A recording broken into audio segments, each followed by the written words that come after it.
Hello, this is a guy who likes fanfiction and is too lazy to read, so here is a little piece of heaven in audio form. Check the description for the links to the author. Chapter 10, Soul Healing, Part 2, Heart of the Moon/Black Sun. It was Wednesday evening and a certain class was currently having practical Zanjutsu exercise like always. Nothing seemed to be out of the ordinary.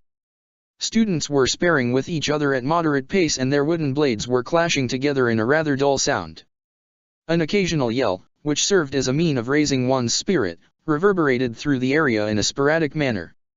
Almost everything was fine. Everything but one particular orange-haired young man, who swung his blade too fast using too much strength. Blowing his opponent's sword to the air, the wooden weapon smashed against the meaty forearm and brought the student he was sparring with to his knees. Gah! Crying in pain, the student cradled his arm, tears involuntarily flowing from his eyes. Kurosaki. That's a third one this week. Jengoro hurried to the pair and kneeled to the injured student. With a sigh, he pointed at a random person. You, take him to the infirmary. Looks like a broken wrist to me, but a real medic should have a look at it. After watching them go, Jengoro grimaced and glanced at the other students, who began to whisper and back away from the young man with tightened jaws. Did I say you can stop practicing? Continue. Jengoro blurted out, causing the whole class to flinch and return to their training.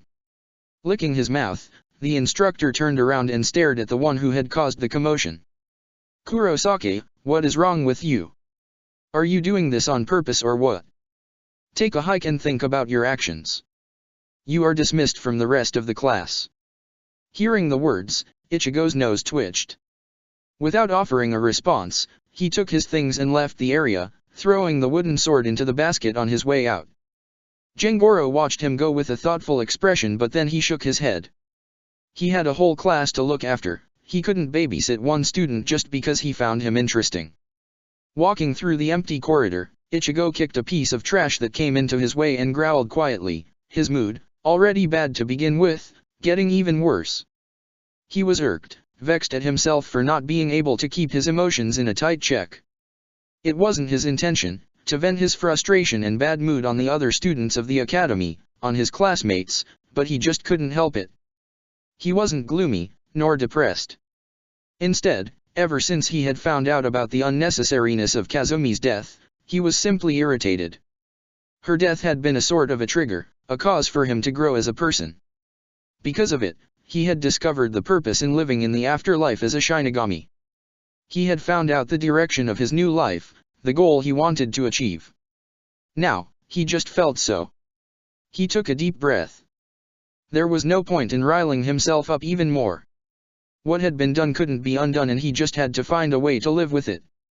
It was going to be difficult and painful, but if there was one thing Kazumi had taught him perfectly, it was how to keep on living no matter what kind of obstacle his life threw at him. To take lemons from the life and make them into a tasty lemonade. Not even looking where his steps took him to, he found himself standing in front of a small and abandoned training facility. Peeking inside, he found it to be dusty and out of date, but the peaceful silence drew him inside. There, he walked into the center of it and sat down, crossing his legs to create a well-known pose, called Jinzen. With a sigh, he closed his eyes, breathed out all of his worries and plunged into the depths of his consciousness. Ichigo's mindscape. The teen landed on a cold surface and, anticipating a sucker punch or a similarly stealthy attack, he immediately spun around and tried to evade anything that could come his way. But there was nobody attacking him. Instead, he found his Zanpakuto spirit sitting not very far from him with a thoughtful expression. The eerie copy of the teen just sat there and stared straight at Ichigo, who felt he needed some sort of explanation for this unnatural behavior he hadn't foreseen. What are you doing? His Zanpakuto spirit did not react and, for a moment, Ichigo thought he was actually asleep with his eyes opened. But soon enough, the spirit blinked and shook his head. Oh right, you're here. A confused expression forming on his face, Ichigo moved a bit closer to him. What's going on? I've never seen you, thinking. The Zanpakuto grabbed his twitching arm before it could shoot towards the sword on his back and grimaced. Just because you haven't seen me doesn't mean I never do it. Just shut up and sit down. I've been thinking about this Aizen guy you have, despite my warnings mind you, gotten quite close to. Ichigo sat down and scowled at the white spirit. Bite me. I am not close to him. I just feel like he could be a good source of information I want to know. Yeah, nothing wrong with that, right? Ichigo tilted his head in confusion. The spirit shook his head. Dumbass. Oi. I think I deserve an explanation for that. Staring at him with unreadable expression, the spirit nodded in acknowledgement a short while afterwards. Snapping his fingers, he released a small burst of Ryotsu, causing the other spirit inhabiting the mindscape, the older man in a black overcoat and black glasses, to appear. You know what to do. I need a few minutes. The spirit of the older man didn't even reply and simply raised his hands, only to put them on the shoulders of the Zanpakuto spirit. Satisfied with this action, the white spirit turned back to Ichigo. Don't ask. He said when he noticed Ichigo's opened mouth. Immediately after that, he continued. The thing is, since you've been busy thinking about other stuff, me and this old man have been thinking about Aizen. Well, we have been doing this ever since you first came into contact with him. Like I told you, there is something off about that guy. Thus, we have been trying to figure out what exactly that is. At the beginning, we were at loss.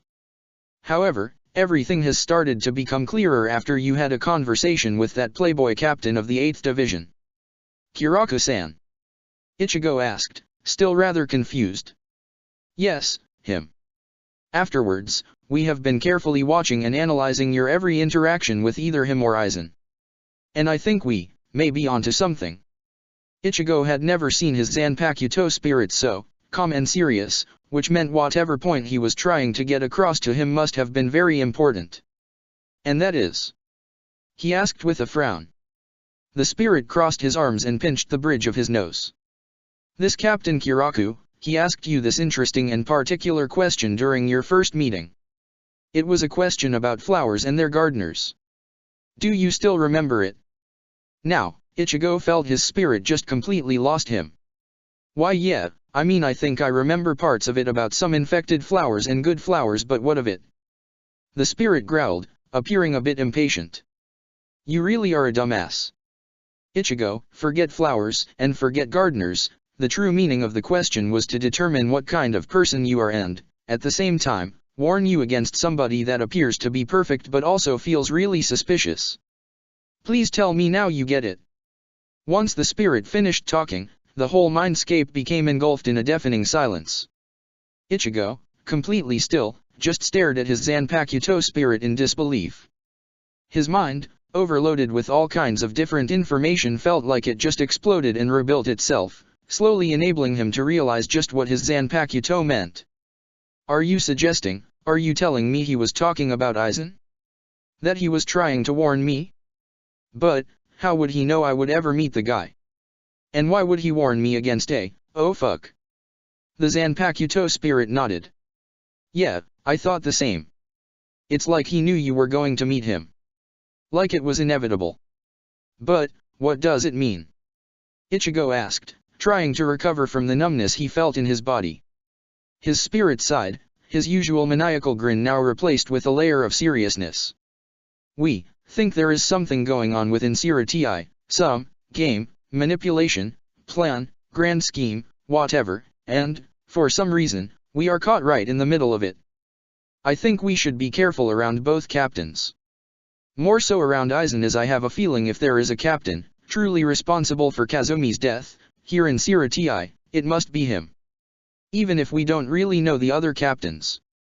Ichigo swallowed the lump in his throat and pressed his clenched fists into the surface below him, cracking it slightly. Yeah, I didn't think about it for weeks, but now that you say that, I think I feel the same way.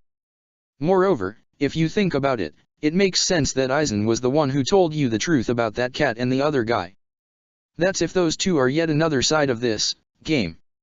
If, somehow, everything really revolves around you for some reason, Aizen could have used this revelation to tilt the scales to his side. Now you're just shooting into the dark.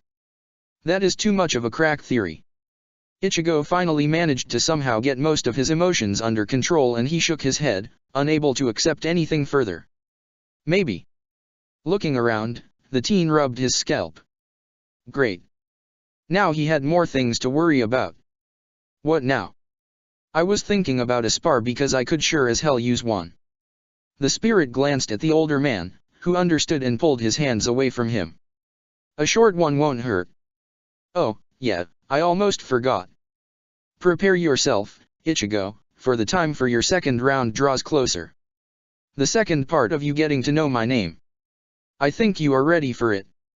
Use the time until I pull you here again to train because you'll need to balance yet more power after that. The Zanpakuto spirit added with a grin, his regular expression slowly returning. At the same time, while Ichigo was busy communicating with his Zanpakuto, the captain of the 8th Division was pondering whether he should return the next day, since it looked like nobody was going to open the door for him. But if I try to return so quickly, Jushiro may think I've never even tried to get here because I don't like this one. He sighed and looked around himself. Well, who could blame him for thinking that? Barely anybody likes this man. Kiraka was standing in the area of the 12th Division barracks, right in front of the doors leading to the office of the division's head, Captain Mayuri Kurotsuki. Hesitating a little, he knocked again. This time, after a short pause, the doors moved and revealed an emotionless face of 12th Division's Vice Captain, Nimue Kurotsuki. Kiraka kind of liked her, and it wasn't because he liked most women.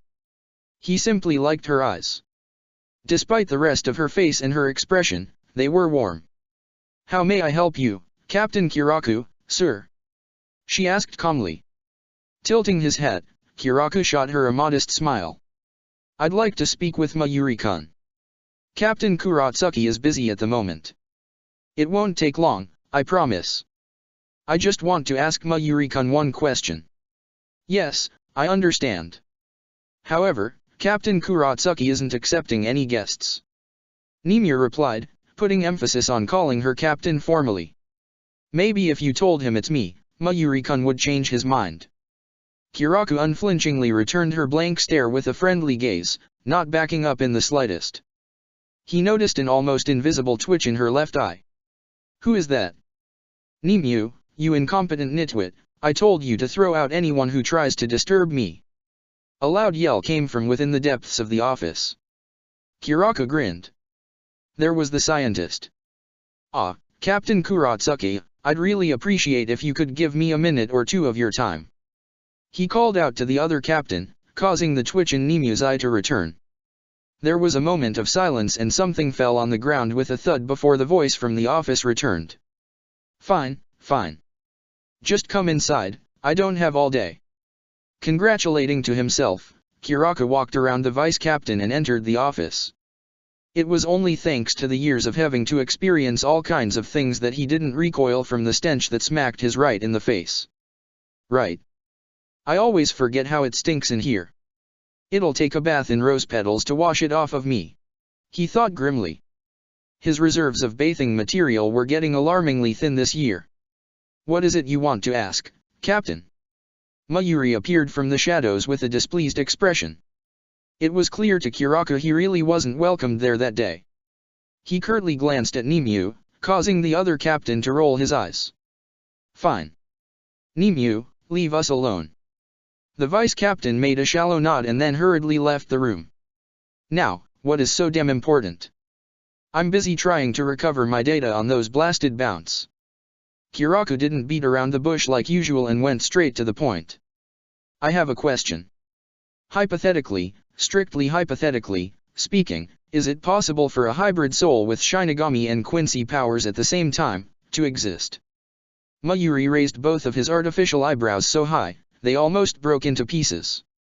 Before he answered, there was a moment when he looked at Kiraku with a calculating gaze. That is, an unusual question. For all these decades, I never took you as a man interested in science, Captain. That is why I'm asking you, the one with all the knowledge about science, Captain. Staring at him for a moment, Mayuri's mouth slowly formed a wide grin. He turned around and walked to his computer. Entering some information, a picture appeared on its screen. He stepped to the side and allowed Kiraku to look at a complicated diagram. What am I seeing? This, Mayuri replied with a grin, is a result of decades spent on analyzing any existing and also non-existing data about hybrid creation. I don't think I have to specify this as a strictly undisclosed information, right? No, but frankly, I'm surprised you actually showed me this, even if I barely understand any of it. Mayuri laughed cynically. I am aware of that. I'm showing you this because you can't do anything with this information. However, moving to the point. Theoretically speaking, it should be possible for such a hybrid to exist. He said. Kiraku felt there was a but coming up. Practically speaking? Still yes. But there is one important detail to know. What? Mayuri pointed at a small bar on the screen. I did a research on Quincy. Quite an extensive one, if I have to say. I used some of the living specimen I have received and bred them with some Shinigami volunteers. Kiraku mentally grimaced. He didn't like the tone with which the captain said the word volunteers. The results looked good. The fetuses survived the initial phase and evolved into normal beings. However, after further research, I encountered one single problem.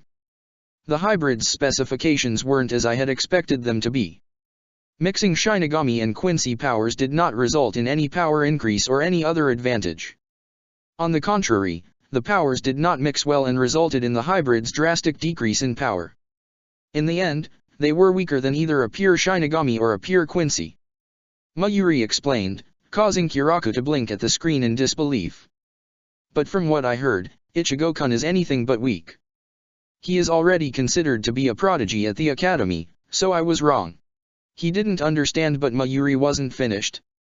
I do think you still remember the incident from around a century ago? Yes, despite the distaste I feel towards that man, I didn't completely erase all of his data. Using them and what happened during that incident, I came to some conclusions. He pressed a button and the image on the screen changed, showing another diagram with 4 different parts.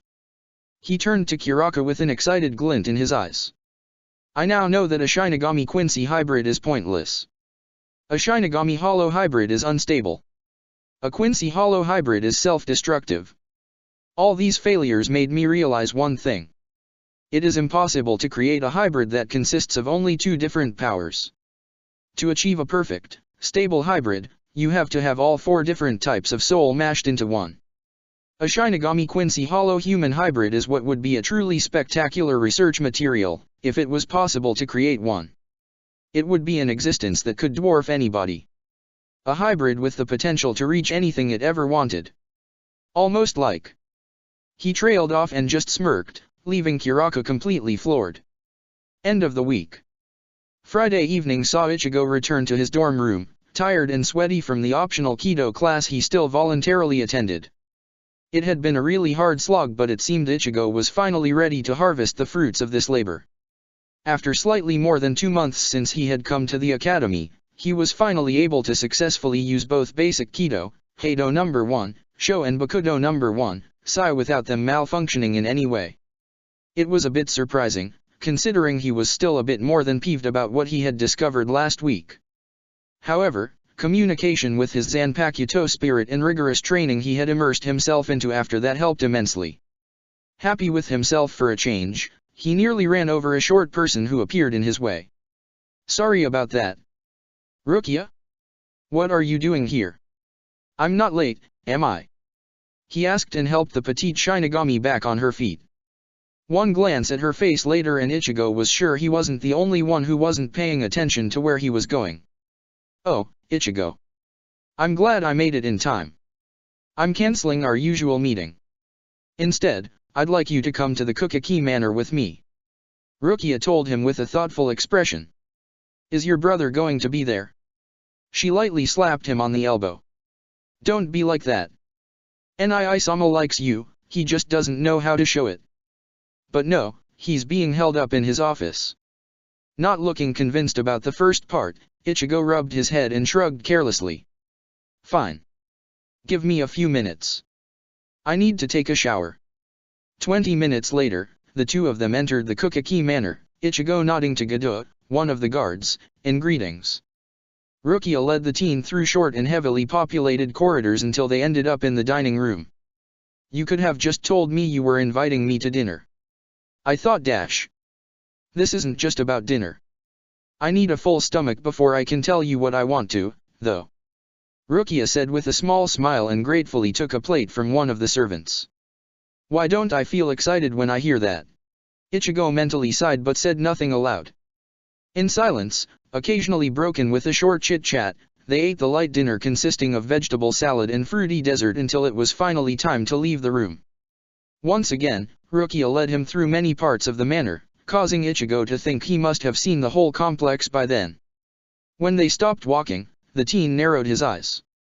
The petite Shinigami had taken him into her own bedroom. Not wanting to jump to the conclusions that honestly scared him, Ichigo entered the room with an apprehensive expression. I'm sure you must be confused why I took you here, to my room, Ichigo simply said. I need to, no, I want to tell you something and this is one of the places where I feel safe. Rukia said and sat on her bed. Ichigo chose a seat in a fluffy-looking armchair next to it. Okay. He retorted slowly, ignoring a collection of oddly shaped plushy bunnies staring at him from every corner of the room. Forming another small smile, Rukia took a deep breath and bravely looked him in the eyes. Ichigo, I know there has been a certain name mentioned whenever somebody new from the Godai 13 met you for the first time. I know you have been avoiding asking question about it because you know it involves me. That is, sweet of you and I appreciate your patience very much. Yes, I'm talking about the name Kyan Shiba. Not really knowing how to respond, the teen just silently nodded. It's been decades since Kyan Dano died, but I've been unable to face it, to face my past, my actions, and my regrets. To face what I so desperately need to face. She trailed off and bit her lip. Starting to feel slightly uncomfortable, Ichigo raised his hands. You don't really have to explain things to me, you know. She smiled again. I know, but I want to. I need to tell somebody and I feel you should be the one to hear it. Okay. Taking another deep breath, Rukia leaned backwards and supported her back on the wall. Nearly 50 years ago, when I was attending the Shinno Academy, Byakuya and Isama adopted me into the Kukaki clan, creating ripples in Shinigami society which caused others to treat me like I was made from glass, faking kindness, politeness, and talking behind my back wherever I went. Not long after that, I have been assigned to the 13th Division of the Godai 13.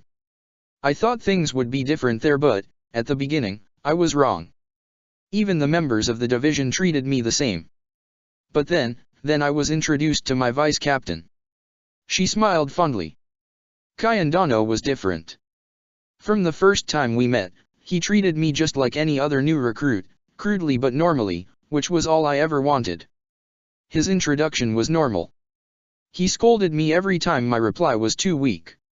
It was a normal relationship between a superior and a subordinate, and because of that, I admired him greatly. He was the one person who cheered on me, who scolded me, who helped me, who trusted me, and the one person who never went back on his word.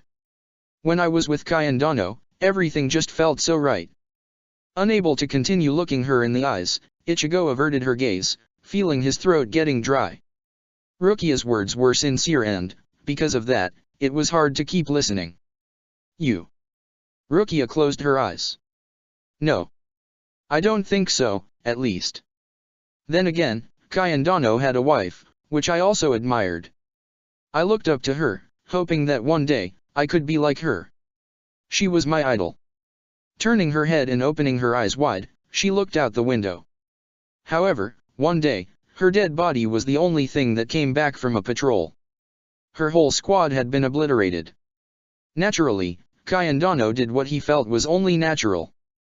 He decided to find the one who did it, and nobody could have stopped him, not even Captain Yukatake. That's why Captain Yukatake and I went together with him. We knew only one thing about the enemy, and that was his location. It didn't take long before we found him. It was some sort of a hollow. The first thing we should have done was to scout his abilities. It is an unwritten rule, not to needlessly engage in a fight with enemy you know nothing about. But Kyan Dano ignored it. He asked for a permission to fight it alone, and, before I could react, Captain Yukatake gave it to him. There were no tears on Rukia's face, but the look in her eyes was almost alive. It was as if she was mentally screaming, tearing up herself from the depths of her soul. She was hurting, but there was nothing Ichigo could do about it. He could only listen intently, hear the stream of pain radiating off her and ease it with his presence. Till this day I still regret it. I regret my weak self. I wasn't able to stand in his way and stop him. With the Hollow unveiling his fearsome abilities, things went awry really fast. I tried to go down and help him, tried to do something, but Captain Yuka held me back. I didn't understand. What could have been more important than to save Kayandano's life? Captain Yuka then told me. If we help him, what will happen to his pride? Surely, if you jump in now, you can save his life. However, at the same time, you will also murder his pride. Remembering the words, she grimaced. I yelled at him. I tried to persuade him that pride is not important in comparison to life. Yet he still didn't let me go. Instead, he told me more. Rukia, remember this. There are two types of fights. Whenever we are in battle, we must be in of the two. The fight for life or the fight for pride. Right now, he is fighting for pride. His wife's pride, his men's pride, but most importantly, his own personal pride.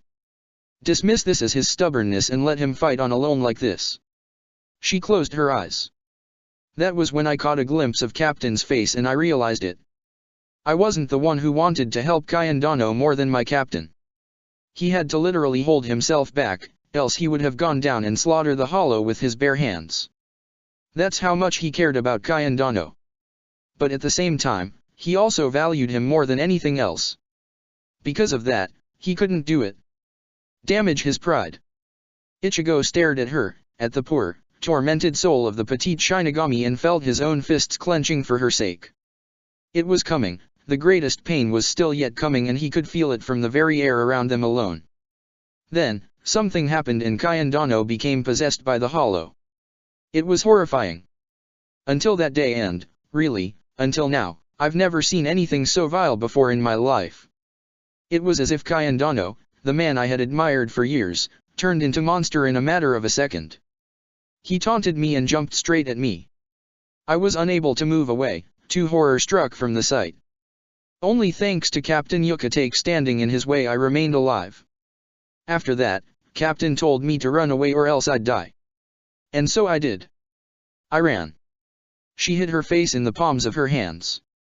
I ran to save my ugly self and left Captain Yuka to fight it alone. But in the end, I turned around just as Kayandano tried to kill Captain Yuka. I didn't do it because I had a plan. I just felt that I shouldn't run away by myself like that. I just had to turn around and help Kayandano, somehow. Taking several deep breaths, she steeled herself before the next part came. Seeing me there, Kayandano left Captain and ran at me. Captain screamed at me, telling me to kill it, that the thing that was coming at me wasn't Kayandano anymore. Before I knew it, Kayandano was hugging me, with my sword piercing him through his chest. At the moment I reflexively stabbed him, my Zanpakuto purified the Hollow from him and he was able to spend the last few moments of his life as Kayandano again. He thanked Captain for letting him fight until the end. With his last words, he apologized to me and thanked me for stopping him, as with it, he could leave his heart here, in Soul Society. The fast pace with which she told it only further increased the burden on her and she began to break down. He thanked me, but I only came back because I was afraid to face my cowardice in the future. I stabbed him only because I couldn't bear to see him in pain. In the end, the only one I had saved was my ugly self. The silence was the only thing that came after that. Even though she broke down, Rukia still didn't shed a single tear, as if she had spent all of them during these past few decades. For a long time, her face was hidden behind her hands, making it impossible for the teen to see her expression.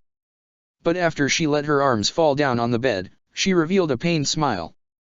I'm disgusting, aren't I? She tried to laugh. In that moment, Ichigo felt his blood slowly beginning to boil. His facial muscles twitched, his clenched fists shook and he gritted his teeth so hard, his jaw joint creaked. A salty water, tears, piled themselves in the corners of his eyes. Tears of anger. There was no way he could just continue to look at her without feeling it. She looked so pitiful, so fragile and vulnerable that it physically hurt him. Unable to hold back any longer, he crushed the armpits of the chair he was sitting on and swiftly stood up. "Don't fuck with me!" he shouted, causing the female Shinigami to flinch. Grabbing her by her shoulders, Ichigo violently shook her. "I don't know what the fuck is going on in that little stupid head of yours, and frankly, I don't want to know. But I can tell you it is bullshit. I've never met this Kyan guy, but if he really is that much similar to me, then he would probably do this." Letting go of her, Ichigo cocked back his arm and smacked Rukia on the back of her head, causing her to lean forward. "I thought I would calmly listen to you and then try to help you somehow. But you know what? I think I will just beat you up, because seeing that pathetic face of yours is making my blood boil at the moment. There was nothing, fucking nothing you could have done. That guy, Kyan, was right to fight the Hollow alone, and he would have never been the same if he hadn't do that. And you are not disgusting, Rukia. What you did was the bravest thing you could have done. I don't think I would have been able to the same if it had been me. So don't you dare mock yourself. If I see you do this again, if I see this pathetic expression of yours again, I will kick you so hard, the next time you'd land would be in the farthest district of Rukonga. Do you understand?" He growled and grabbed a handful of her hair. Pulling it up, he forced her to raise her head and show her face to him. "Yes. Good." He let go of her hair and sat back on the chair, not saying anything else for a while and trying to calm down. Rukia, too, remained silent for a long time. Her head stayed in the same position as Ichigo left it, and so she just stared forwards without blinking. Slowly, life returned to her eyes. "Ichigo." She finally called out to him. "What?" he retorted aggressively. "Thank you." Hearing the sincerity in her voice, Ichigo turned his head away from her. "Like I did anything, idiot." The fact Ichigo had learned from Kazumi, that every human being needs somebody to support them or somebody you could share your worries and regrets with, showed itself right in the morning, when he and Rukia ate breakfast together. Gone was every bit of pain in her eyes, gone was the anxiety that had been radiating from her for a long time, and all of it was replaced with a cheerful and, in every aspect, improved Rukia. Starting that moment, she talked about Kyan and her past again, but this time, it didn't feel like sharing a burden. It was more of a free reminiscing about her past adventures with Renji and others. In the evening, she dragged him to a training grounds for a spar, promising to show him something he hadn't seen before. Ichigo just rolled his eyes, but the prospect of a spar sounded too good. When they faced each other, Rukia grinned and raised her sword. "I wanted to show you this." She held her Zanpakuto out in front of her and turned it in a circle counterclockwise. While turning it, the blade, hilt and tsuba turned completely white. "Dance, Sode no Shirayuki!" she exclaimed, a rush of cold air sprouting from her in all directions. Ichigo stared at her with both eyebrows raised high. He didn't know much about Zanpakuto and their different types, but even he could tell that what Rukia was holding in her hands looked exquisite. Coupled with the aura of cold beauty enveloping her for a split second, he had to admit it. She looked amazing. Moreover, the Ryotsu she excluded at the moment of releasing her Zanpakuto caught him off guard. He clearly remembered her saying she was only an unseated officer, and he had felt her Ryotsu before, but the energy pressing on his shoulders was definitely a lot stronger now. It made him grin. So I'm not the only one who kept the truth about his real power a secret. Not really, I just couldn't use it properly until yesterday. I had my Shikai for a few decades, but ever since Kyan Dano's death, I've been unable to utilize it properly. Emotions are tied to Shinigami's power, you know. She replied with a shrug. Ichigo got into a stance and waited for her to start. "But now you can." She nodded with a smile. "Yes, I do. I realized what Kyan Dano said to me, that he was leaving his heart here in Soul Society, was true. He left it here, with me," she said softly, but then she pointed her blade at him. "Now, enough talking, Ichigo. Prepare yourself, because I won't hold back." With that, the spar between two friends began, continuing until the moon, reflected upon the white blade of Sode no Shirayuki, rose from behind the horizon to reveal their tired but grinning faces. "Did something happen, Kurosaka-san? You've been awfully quiet for the past week or so." Aizen commented offhandedly after he walked around the class and gave pointers to some of the students attending the seminar. Sitting next to him, Ichigo shrugged. Not really. I just don't have anything to say at the moment. He lied and heard his Zanpakuto spirit mentally nodding to him. I see. Aizen said and shifted his attention to the paper in front of him. For a while, neither of them spoke and the only voices reverberating through the class belonged to other students. During that time, Ichigo finished drawing and frowned when he looked at the results. This time he drew 2 kanji. Kuro, which meant black, and Shiro, which meant white. Black and white, huh? Now that's new. He thought gingerly. How is the case you've been working on? Aizen suddenly asked, breaking the silence between them. Ichigo's eyes were still glued to the 2 kanji he had drawn, so he missed the speculative look in Aizen's gaze. I mean, it's going pretty slow. The teen quickly corrected himself when he realized what the man was asking. Mentally, he cringed. He almost reflexively answered in all honesty, which probably wouldn't have been a good idea, since the case was, thanks to the joint work of 3 captains and Rukia, slowly getting into its final phase, the hearing in front of Central 46. Unbeknownst to him, his attempt to hide the truth only fueled Aizen's gaze, and the man's brow creased into a chilling frown with a tiny smirk hidden beneath it. Calm and serene evening accompanied Ichigo on his way to the abandoned training facility he had discovered earlier that week, and the teen entered it without hesitation. It was the perfect place for what he was planning to do next. It was remote enough from the dorms and the academy offices, allowing him to easily release his riot so without anybody interfering. It would have been better if the walls of the room were made of Sekizeki mineral, but Ichigo just sighed. It would have been too convenient. After all, Sekizeki mineral was an expensive commodity, despite being present in Soul Society in large quantities. But all of that was soon forgotten when he simply sat on the floor and entered the Jinzen pose. Releasing a deep breath, he once again plunged into the endless sea of his mind. Ichigo's mindscape. I'm here. He announced his presence as soon as his feet touched the ground. Good, I hope you are ready, Ichigo. His Zanpakuto spirit said from behind him. The teen rapidly spun around, but it was pointless. The spirit was just calmly standing next to A. What the hell is that? Ichigo asked, feeling his senses getting overloaded with too much information. Next to the white spirit, there was a large ball levitating in the air. There was no other way to describe it, other than a ball, but even that word wasn't truly fitting. It was a ethereal blob of something, some kind of energy, which was hard to specify. Its surface appeared to be fluid, yet it kept changing its color all the time. There was something inside of it, something dark and light at the same time. His Zanpakuto spirit took a step away from it and shot Ichigo a serious gaze. This is your second test. As soon as he finished saying that, dozens, hundreds of all kinds of different swords rained down from the sky and embedded themselves into the ground all around them. Come closer, Ichigo. The spirit said. The second spirit, the older man, appeared behind the white one and put his hands on his shoulders again. Ichigo cautiously walked towards them, towards the blob of otherworldly energy, feeling his sight being pulled to it. Now, take a look inside and tell me what you see in there. Confused, Ichigo leaned forward and directed his gaze to the blob, trying to see past the ever-changing surface. It took a while, but eventually, his eyes got used to the fast movement of the energy contained within, and he could make out 3 definite shapes. 2 of them were white and giving off an aura of extreme purity, while the last one was dark with a hint of red, like a darkness that wanted to drag him into an endless abyss of oblivion, giving off a tainted aura of something wicked. The teen felt mesmerized staring at their eternal struggle for the dominance of the blob's energy. Wow!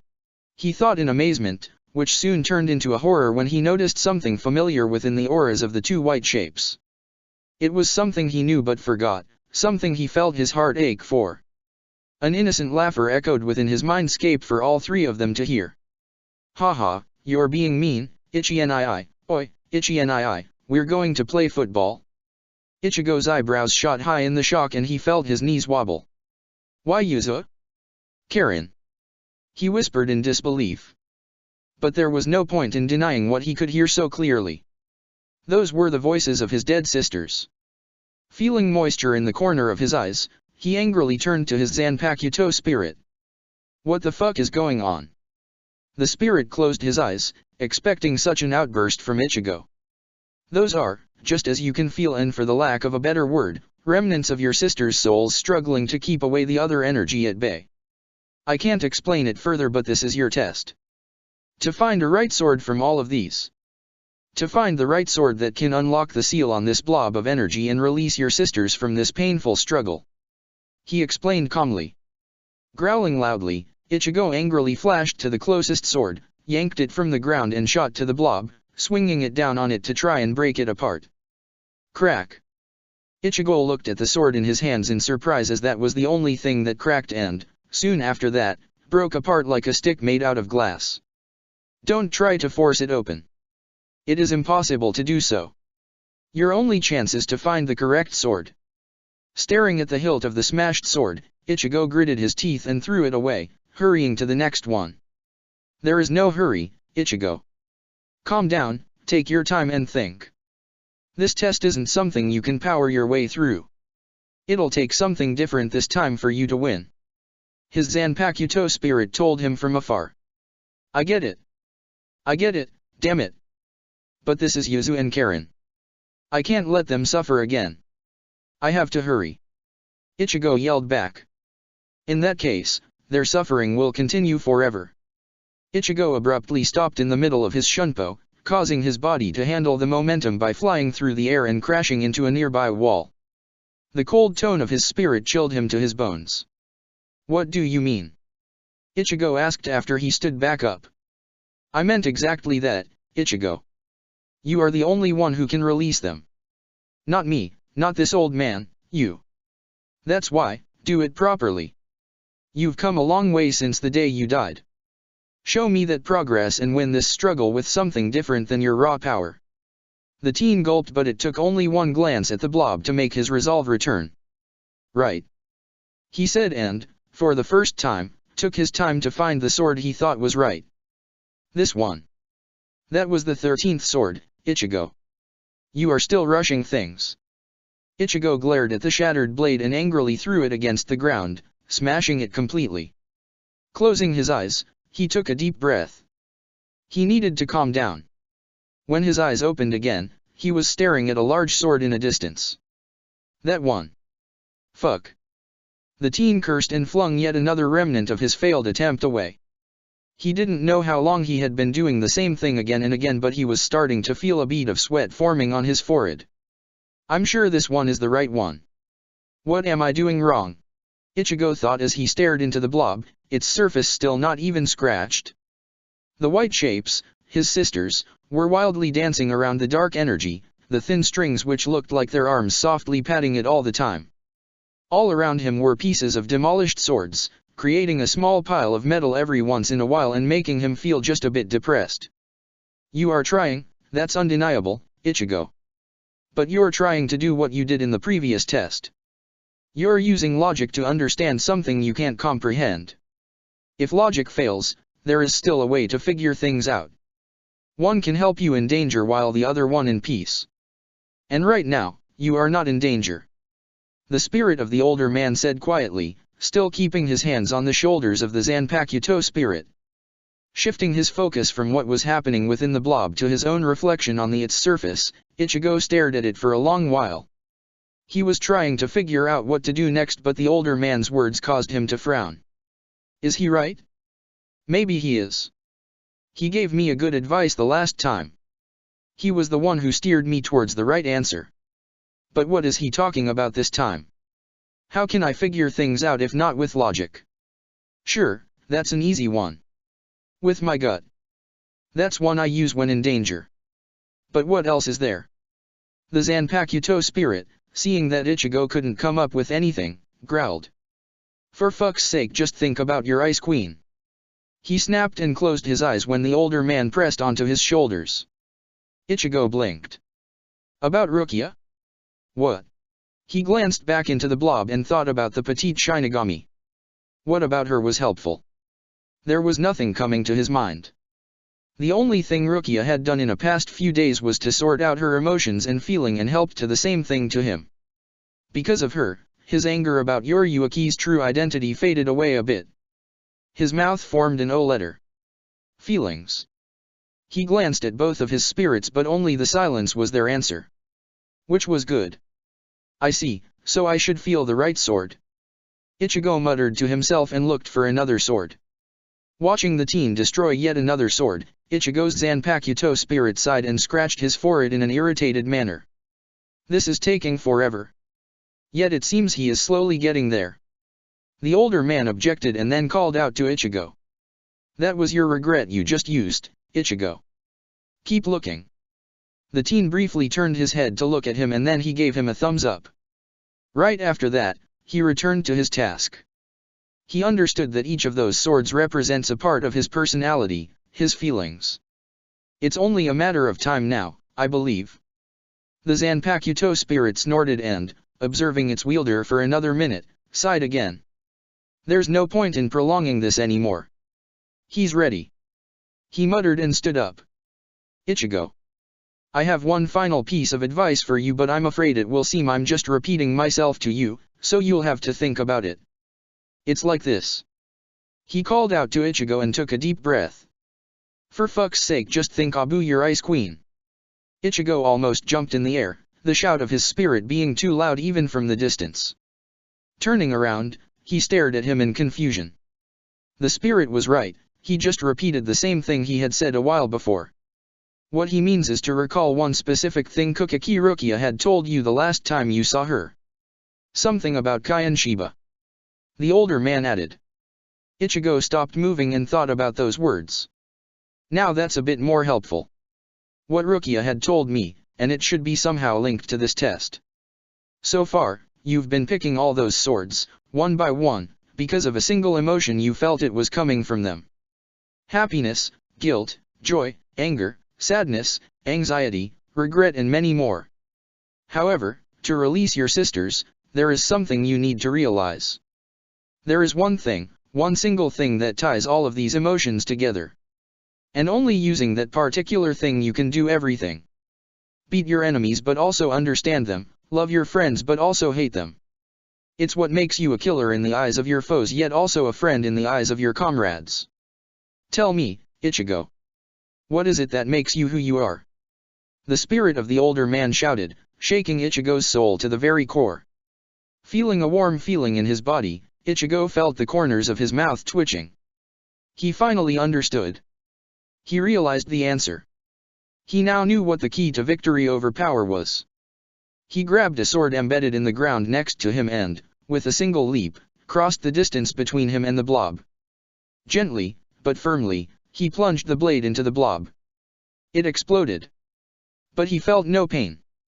Only warmth washed over him when the two white shapes shot from the center of the destroyed blob and enveloped him in a soft light. He felt their touch on the skin of his face, reminding him of the time when he had been still alive. It was a wonderful feeling, a joyous sensation, and it brought tears to his eyes. Then the power within the blob short trough his chest, mixing white and black and separating red.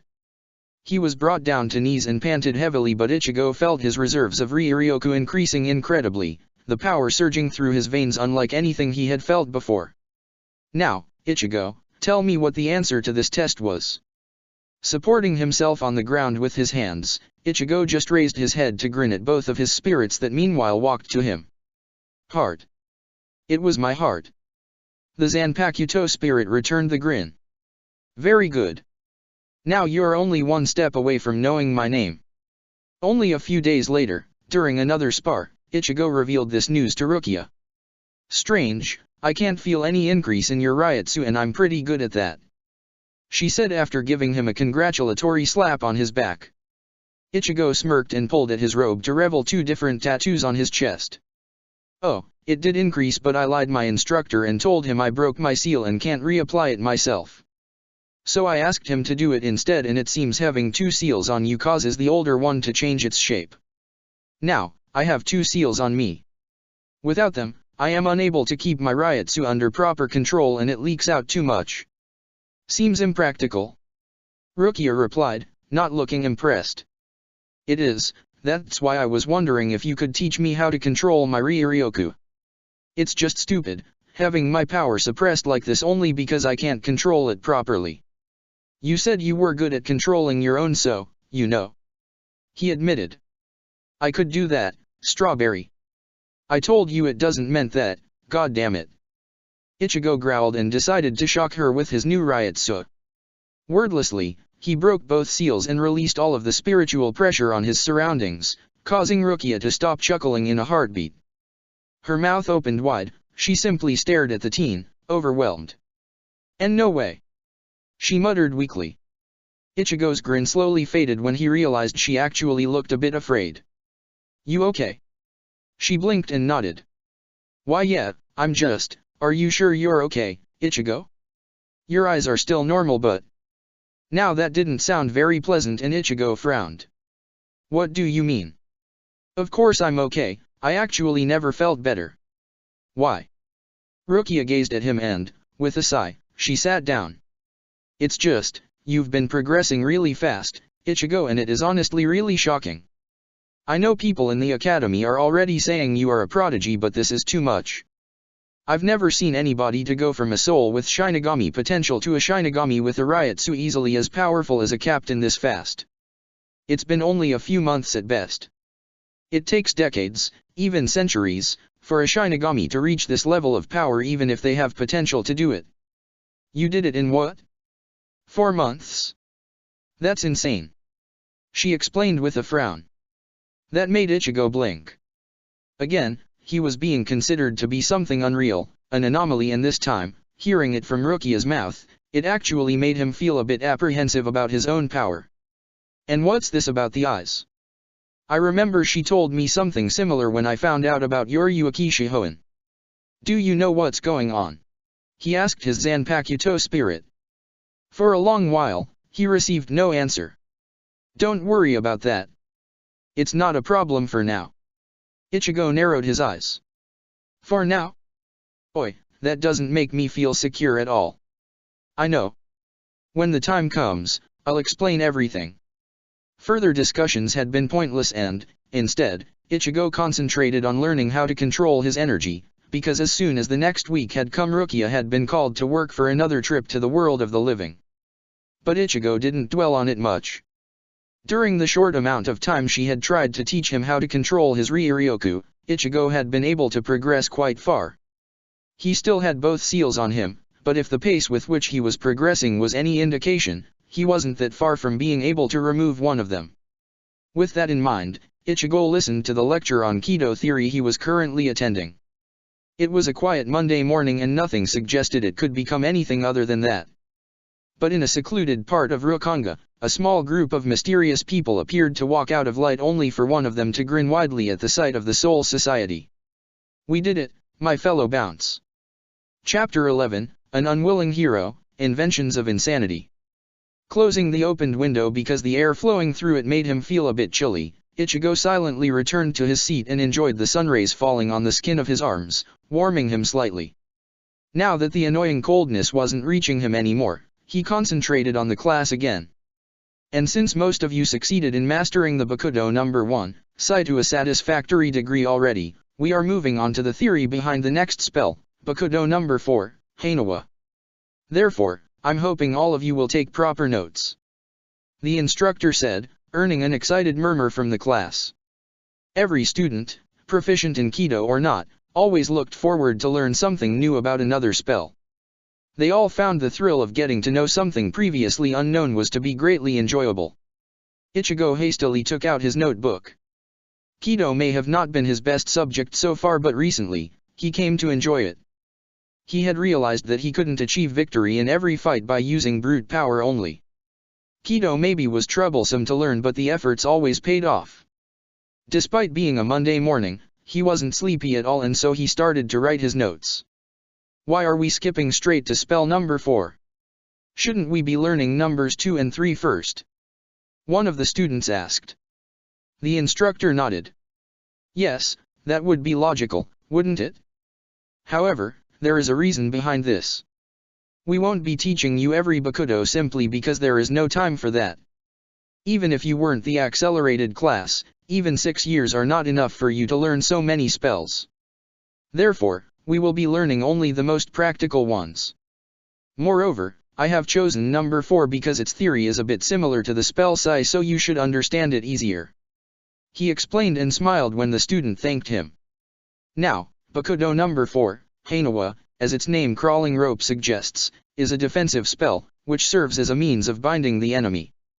Similarly to Sai, you have to send the intent to bind the enemy into your Ryoryoka first. While doing that, visualize your energy extending itself from within your hands forward. Don't think about any of its other properties. If your intent is proper, the energy will respond correctly. Doing this, you will be able to create a yellow rope of energy, which you can throw towards your opponent. The rope will automatically wrap around his arms and body, immobilizing him quickly. Since this is still a low-level spell, there is no incantation.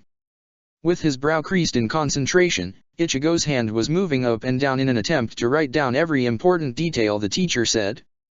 Now, that is enough about its use for now. We will move on to the theory behind it. What mechanics are causing the energy to behave as we want it?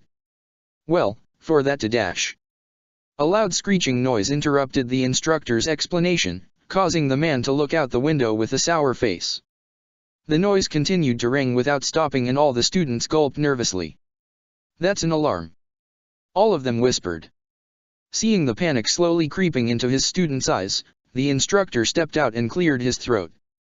All of you calm down. I'm sure it's nothing serious and... He trailed off when loud booming sounds, accompanied with massive shaking of the whole academy, started to come from a close distance. Eyes wide open, students hurried to the window. Being the fastest one, Ichigo bested them all and looked outside. Because of the academy's location, they all could clearly see large blocks falling down from the sky in quick succession until they surrounded the whole Siriti, barricading the whole area. S-sensei, what are these? The teacher too, had an astonished expression as he watched the walls come down and, hearing the question, he gulped. Those are the Sekizeki walls that originally serve as a defense mechanism of the royal palace, but in case of a great emergency, they are meant to fall down and protect the Siriti instead, but I heard they haven't fallen down in decades. He replied automatically. He wasn't even aware of what kind of information he had just given to his students, but when he heard their gasps, he realized it and quietly cursed. Great emergency. The royal palace. No way. Ichigo ignored the gasps and, instead, squinted his eyes when he noticed there were some small inscriptions on each block. I've never seen letters like that before. He thought and glanced at the distressed instructor who was busy trying to calm the students down. From which alphabet are those letters? He spoke to the man and pointed at the walls. His confusing and unexpected question surprised both students and the teacher, causing the whole room to go silent. What are you talking about, Kurosaka-san? I don't see. The instructor went quiet after the symbols came into his view. With a puzzled expression he turned back to Ichigo and negatively shook his head. I have no idea. However, I haven't been in this academy for long, so maybe some of the older staff members would know. That absolutely didn't answer the teen's question, but it didn't matter as his attention was soon redirected towards the doors of the classroom when a powerful blast shook the whole building. We're under attack. The panic within the academy grew with every passing second, and Ichigo, after leaving the class, found himself swarmed by a large crowd of people running away from something. He had to literally fight his way through them to be able to breathe freely again. When he finally got out, he witnessed a part of the corridor in front of him to crumble down, burying a few unfortunate Shinigami with the rubble. Damn it, what's going on? He thought, trying to be calm despite the situation. Move along. Quickly. Slightly turning his head around, he saw one of the teachers hurriedly guiding students out of the area. He's coming. A familiar voice announced, running out of a side corridor with a nasty gash on his head. Onabara-san. Leave him to the Gotei. You don't stand a chance against him. Another teacher called out to the man, who looked like he had been already battling the enemy for a few minutes. It was Ichigo's main instructor, Gengoro Onabara. His clothes were torn and he looked visibly drained, but he refused to continue running. You don't know until you try. Damn it, where are the others? I need some support. He's killing every student he comes across. Gengoro angrily shouted, freezing everybody in the vicinity with his words. Then the panic increased and students began to push forward like they were in a trance. Now, you shouldn't scare all of them away like that. A man with short brown hair and a large goatee said, slowly walking out of the corridor, from which Jengoro came shortly before that. He was dressed rather formally, the only thing standing out was a living snake wrapped around his neck. So he's the one. Ichigo noted with narrowed eyes. Cautiously, trying not to draw attention, the teen backed away. He didn't want to needlessly get into a pointless fight. There was no reason for that. He barely knew any student at the academy and so he wasn't about to risk his own neck just like that. The Goatee I-13 was going to take care of it. Even though the man, the enemy, didn't look that dangerous. But the energy surrounding him somehow reminded the teen of the two men he had encountered that one time in the world of the living. Is he one of those? Bounce. You bastard. What reason do you have for killing all those poor and defenseless students? They were practically still just kids for God's sake. Jengoro rounded on him, keeping a distance between the two of them. The man raised one eyebrow and stared at him in contempt. For God's sake. That is eerily funny coming from a Shinigami. I just killed them because I was hungry and they were an easy food. He then grinned and showed his teeth, revealing his canines that were a bit longer than canines of a normal person. Damn you! Jengoro responded with seething anger. Now, I believe you have interrupted me while I was having a nice meal. The man said and took a step forward. Immediately, Jengoro raised his hands and shot out an orb of red energy at him, signaling a beginning of a fight. However, two things were easy to deduce. Jengoro was clearly just trying to buy some time for the students to leave the premises. The second one was that it was useless. The fight didn't last even a full minute before the Bount overpowered him and sent him flying backwards after using the snake around his neck as a whip. In that moment, Ichigo prepared to make a stealthy escape when he heard voices of some students. Why are we running away? Yeah, we are planning to become Shinigami of the Goatee I-13. We should fight him. If we attack together maybe we could buy a few minutes. Ichigo groaned. You idiots. Jengoro-san was unable to do a single thing. Do you really think you have any? He trailed off when he got a look at the students who were muttering those words. Damn. Those students weren't stupid and weren't suicidal. They were completely frozen with fear and were acting only on autopilot, on some sort of an inner conviction telling them what the right thing to do was. And since most of them were just innocent kids, their beliefs were just as naive. They believed in the justice, just as a regular and ordinary kid would. In his own way, Ichigo pitied them. But before he could stop them, they sprang into action. Only after they were blasted in all directions, some injured heavily, some already dead, he realized he saw somebody familiar going into the fray with them. You know Kiraku? Oh, for fuck's sake, first Jengoro-san now her. Why do they do this? He growled, having a short inner fight about what he should do next with himself. He wasn't really that much of a heartless bastard to just leave all those people to die, but he also wasn't that much of a saint to just sacrifice himself for a stranger. But before the Bount could walk up to the girl with pink hair, one of the few students fighting him and still conscious, Ichigo made a split-second decision, gripped the hilt of his sword and jumped forward. That's enough, he said in a low voice. Standing between the man and the barely awake Yuno, Ichigo made his point clear when he raised his Zanpakuto and pointed it at the Bount. Oh, another one. Food shouldn't be so proactive, you know? It spoils your shelf life.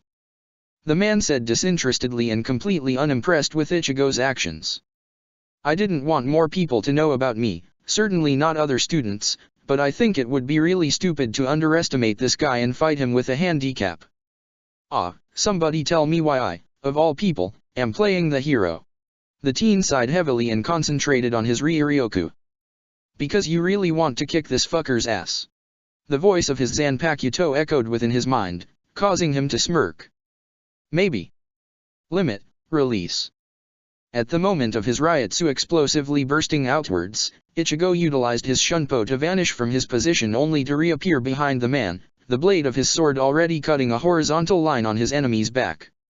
Completely caught off guard, the man stumbled forward but managed to flaunt his whip around and prevented Ichigo from doing any further harm. That was really dash. The Bount tried to say something but Ichigo didn't give him a chance and instantly closed on him again, this time bringing his sword on the man's shoulder, diagonally wounding him across his whole torso. In an attempt to finish him off for good, the teen missed several snakes coming to life all around him. As he was in the process of delivering a simple jab to the man's chest, those snakes slithered to him and wrapped themselves around his legs, locking his movements and almost causing him to fall down. The hell? Where did they come from? He wondered and slashed at them with his Zanpakuto. Cutting them into pieces, he was able to move again but, at the same time, the Bount managed to create a distance between them. The man panted, his wound bleeding heavily, but then the gash glowed in a bluish light and rapidly mended itself, leaving no trace of any injury. With narrowed eyes, the Bount stared at Ichigo in disbelief. I can't believe a simple student would give me this much trouble.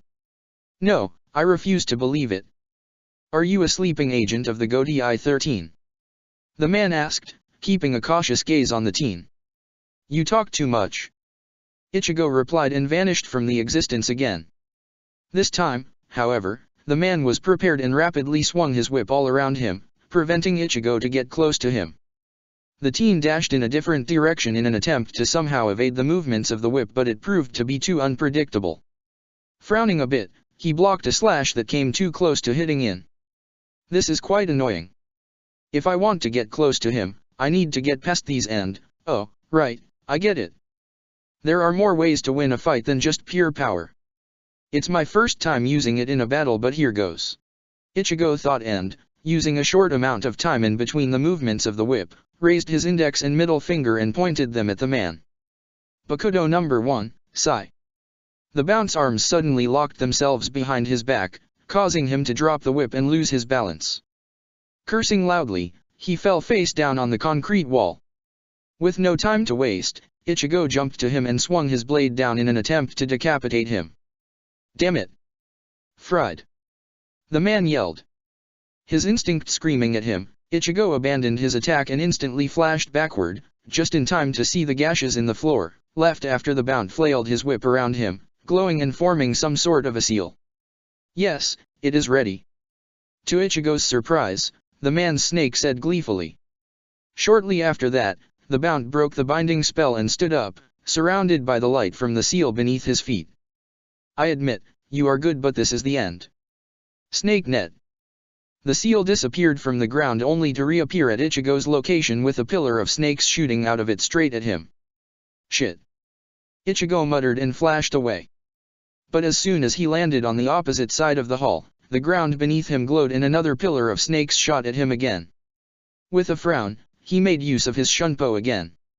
Another pillar rose from the ground. Now this is even more annoying, damn it! He mentally exclaimed, irritated with the attack. There is no escape, Shinigami. My snake net is my absolute barrier. Sure. Ichigo muttered while trying to escape all the pillars trying to drown him. From left to right, forward, and then backward, up and down, diagonally across the whole hall, Ichigo tried to move unpredictably, but no matter where he went, the glowing seal always found him. He was confident he could continuously use his shunpo for a long time, but it was beginning to get messy, with all the pillars around getting in his way. Haha. Snake net also acts as a sensory net, and so Fried reacts to every bit of the energy you spend on evading it. Just give up. If he had the time to stop moving, Ichigo would stare at the man in disbelief.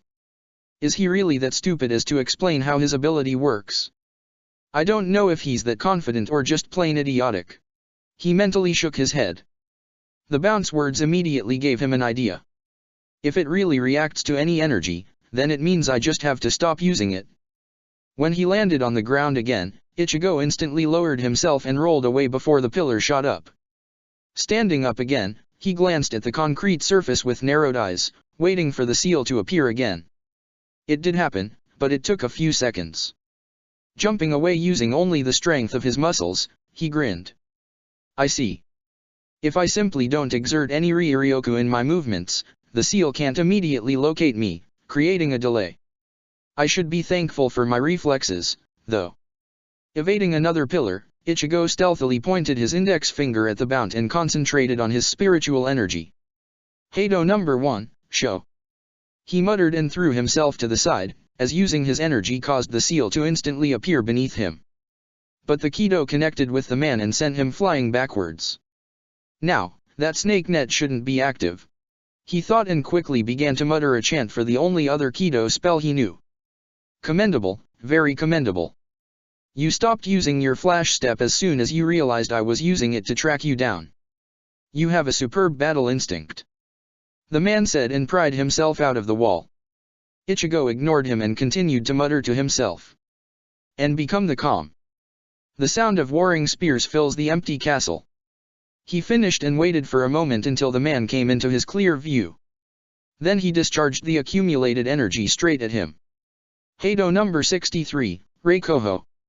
A massive concentration of yellow energy, resembling a lightning strike, emerged from the palm of his outstretched arm and hit the man dead on, detonating at the moment of contact. The blow raised the gust of wind and forced the teen to shield his eyes. I can't tell if I got him or not. The energy he's emitting all the time is barely noticeable. He complained mentally. As the parts of a wall crumbled and created an even bigger cloud of dust, Ichigo heard a loud clapping from behind him. In shock, he turned around to see a large group of students, barely able to stand under the pressure of his spiritual energy, applauding him while the few teachers that remained in the building stared at him in silence. The teen felt his blood boil and he growled loudly, not believing what he was seeing. What the hell are you doing here, idiots? Do you want to get killed? This isn't a damn movie, damn it. Run. Now. He shouted anxiously. There he was, trying to stop the enemy so that he wouldn't kill anyone else, and they were watching the whole thing like he was an actor playing a role in an action movie. He couldn't comprehend the sheer amount of stupidity it must have taken for them to do that. Truthfully, maybe he could understand students, they were probably seeing a serious fight for the first time in their life, but what were the teachers doing? Wasn't it their job? To usher them away. Many similar thoughts ran through his mind, and so he almost missed when somebody walked out of the dust cloud. It was the Bount. He was extremely wounded, but all the damage was already repairing itself. Fuck. Ichigo cursed. How is he healing so much? It almost looks like he's using pure Reishi, but that's... He wondered, begrudgingly impressed. I thought about leaving this academy after having a good meal, but this is unforgivable. Now I really want to kill you, whoever you are, Shinigami. The Bount said while walking forward. Something shattered on the ground in front of him. It was an empty vial. Whatever he had drank, it caused a green glow to envelop his whole body and the veins on his face to pop out. Tightly gripping the hilt of his sword, Ichigo frowned deeply. I have a feeling that he just became a bigger nuisance than he already was, and if he can heal indefinitely, then I'm screwed. Nobody can heal indefinitely. It will probably just take a lot of damage for his healing ability to reach its limit. His Zanpakuto offered him its opinion, for which he was thankful. It was nice knowing at least somebody was optimistic. Die. Ichigo instinctively raised his sword and barely blocked a violent slash of a whip. Gritting his teeth, he suppressed the pain when the second strike of the unpredictable weapon ripped a gash on his left shoulder. Yeah, a bigger nuisance. I don't know what he just drank, but he's a hell of a lot faster than before. Hastily using his blade as a shield, Ichigo lowered himself and elbowed the man in his abdomen. When the Bount bent over, Ichigo raised his sword to strike him directly, but his sword hit only a circular shield made out of a curled snake. You can try as much as you like, but there is no sword which can cut through fried. The man exclaimed and whipped the air where Ichigo's head was. The teen leaned backwards and tried to kick his opponent in the face while doing so, but the man avoided it. Going all out, the Bount started to use his whip erratically and began to push Ichigo backwards. Unable to block all strikes, Ichigo felt his clothes and his skin getting torn. This is not good. I need something to make him lose his focus or something. I can't even use any Kido. What to do? He thought, slowly starting to feel that annoying emotion called fear. With a growl, he pushed it into the back of his mind. He couldn't afford to get scared just like that. Once he was finished. There is something you should be able to do, his Zanpakuto said slowly. Okay, give me your best shot. Let's make this educational. The sword you are holding, your Zanpakuto, is an extension of your own soul. You already know that, right? The spirit said, sounding as if he was enjoying the bit of blood seeping out of his wielder's wounds. Ichigo wanted to roll his eyes but was too busy avoiding the enemy's whip. For fuck's sake, I'm getting my ass beaten. Could you, please, hurry it up? No. You won't die against this weakling. I want you to think now, to come up with the idea yourself. Now, you can use your energy in Kido, where it flows through your arms. So, can't you do the same with another part of yourself? The teen blinked, unsure. You mean my sword? I should pour my energy into my sword. Well, since it's an extension of your soul, it should be easy, right? Ichigo gingerly dodged yet another swipe at his head and resolutely jumped over the man, trying to buy himself just a bit of time. Will that be helpful? Try it and you'll see, the spirit said with a large grin. Listening to the advice, Ichigo gripped the hilt and raised his Ryutsu output, forcing the man to stop moving towards him so carelessly. Then, using his instinct, he let the energy to flow to the sword, making it burn with a dark glow. His brow creased in concentration, he kept it locked there and jumped towards the man. His next blow was intercepted but the power behind it sent the bounce skidding across the hall. Nice. Ichigo couldn't help but to say out loud with a smirk. Thanks to this idea, he then managed to trade several blows with the man but it seemed like he created a stalemate. You are too obstinate for your own good, food. The man exclaimed and the ground beneath Ichigo glowed again just when he was about to swing his Zanpakuto down at him. That made him lose some of his concentration and he accidentally released the hold on the energy contained within the sword. In that moment, the accumulated energy shot out of it in a form of a large crescent wave and hit the man straight into his shield.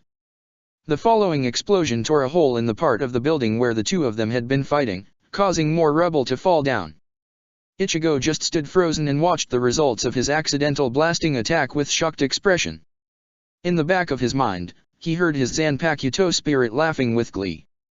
You knew this was going to happen, didn't you? Yes, Ichigo.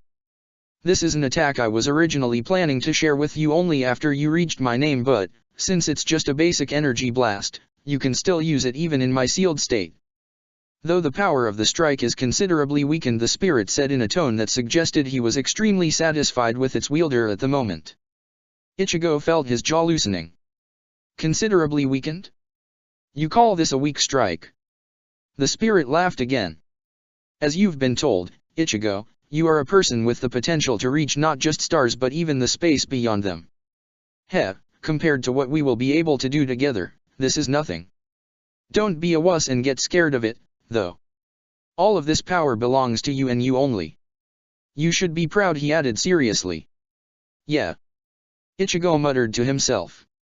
When minutes passed but nobody walked out of the center of the explosion, Ichigo sighed in relief. He won. Propped against a wall, Ichigo watched as a swarm of Shinigami officers from Godei 13 swept the area and questioned all the students that had witnessed Ichigo's fight with the Bount. The unseated officers were already cleaning up the mess, the rubble, while also uncovering the bodies of students buried underneath it, in the process leaving them to the members of the 4th Division. One member of the 4th Division, a shy-looking boy with chin-length black hair, was currently attending teens' injuries, as superficial as they were. Now the other arm, please. Ichigo raised his right arm and watched in fascination when the green light emanating from the boy's hands enveloped his whole arm and caused him to feel a pleasant warm sensation in it. That's quite cool. Ichigo muttered when he saw the cuts on his skin healing at a fast rate. The boy looked at him in surprise and then lowered his head, a small smile playing on his lips. That's probably the first time somebody told me that. Huh? But it's cool. I heard about Kaido before but never actually witnessed its application. Its healing rate is quite fast. Ichigo retorted in an approving tone. The speed differs from one healer to another. Mine isn't very fast, you should see the vice captain or even captain. They are on a whole another level. The boy said with a dreamy expression. Glancing down at his arm, Ichigo raised one eyebrow. I think this is fast enough. The boy recovered from his inner thoughts and nodded seriously. Usually, we restore the patient's Ryutsu first and by doing so, we can attempt to recover the physical body using the patient's restored Ryotsu and the healer's own external Ryotsu. But yours Ryotsu doesn't appear to be drained, so I started with healing already.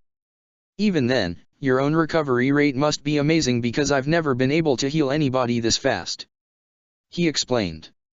He curled his lips and stared at Ichigo in confusion when the teen frowned. But my Ryotsu isn't full. I lost some energy in the fight because of the Kido and my own attack I used. I mean, I'm fine, but I'm not full.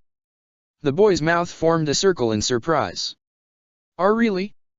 But it's already so high, I thought. I see. I have still much to learn. He said and narrowed his eyes, increasing his concentration along with the intensity of the green glow. For a few minutes, neither of them said a word.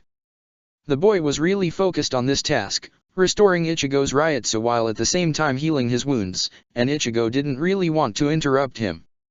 Then, after a while, a man with short dark hair, bushy eyebrows, and stubble around his mouth and chin walked to them with a notebook in his hands.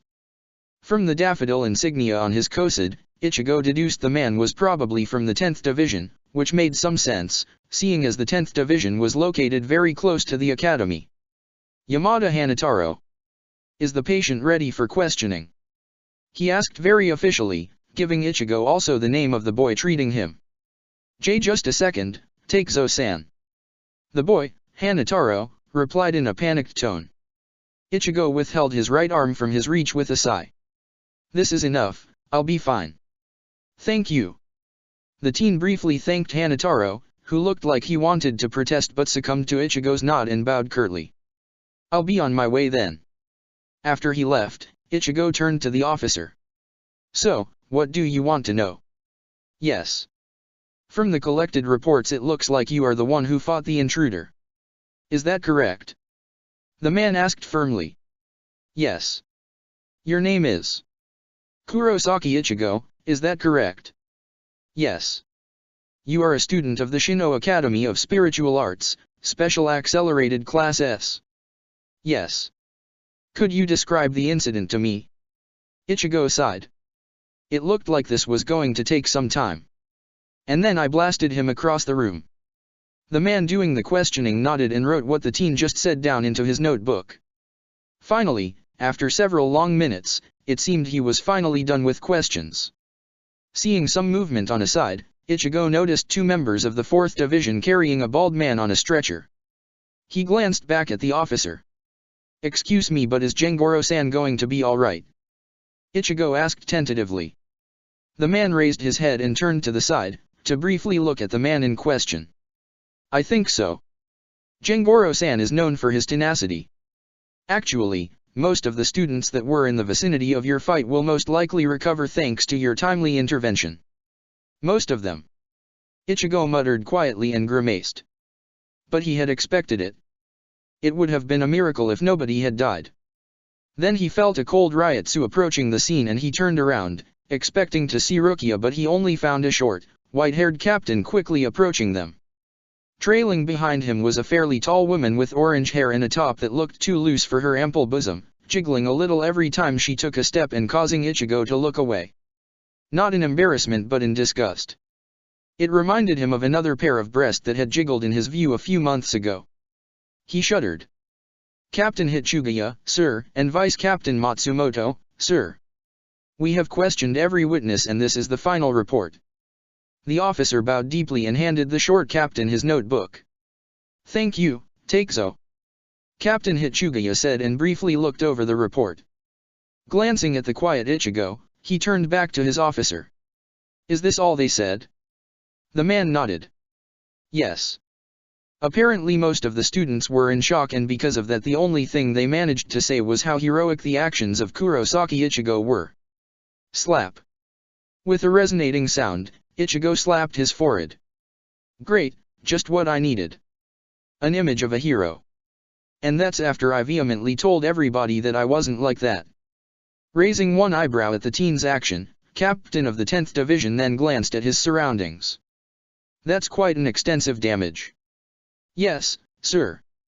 From what we gathered, during their fight, Kurosaki Ichigo used several Kido spells and some unknown ability which we think belongs to his Zanpakuto. Oh, you have a Shikai already? Captain, can we have him in our division? The vice captain said and pushed her arms together, squishing her breast and pushing them out of her clothes a little. Matsumoto?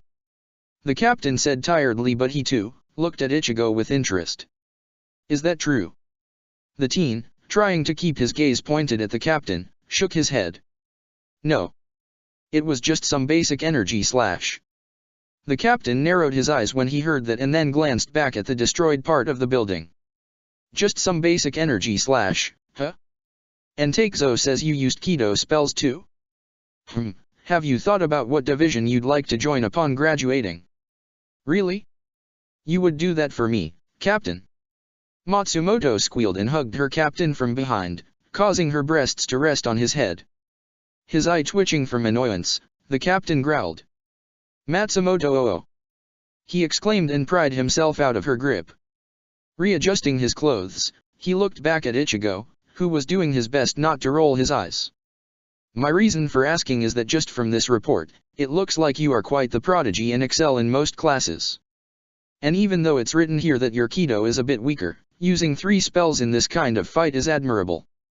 Coupled with the riot so that is currently leaking from you, I'd go as far as to say I'd really like to have somebody as capable as you in my division.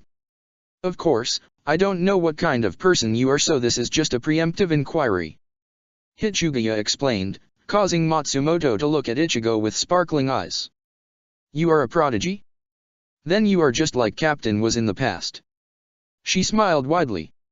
Her captain sighed again, quite obviously tired from her antics. Meanwhile, Ichigo frowned and thought about the question. It was his first time hearing something like that. Well, I actually didn't think about that yet, to be honest. Then I hope you'll think about my offer when that happens. Hitsugaya said seriously and then buried his head into the notebook again. Used some weird whip-like weapon. He muttered to himself and then stared at the place where Ichigo sent his foe with his last attack. You weren't able to recover the intruder's body, huh? That will make it difficult to identify him. He was a Bount. Ichigo stated. The captain quickly spun around and intently stared at the teen, along with Matsumoto, whose changed demeanor caught Ichigo off guard. So she's not just some bimbo. Then again, she's got a nice rack. Oh come on. You can't pity yourself forever, Ichigo. What happened, happened. You'll have to accept it eventually, or do you want to turn gay? Not now. Ichigo dismissed his Zanpakuto words with a scowl and then realized the stares he was receiving from the captain and his vice-captain became uncomfortable. Where did you hear this term? A student shouldn't be familiar with the affairs of Godi 13. Ichigo blinked. Well, I was the one who helped Rukia, Renji, Ikeiko-san and Yumishika-san back in the world of the living when they fought some of those Bounts. Both Captain Yukatake and Captain Anohana already know that I know. Hitsugaya stared at him for a long time and Ichigo saw a weak light of realization dawning upon him. The short captain closed his eyes in a grimace and nodded to himself. Right. I recall hearing something about a student interfering with their mission. I see. Well, keep that information under check. There's no need for anybody else to know about these Bounts, understand? Sure. Ichigo replied and missed the annoyed glance from the captain, who was obviously displeased with the lack of formality in Ichigo's tone. The teen then watched them talk more with the other officers, and when he, along with other student, was sent back to his dorm room, he made a small dash towards him. Sorry for asking, but do you know if Rukia's group came back from their mission? Because he was being ignored, Ichigo thought the captain didn't hear him, so he opened his mouth again, but Matsumoto turned to him. You should be more polite when talking to a captain, kid. However, I can answer for him. I heard that Obarikon's group is still in the world of the living, so if Kukaki is together with him, she's not back, yet. There had been 11 deaths during the attack on the academy and, coupled with the damage dealt to the building, the classes had been suspended until further notice. For the officers of the Godi 13, that number was just another statistic for them to write in their records, nothing less but also nothing more. Even for Ichigo, who barely recognized 1 or 2 names from the list of victims, their deaths weren't very significant. But it saddened him. 11, practically innocent, kids had lost their lives in a pointless incident. If such a thing had happened in the world of the living, the press would have labeled it as a great disaster, a tragedy. Here, in Seoul society, it was just another bad day. However, it shed a new light, offered a new insight for the teen that was currently sitting on a bed in his dorm room. It made him realize that there were things, unexpected things, which could happen anytime and cost innocent people their lives. Before, his aim had been to change the conditions within Rukanga. To make their life there pleasant and with as less suffering as possible. His goal had been to make radical innovations in the system to ensure the Seoul society would become that thing it was supposed to be. Not a paradise, just an ordinary and pleasant afterlife. A little piece of heaven. Those thoughts, however, always considered Rukanga to be its main center of attention. Now, with the revelation of Bounce, a supernatural race of soul hunters, he had to broaden his horizon and to include even Siridi into his final goal. If he wanted to change things, to better the place, he had to remember that there was a need for a responsible and reliable force which would defend the Seoul society from the dangers creeping in shadows. Truly, becoming a member of GODI 13, eventually maybe even a captain could help him immensely. Everybody had been saying how much of a monster he was, an anomaly with prodigious talent and limitless potential, and now, he was slowly gaining enough power to prove this statement right. He had been conscious about it. He had even been a bit scared of his tremendous and ever-increasing power. But if this power could, in the end, become the very thing that would help him make those changes become true, he was going to embrace it. And that was what he was doing. Since there were no classes to attend, he was using his new free time to further hone his skills and abilities. At the moment, he was studying the book on Kido. The art of demon spells had proven to be crucial in his fight with the Bount. Yes, they didn't exactly won the fight for him, but without them, his victory could have cost him much more than just a bit of his blood. The Bount had been that thing Gengoro and Rukia had warned him about. He had been an enemy he couldn't, at first, just simply overpower with raw strength. He had been forced to use more of his arsenal. Kido, Hakuda, Hoho, and Zanjutsu all together had been the ingredients behind his success.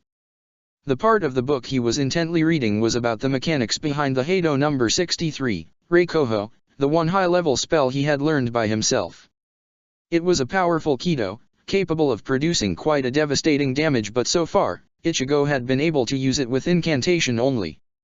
Even then, he couldn't use too much Ryuryoku on it as he was afraid to overload it, which always resulted in it exploding right into his face. And that hurt. So, his next goal was to learn how to pour as much energy as possible into the spell without it malfunctioning.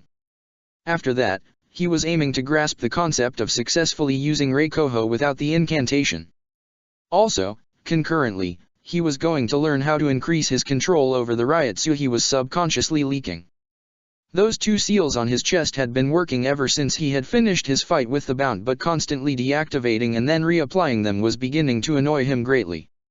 He was going to master his Ryutsu. One way or another. You really are a piece of work, Ichigo. Taking on one of the Bounts all by yourself and defeating him like that. I think that when our captain hears about it, he'll be trying to persuade you into our division. Could be fun. Ikeku said with a smirk before he and Yumichiko left to report to the captain of their division. Agreeing with them, Renji stretched his limb. Yeah, that was a nice job and all, but I think I'm going to hit the sack. I'm beat. The vice captain muttered and, yawning widely, he followed after Ikeku, leaving Rukia and Ichigo alone. So, on a scale 1 to 10, how annoyed are you? The teen asked the petite Shinigami humorously when he noticed the deep scowl on her face. Without raising her head, Rukia sighed. I'm not annoyed. You did the right thing. I kind of wish you wouldn't come across such fights while you're still in the academy, but I know you're more than strong enough to hold your own. I'm just frustrated that this incident even happened. Because of our incompetence, the Bount have invaded the Seoul society and there are already dead bodies piling everywhere. She said and began to walk to the Kukaki Manor. Accompanying her, Ichigo narrowed his eyes, confused. So the academy wasn't the only invaded part of Siridi. I meant in the Rukanga. That's where the Bounts ended up after traveling from the world of the living. How many deaths? Dozens. Ichigo quieted down and became engrossed with his own thoughts. After a while, he spoke once again. What do you mean, because of our incompetence? This time, it was Rukia's turn to be quiet for a few minutes. I meant the GODI-13 as a whole. We could have dealt with this situation, with the bounce, sooner and before they managed to create the means of transport to the Soul Society. But I guess what is done is done. She finally replied. Oh, right, that's what I wanted to ask. How did they get here in the first place? I thought the only way how to travel to Soul Society is through the Senkaimon, and that can be opened only by a Shinigami, isn't that right? Rukia nodded. It is. Normally, you need a Zanpakuto, which serves as a key, to open it. But it seems the Bounce have found a way to forcibly open an illegal Senkaimon gate using their own energy, along with a single Reishi arrow shot by a Quincy which served as a substitute key. The teen almost tripped on his own legs when he heard that. With both eyebrows raised high, he turned to her, greatly surprised. A Quincy? But Yuka-take-san said. What Captain said is true. However, there were survivors about which the GODI-13 knew but still let them live under certain conditions. And we found one of these Quincy right in Karakura town. Rukia stated with a frown. What's going to happen to him? He helped the Bounce to get here, so. She shook her head. It's not as simple as it appears to be, Ichigo. We followed the trail and located a cave in which we found the illegal gate, and that's where the Quincy peacefully waited for us. He said he hated the Shinigami, but he also wanted to set things straight so there would be no misunderstandings. We decided to at least hear him out, and he told us one thing. He helped the Bounce to go to Soul Society for one reason. So that they could be defeated by us, Shinigami. Seeing the frown on Ichigo's face, Rukia continued to explain. You see, the Bounce had been killing innocent souls, even living people, of Karakura town without anybody doing anything to stop it. He couldn't stop them either. Because of that, he sought another way to get rid of them. After contacting the Bounce, he learned that their target is GODI-13 and Shinigami in general. He told us he knew the Bounce were doomed to fail if they wanted to destroy Shinigami with only so much power, so he decided to help them travel here. So, basically, he pushed the problem here. Ichigo thought out loud. He is right, though. The Bounce are our problem. It's our job to defend the souls from any threat. I think he did the right thing. It sounds wrong, but it actually isn't. If they had stayed in the Karakura town, only more innocent people would have died. She said definitively. They walked together until the Kukaki Manor came up into their sight. You know, I'm surprised that there has been a Quincy living in Karakura town all along. Rukia chuckled. Well, I'm not. Even you could have been considered to be something like a Quincy while you've been alive. In the back of his mind, Ichigo heard a strained cough but ignored it. Do you know his name? Rukia puckered her lips in an attempt to recall the information. I think he said his name was Yuryu Ishida. Does the name ring any bell? For a while, Ichigo's brow was creased in concentration. He went over every name he could recall from his life, briefly stopping at his father. He had a nagging thought that there was something he was missing, some information that he had forgotten, but he didn't know what it could have been. Nah, never heard of him. As soon as the workers repaired the damage on the academy building, the classes, be it compulsory classes or optional seminars, had been renewed as if nothing had ever happened. So once again, Ichigo found himself in his seat next to the captain of the 5th Division, drawing another set of symbols, as it seemed not even the presence of Bounce could stop the man from having his seminar. I'm sorry about what you had to go through, Kurosaka-san. Aizen said in a low voice. Ichigo just waved his hand. It's okay. I'm fine. You did a splendid job, and I think the GODI-13 should be thanking you for your efforts, though. Especially the 12th Division. Tired of drawing the same thing over and over again, Ichigo put the brush down and turned to the captain with an uncertain expression. Why the 12th? Aizen smiled apologetically and sipped the tea from his cup. Because the Bounce are their invention, after all. They should be the ones taking care of the damage control now that the Bounce have appeared in the Soul Society. Bounce are their invention. Ichigo stared at the man with his mouth wide open. He did not expect to hear such an information. Aizen nodded with a serious gaze. Indeed. But I thought you were already aware of what kind of place the 12th Division is. After all, they are also directly linked to the Shinigami Research and Development Institute ever since Urahara Kisuke connected both facilities together over a century ago. They are all scientific geniuses, but these kind of people often have a wrong or shifted ethical codex. Their inventions could sometime be tagged as improper, immoral, and even dangerous. Aren't they working under some kind of rules, regulations? Ichigo asked with a frown. Why, of course they are. But since most of the time their inventions, at first looking crazy, eventually lead to great discoveries, they have quite a free hand in their research. Ichigo grimaced. He didn't like the sound of that. As if reading his thoughts, Aizen continued. The bounce aren't even their worst invention.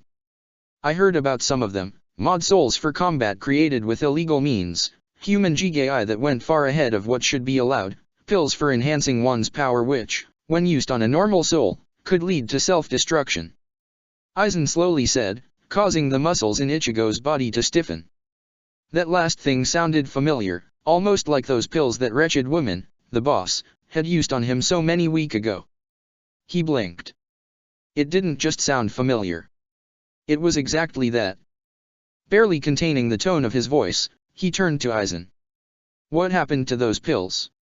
Looking at his own hands, he didn't notice the satisfied smirk on the captain's face. Oh? I heard they got rid of them, but since this is the 12th Division, I wouldn't be surprised if somebody could get them on the black market that's supposedly existing in Rokanga. The brush Ichigo hastily grabbed snapped in his hand. Chapter 12, Genesis of Lucifer, Part 1, The Fall of Soul Hunters. Staring at the ceiling of his room with his brow creased in a large frown, Ichigo growled, and let his arms fall beside him. In a rare display of annoyance, he grabbed the book he had been trying to read for hours and threw it to the side. The textbook innocently crashed into the trash can in the corner of the room and caused the garbage to spill everywhere. Slowly turning his head to stare at that, Ichigo blinked in disbelief. Oh, for fuck's sake. He muttered in frustration and, with heavy legs, moved to the mess on the floor and swiftly cleaned it up until only one last item remained lying there. The book. With a sour expression, Ichigo snatched it and gazed upon it for a moment. What he was holding was nothing but a regular and ordinary textbook on Kido. There was nothing in particular about it that could have possibly aggravated the orange-haired student. It was a perfectly mediocre publication, easily available in every library the Shino Academy offered. The way the explanations, the theorems, and formulas within it had been written made learning from it quite straightforward. It contained pictures of every single Kido spell being performed by a certificated specialist, which further emphasized the accessibility of the book for all kinds of students. Even somebody like Ichigo, who had some troubles with this particular set of Shinigami skills, found the book to be really helpful. Yet, at the moment, he felt like ripping it in two halves. It wasn't the book's fault and he knew it. But the book was also an inanimate thing, which made it suitable for taking the full brunt of irritation currently flowing within his veins head on. And he needed a way to release his pent-up emotions. He had learned from his past and was trying not to vent his frustration on his fellow students, but he was also nearing a breaking point beyond which he just wouldn't care. It was just so vexing. What the captain of the 5th Division had told him during the last calligraphy seminar still echoed within Ichigo's mind, making it impossible to forget. He had been trying to integrate into the Shinigami society. He had been trying to learn how to live his new life among them, how to get over the fact that it had been Shinigami who had disappointed him all those months ago in the first place. He had been trying really hard. Kazumi would have been proud of him. What had happened to him left an after effect on his mind and his soul, but he was slowly healing. The deep wounds were closing. The dark memories were slowly becoming the memories of nobody. He had learned that not every Shinigami was bad, that he couldn't just place a stereotype on all of them. He was learning not to see the world only the way it appeared to be, but to see what was hidden from the plain view too. He was maturing. But it seemed fate had a twisted sense of humor, and for every step he took forward, towards his new life, a life without prejudice and past memories that could haunt him, something unexpected happened and forced him to take one small backwards. Sighing heavily, he pushed the unnecessary thoughts into the back of his mind and put the book away. He glanced on the clock and, after making a quick decision, grabbed a towel. The shower he took was cold and short. Ichigo hoped it would wash away his frustration, but he was wrong. The only thing it accomplished was to cool his head off just a little bit. The feeling of frustration was still there and pushing him to do something he really wanted to do as soon as he heard those words from Aizen. Screw it. He muttered and hastily changed from his academy clothes into something less suspicious. Something that wouldn't instantly give him away as a Shinigami. Before his hand reached the handle of the door, he grabbed the hilt of his Zanpakuto and tucked it under his clothes so it wasn't visible. It was uncomfortable, but he could do with it. After that, he finally left his room and closed the door as quietly as he could. Until he reached the gates, he stealthily walked around the dark and mostly empty corridors of the academy, all the while making sure that nobody spotted him. From the weird feeling in his gut, he felt like there was somebody watching him, but before he even finished that thought, he was already a large distance away, speeding towards the Rokanga in a burst of shunpo. Black market, huh? Having shot out of the academy Friday evening, it was already a Saturday's night when an incredibly annoyed Ichigo sat down in front of a large tree and leaned backwards into its trunk. He was frustrated, even more than he had been the previous day. For the past several hours he had been visiting every bar, every tavern, and every shady-looking establishment he had come across, but without any positive result. With a hood over his head, covering his bright orange hair, he had been doing his best to look like a potential customer of a black market, but it seemed his act was simply not good enough and he had been seen through too many times. Clicking his tongue, he moved his head backwards and lightly hit the tree trunk with it. So pointless. He sighed. What was he really trying to accomplish here? Was he really trying to single-handedly uncover some secret underground society full of illegal activities? It sounded ridiculous even to him. He was just another idiot without any hint of a plan. Did he come here to play a hero? A white knight from teenage girls' fantasies? Or maybe he's just trying to ease his guilt at letting Aizen's word get to him like an idiot he is. To feel like he tried to do something after hearing those words? Because he feels like that is his obligation? To right the wrong? Or maybe he is that pathetic as to think that these past few weeks which he spent feeling like a high school student were too good for him and he now feels guilty about actually enjoying his life for a change. Hearing his own Zanpakuto spirit utter those words caused Ichigo to stiffen and clench his fists in a feeble attempt to deny them. But before he could muster the strength to retort, the spirit spoke to him again. You're an idiot, Ichigo. It's that simple. You've rarely worried about such pointless stuff in the past, so why start now? Don't make me slice you up in our next match, because I swear I will do it. Ichigo closed his eyes and took a few deep breaths to ease up his ire. He still wasn't completely aware of it, but his Zanpakuto had a knack of telling him brutally honest truth that often caught him by surprise. But, most of the time, it seemed that it was just the thing he needed the most. You'll just do it anyway. For a moment, there was an unnatural silence within his mind. Then, a laughter filled it. Got that right, Ichigo. Don't tell me you'd expect any less from me. Despite his best attempts at stopping himself, Ichigo couldn't help but to chuckle at that. Nah. We both know you're one crazy bastard. Right back at you, Ichigo. Right back at you.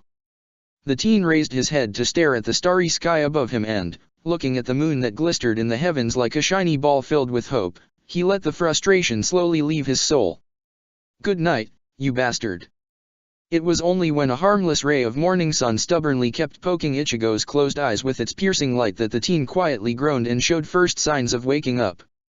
He wrinkled his nose and tried to roll over to the other side, completely ignoring the fact that he was sleeping with his back propped against a tree. Thus, his body suddenly plunged downward and hit the ground and gave him a rather effective wake-up call. Oh, man, my back is killing me. He whined faintly and blinked a few times until his eyes got used to the sunny skies above him. Yawning widely, he stretched himself and just lay there for a moment to try and collect his thoughts. So, what now? It was Sunday. The last day of the weekend. The day before Monday. In just a little more than 24 hours he would have to attend his classes. With that in mind, Ichigo mentally made a bit of math and grimaced. If he didn't want to be late to Keto Theory class, the class he came to really like, he would need to turn around and run back to Siridi before sunset. Even then, he would get practically no sleep, and he didn't want to be sleepy during that particular class. Thinking about it, he absent-mindedly reached into one of his inner pockets only to feel the rest of the coins he had on him. His grimace only worsened. Only that much, huh? It's barely enough for one more drink. Going to bar without ordering something would be too suspicious. Well, what can you do? I'll try one last bar and then I'll go back. He thought and took his hand out of the pocket. Reluctantly, he got up and dusted his clothes before walking in the direction of the city. An hour later, and all of his money lighter, Ichigo walked out of a small tavern with a dissatisfied expression. He hadn't been able to learn anything new yet again. This time, though, the teen just sighed and let go of the feeling of frustration as soon as he felt it slowly build up within his mind. There was no point in getting irritated anymore. Despite not learning anything, he had tried his best, and that took some weight off his shoulders. I guess it's time to go back. He muttered to himself and took several steps towards the edge of the city. But then he felt some disturbance in the air and made a sharp turn. His sixth sense, his instinct, told him to stray off his intended path and wait. And so he did. Crouching behind a row of thick bushes, he first made sure there was nobody in his vicinity and only then set his sight at a small road that ran across the edge of the city all over into the nearby forest. Seconds passed peacefully. The only sound was the sound of the city coming from behind him. Because of that, he was able to hear even his own breath, which made him feel like he was doing something he shouldn't be doing. When a full minute passed but nothing happened, he almost began to question his own senses, but then he saw it, though he wasn't sure what he should make out of it. It was a group of mean-looking Rokanga citizens. That kind which he could recognize at first glance without really having to think twice about it. Thugs. But it wasn't the sight of a group of thugs that somehow caught Ichigo's attention. Such an occurrence wasn't unusual for the Rokanga area he was in. Thugs, bandits, and all kinds of low-level criminals sometimes formed small companies when forced to. The thing that was out of place was a lone Shinigami walking in front of them as their apparent leader. Now that was a rare occurrence Ichigo couldn't understand. As far as he knew, Rokanga citizens all hated Shinigami. Unanimously and without exceptions. The only thing that differed from person to person was the amount of hate they held towards Shinigami. There were those who would converse with Shinigami without feeling the urge to spit on the ground, people who would listen to them for a whole minute without feeling the urge to turn around and leave, or even people who could control themselves so well, they could even speak to them in a calm tone. The last group was in minority, though. However, not once had Ichigo seen a crowd willing to follow a Shinigami of their own free will, which was exactly how the situation happening in front of his eyes looked like. Furthermore, all those men appeared to be really excited about following the Shinigami. I smell bullshit. An extra large even. He wanted to follow after them, but as soon as he went to stand up, he flinched and remembered all those times he had been too curious for his own good. Begrudgingly, he remained in his position and opted to just observe the group for the time being. Since the men looked ordinary, he moved his eyes to stare at the Shinigami in the front. From what he could see, Ichigo noticed the man had a short raven black hair and wore a sleeveless Shinigami uniform with a hood coming out from a shirt beneath it. There was also a sheathed Zanpakuto clearly strapped to his left side. When the man, along with the rest of the group, left the area of Ichigo's vision, the teen sat on the ground and tried to come up with an explanation. Putting all the possibilities aside and ignoring the fact that I'm probably overthinking this, didn't Ikeko-san mention something about a former member of 11th Division joining forces with the Bounce? I can be wrong, but seeing a Shinigami do something as suspicious as this now that the Bounce have come to Soul Society is too much of a coincidence. While he pondered about it, the voice of his Zanpakuto offered him an advice. Well, how about catching up with them and ask them with my blade? Actually considering it, Ichigo shook his head after a moment. Nah, if I'm right and I meddle with the Godai 13 affairs again, I'll just get pissed at it. It just isn't worth it. I'll simply report it to Rukia or somebody else from the Godai 13 once I'm back. He thought and slowly got up. Maybe it isn't worth it, or maybe you're just turning into a little bitch. His Zanpakuto laughed mockingly. Instead of getting angry, Ichigo smirked. Well, if I'm a little bitch, then what does that make you? Touché. the spirit said and, after a short pause, snorted. Hey, you! What are you doing here? Hearing an angry voice, Ichigo slowly turned around to see a tall man glaring at him with a short sword loosely held in his right hand. Behind him stood 6 other men that glared at the teen in the similar way. They all looked just like the group Ichigo had seen minutes ago. More thugs. With the hood still covering his head, Ichigo tilted it so they didn't see his face as he simply stared at them. Resting. Then go rest somewhere else. Narrowing his eyes, Ichigo noticed the bit of sweat forming on the forehead of the man that did the talking. Is there a problem? I don't see any sign that this is a private property. The man's eyebrows twitched, causing one bead of sweat to flow down from his forehead and travel across the whole left side of his face all the way down to his chin. Are you looking for a fight, damn it? Ichigo blinked, a bit surprised at the outburst. He even ignored when his Zanpakuto spirit happily began to laugh within his mind, which caused him to subconsciously shudder. The madman inside of him sounded too creepy. Oh, Ichigo. I can't believe you'd do that. To look for a fight just for me. You're the best wielder ever. Ichigo actually had no intention to fight, but the man must have understood his shudder as a sign of dangerous movement because he jumped towards Ichigo and tried to slash at his shoulder. Without thinking, Ichigo's left hand reflexively shot out of his cloak and he deftly caught the blade descending on him in his palm, an action that shocked not just the man that tried to attack him but also the rest of the men along with Ichigo himself. The teen muttered dumbly, but all the stares were pointed at his hand that was gripping the blade, so it didn't matter. A bit confused, Ichigo raised his head to look at it too. Oh, well. I guess what we learn is true. He mentally noted. The fact that caused everybody at the scene to freeze was that there was not even a tiny droplet of blood flowing from Ichigo's hand, and that was simply because there was no injury. He was completely unharmed and the blade pushing against the skin of his palm was unable to cut it at all. Nothing happened even when the blade slid across his palm. Nothing but sparks, which made it look like Ichigo's skin was made out of steel. When the man overcame the shock and finally understood what had happened, his eyeballs almost comically bulged out. Frantically pulling at the sword, he yanked it out of Ichigo's grip and made 2 fast steps backwards. Ichigo watched his actions with mild amusement but also with a sense of suspicion that was growing more and more with each passing second.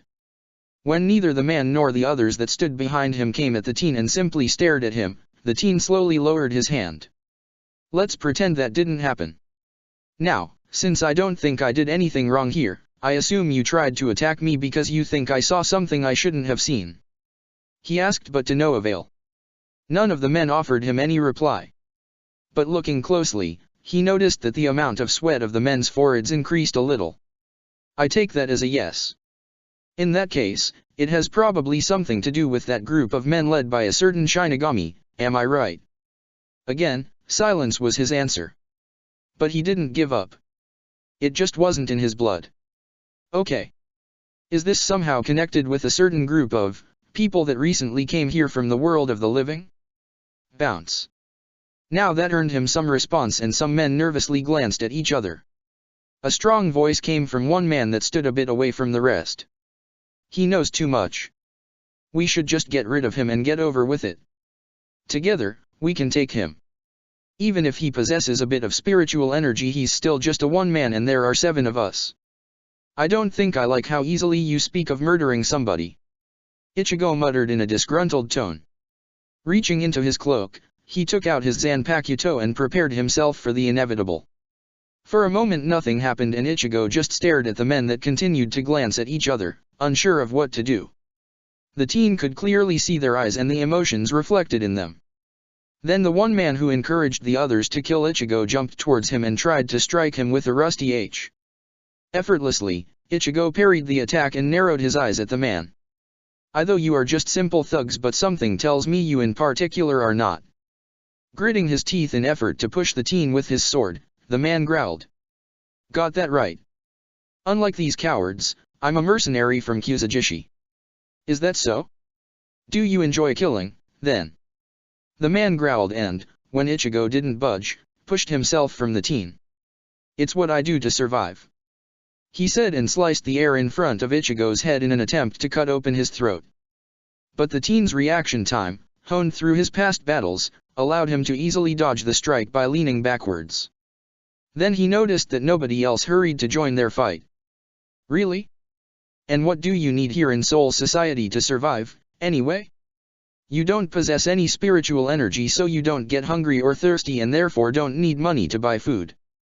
So no, I don't think I believe you when you say you do it to survive. The teen said with a frown and ducked under an angry swipe. It seemed his words were pushing the right buttons because the man's face twisted itself into a deep scowl. There are more things a person needs to survive. Ah, I see. Selfish reasons.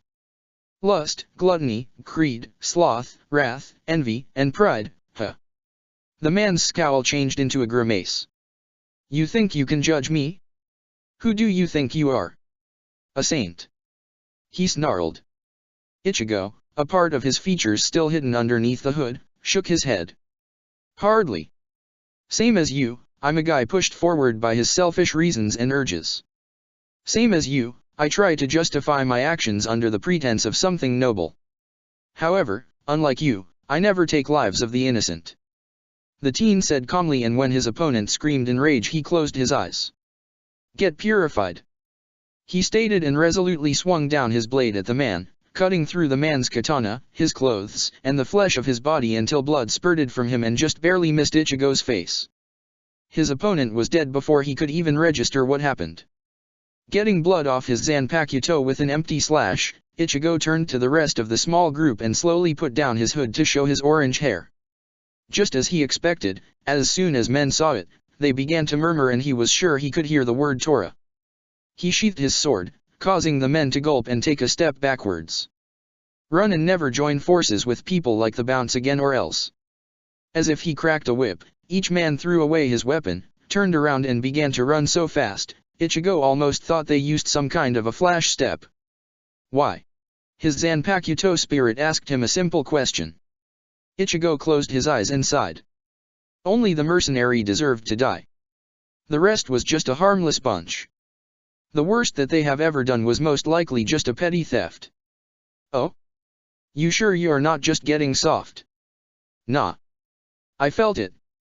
I can't explain it very well, but it's like I could see what was in their hearts. Trust me, they will never be able to kill a person. When he heard no snappy response, Ichigo almost blinked in surprise. Concentrating for a moment, he received an image of his Zanpakuto spirit having some sort of a serious conversation with the other, older, spirit Ichigo possessed. Even though such a thing baffled the teen, he had no time to dwell on it because he felt somebody approaching his location fast. Observing his surroundings, it took him only a moment to spot a figure descending on him from above, and so he quickly jumped backwards to evade it. The newcomer landed harshly and caused the ground below his feet to rupture and fold, forcing Ichigo to shield his eyes from the bits of soil that erupted from it. I was wondering what was going on here, and look what I found here. You are the boy that interrupted Mabushi and Koga back in the world of the living. The newcomer, a slender woman with long dark teal-green hair, said mockingly, and with it confirmed Ichigo's suspicions. She's a Bount, so I was right. There is something going on here. That makes things easier. I'm Yoshi. I hope I can expect a good fight from you, boy. The woman said before raising a fan in her hand. Zejdike, neater.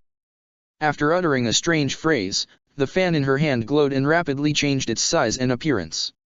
A mere second later, it divided itself into a fan and a sword, both of them connected with a long chain. Yep. I hate when I'm right. Ichigo nodded to himself and quickly unsheathed his Zanpakuto. The woman, Yoshi, watched him with interest. You're quite silent for a boy of your age. Or is it just that you are trying to give me a silent treatment? Or maybe you're just shy. Ichigo didn't bat an eye at that. You talk too much. Are we doing this or what? He said firmly. In response, the corners of Yoshi's mouth twitched upwards to form a grin. Heh, just don't disappoint me, boy. I could ask from you the same thing. Moving slowly, both of them twisted their bodies to form a stance and just stared at each other for a while, trying to anticipate and read their respective opponent. Ichigo knew that logically, he was at disadvantage. His opponent was using an odd weapon, a kind he had never encountered before, a fan connected to a sword through a long chain. Moreover, he was more than convinced the fan wasn't there just for a show or didn't serve as a simple fashion accessory. He knew this was going to be a one-of-a-kind fight and, subconsciously, that thought caused the corners of his mouth to twitch upwards and form a mild grin. Wordlessly, he released his seals. He moved first. In a burst of shunpo, he straightforwardly crossed the distance between them and plunged his Zanpakuto forward. The woman looked surprised by his speed just for a split second before she twisted her body around the blade and hastily redirected the strike with the back of her fan. Expecting that, Ichigo carefully stuck out his left leg forward to stop himself from advancing further and used it to instantly spin around and make a slash. His blade, however, did not connect with the tender flesh of a human body. Instead, it sliced only the air where his opponent had been standing a moment before. When his body finished turning around, he saw Yoshi momentarily suspended in air above him. He noticed one of her legs springing towards his head and so he hastily leaned backwards. Evading the kick, he grabbed her outstretched leg with his free hand and yanked it to the side. Yoshi sailed through the air and almost crashed into a nearby tree. In the very last moment, she managed to spin herself and bounce back from it, but, in the process, she cracked the tree trunk and caused it to topple over. When it hit the ground, sending small tremors across the clearing, Ichigo moved again. He jumped towards Yoshi and with a one-handed swing downwards attempted to slice open her torso, but she parried the attack with her sword. The teen could see her yanking on the chain to flail the fan on him, but he acted faster than her and pointed the index finger of his free hand at her abdomen. Uttering a phrase, he shot a burst of energy at her. Heido number 1, show. The unexpected strike surprised the woman and pushed her backwards several feet, causing her to stumble. But Ichigo wasn't able to use the hole in her defense. Instead, he had to move fast in order to evade a volley of needle-like projectiles that shot out of Yoshi's fan after she swung it down while stumbling. He jumped high and quickly began to chant a long incantation.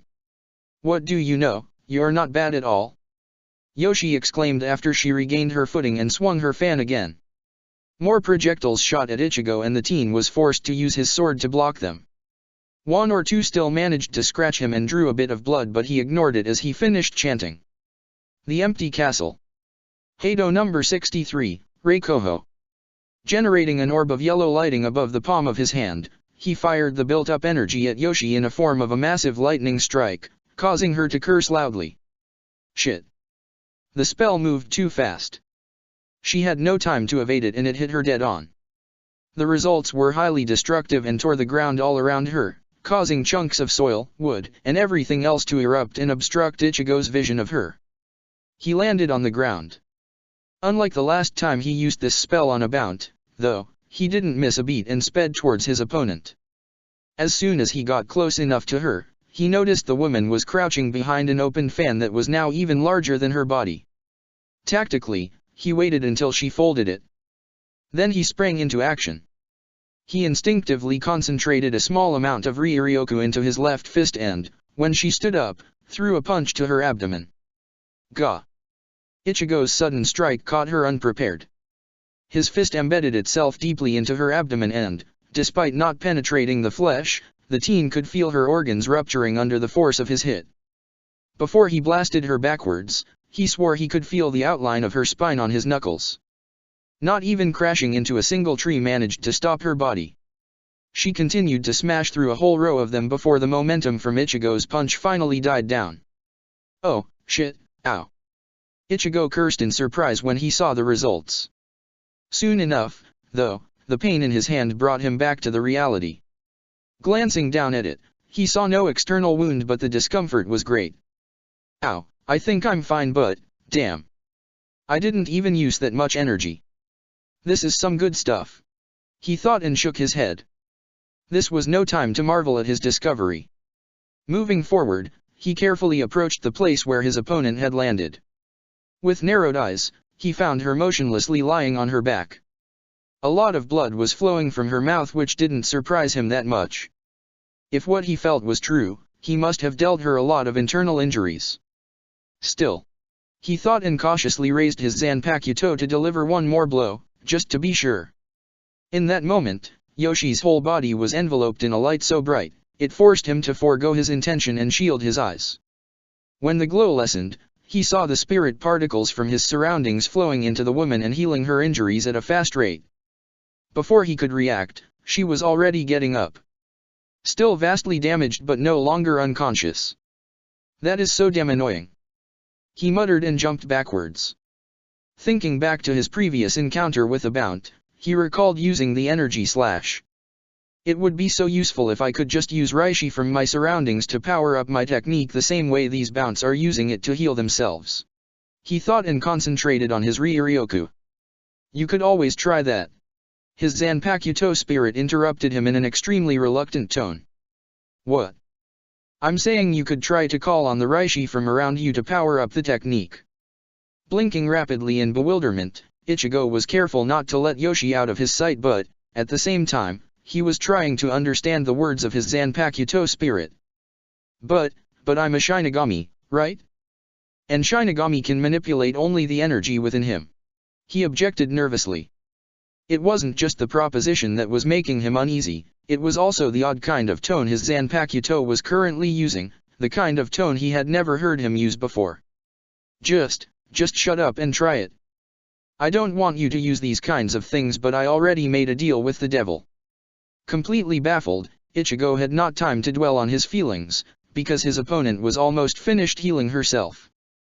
Okay, but I've never done this before. He thought and creased his brow in deep concentration. Don't force it. Feel it with your instinct.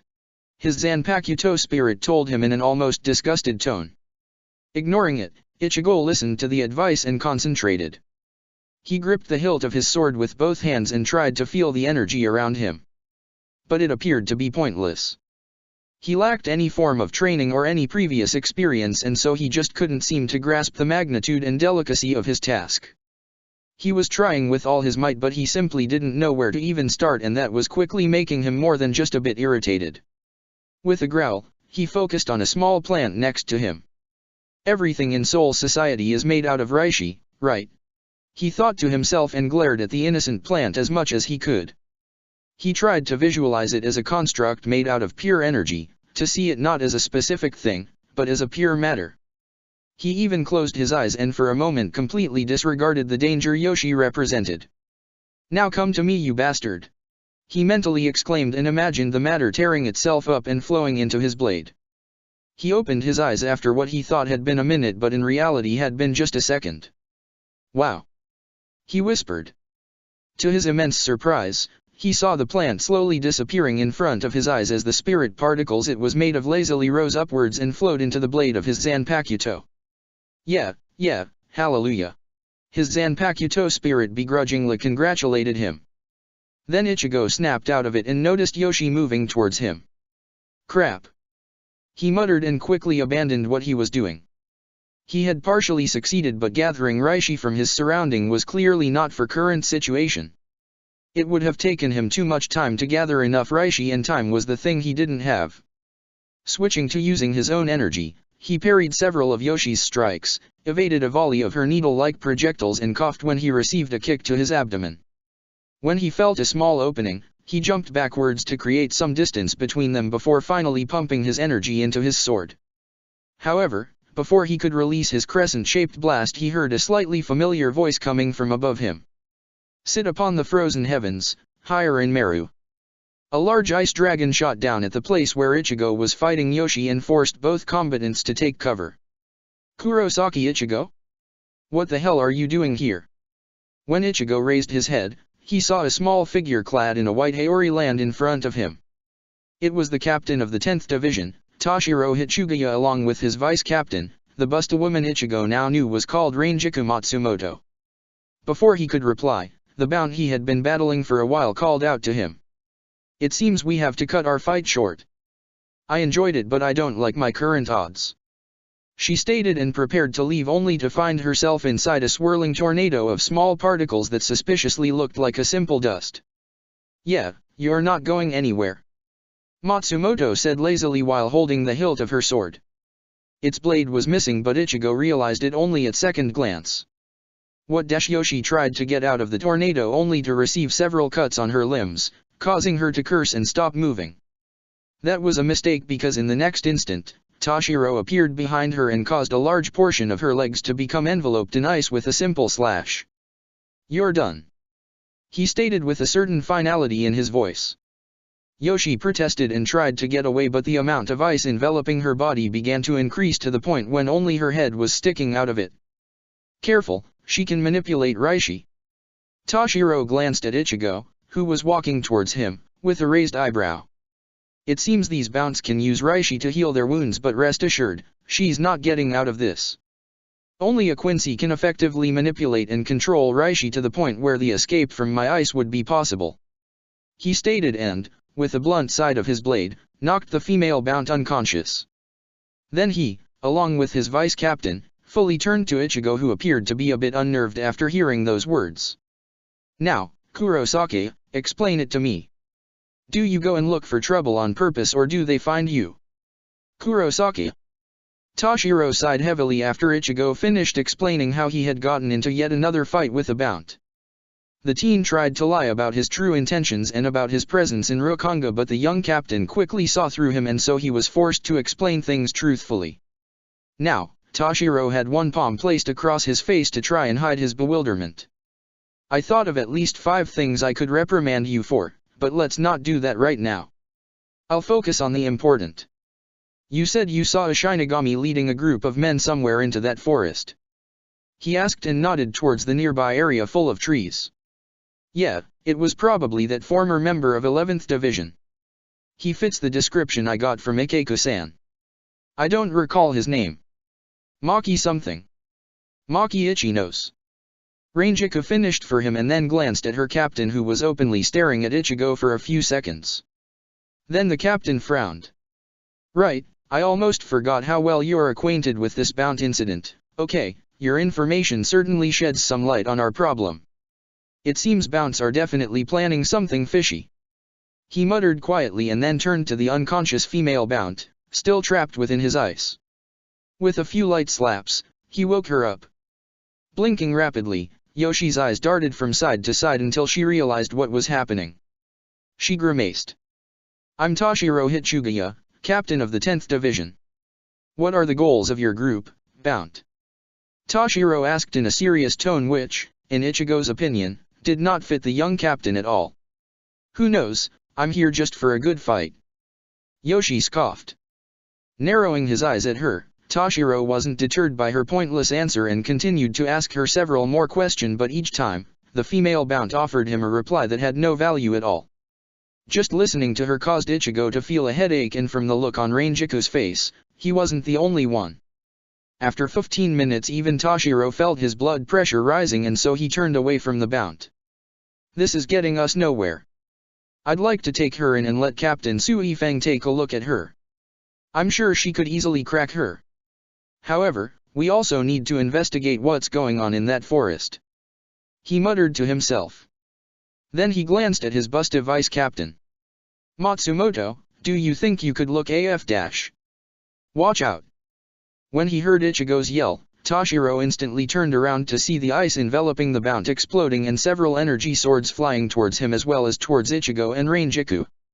Quickly slashing his Zanpakuto downwards, he created a small wall of ice that intercepted the swords along with the ice debris in front of him. He hastily stepped from behind it only to see that Yoshi was already gone. "Damn it!" he cursed and then looked at the other two. "You alright?" "I'm okay, Captain. I'm fine." Toshiro let his wall vanish and then looked in the direction of the nearby forest. "We need to get going. Kurosaki, you go back and dash." "Not a chance." Ichigo immediately interrupted him. "Hey, kid. I think I've mentioned it before, but you're talking with a captain, so you should be more polite," Rangiku stated with a frown, but was completely ignored, causing her to pout childishly. Her captain stared at Ichigo with unreadable expression. "Kurosaki, you are not part of the Godai 13 and I don't want to be responsible for a death of a student. Also, I need to alert the rest of the Godai," he began. "Just send the Hell Butterfly. Besides, you don't need to worry. I can take care of myself. I'm going with you. If nothing, I could serve as a backup," Ichigo said firmly and flared his Ryutsu a bit, causing the captain to continue staring at him in silence but with a thoughtful expression. You didn't have that much Ryotsu back in the academy. Rangiku stopped pouting and noted warily. She glanced at Toshiro only to see him narrowing his eyes. She blinked. Captain, you knew about this? She asked. In response, Toshiro sheathed his Zanpakuto. I noticed something was suppressing his Ryotsu. I am not a captain just for a show. He said and continued to look at Ichigo, whose eyebrows twitched in surprise. Trying to weigh the pros and cons, for a few more seconds, Toshiro eventually nodded. Fine. Let's go. A moment later, after the captain sent a hell butterfly and the three of them were hurrying towards the forest, a sly voice echoed within Ichigo's mind.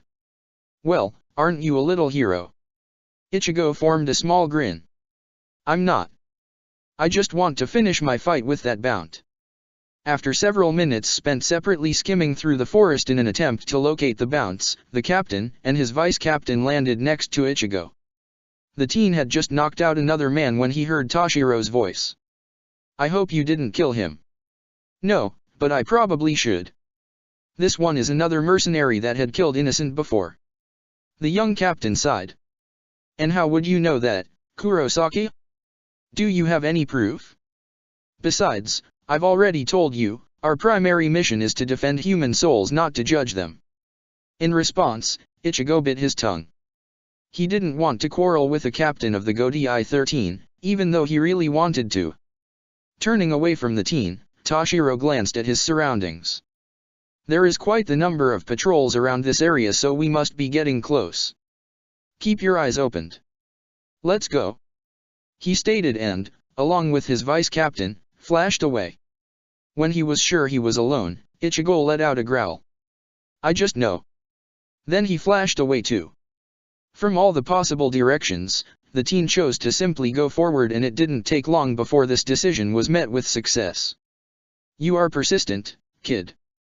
Yoshi noted when Ichigo landed not far away from her. Since he didn't want to waste any minute, Ichigo smirked and quickly took out his Zanpakuto. Don't worry. This won't take long. He stated confidently, causing the Bounce grin to freeze. Getting ahead of yourself now, aren't we? Enveloped in a small burst of light, she came running out of it with armor covering her right arm and a set of energy swords trailing behind her main sword. Ichigo narrowed his eyes. She's finally getting serious, huh? My turn. He thought and explosively released his Ryotsu. Focusing on his Ryuryoku, he poured it into the blade of his Zanpakuto and jumped towards the Bount to meet her halfway. Rapidly slashing the air in front of him, he intercepted the few energy swords she tried to throw at him, and then the two of them clashed. The accumulated Ryuryoku in the teen's blade blasted the Bount backwards and forced her to make several flips in order to avoid losing her footing. Her expression changed further into a deep frown, but she relentlessly pushed herself from the ground and charged Ichigo once again. While they exchanged a long series of blows, both of them felt a Ryotsu spike coming from somewhere nearby. Neither of them reacted to it, though, as they continued to try and overpower the other one. As he was trying to close the distance and impale the female on his sword, Ichigo felt a stinging sensation on his left thigh and left side of his abdomen, forcing him to abandon his strike and, instead, to jump away. Was it the fan? He thought and touched his side only to feel something wet and sticky on his fingers. Cursing quietly, he gripped the hilt of his Zanpakuto. Time to wrap things up. Ignoring the blood coming from a wound in his side, he used his fastest Shunpo to appear directly in front of Yoshi and to diagonally swing his sword. The Bount hastily formed a block with her real sword and one of her energy swords to stop him, but, before their blades connected, Ichigo briefly grinned. A large crescent wave of energy shot out of his Zanpakuto and smashed into the female Bount with incredible power. The force behind it was too much for her to block, and her feet momentarily left the ground. She was carried across the area the two of them had been fighting in, before her body finally crashed into yet another tree. Having nowhere to go, Ichigo's attack exploded in a brilliant flash of light. The teen shielded his eyes but, for some reason, wasn't sporting a satisfied expression. Instead, there was an uneasy frown on his face as he lowered his Zanpakuto. That attack, why is my energy getting darker? There was nobody in his vicinity that could answer that question, but it didn't matter. Ichigo knew exactly who he was talking to, but that person, living in his mindscape, chose to remain as silent as a moon hidden behind the horizon. Even the many questions that plagued Ichigo's mind didn't deter him from hurrying towards the place from which constant Ryutsu spikes had been coming ever since his fight with Yoshi. On his way, he noticed several unconscious men, and so he knew he was going in the right direction.